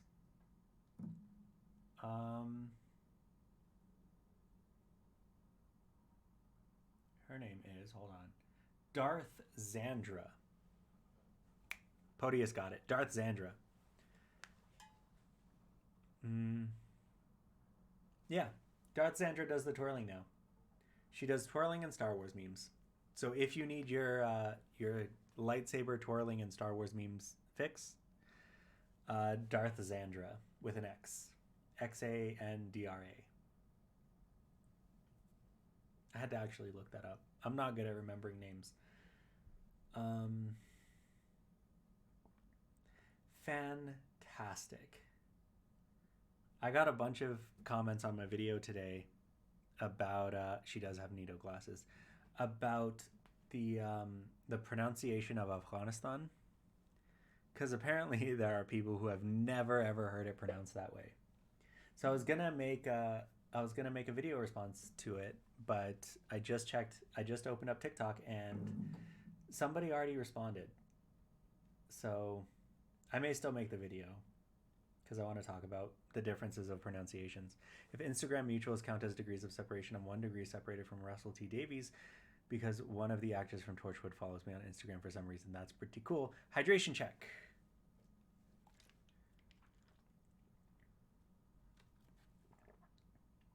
Hydration check.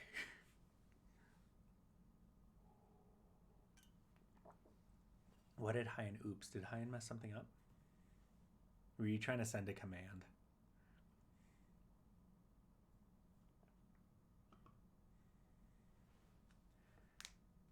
Oh no, I've gotten so many new comments since I've been streaming. I gotta go through these.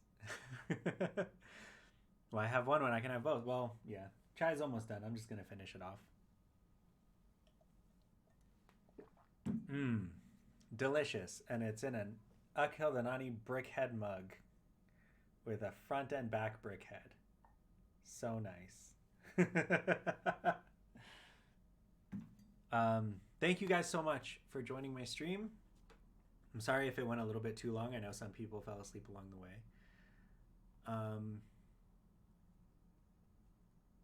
Where did you get that mug? Keep an eye out.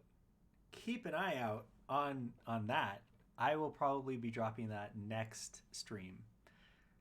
I have that. I have other things that are not in my immediate vicinity that will also be dropping next stream. So thank you so much for joining me. Thank you for building this half of the firehouse.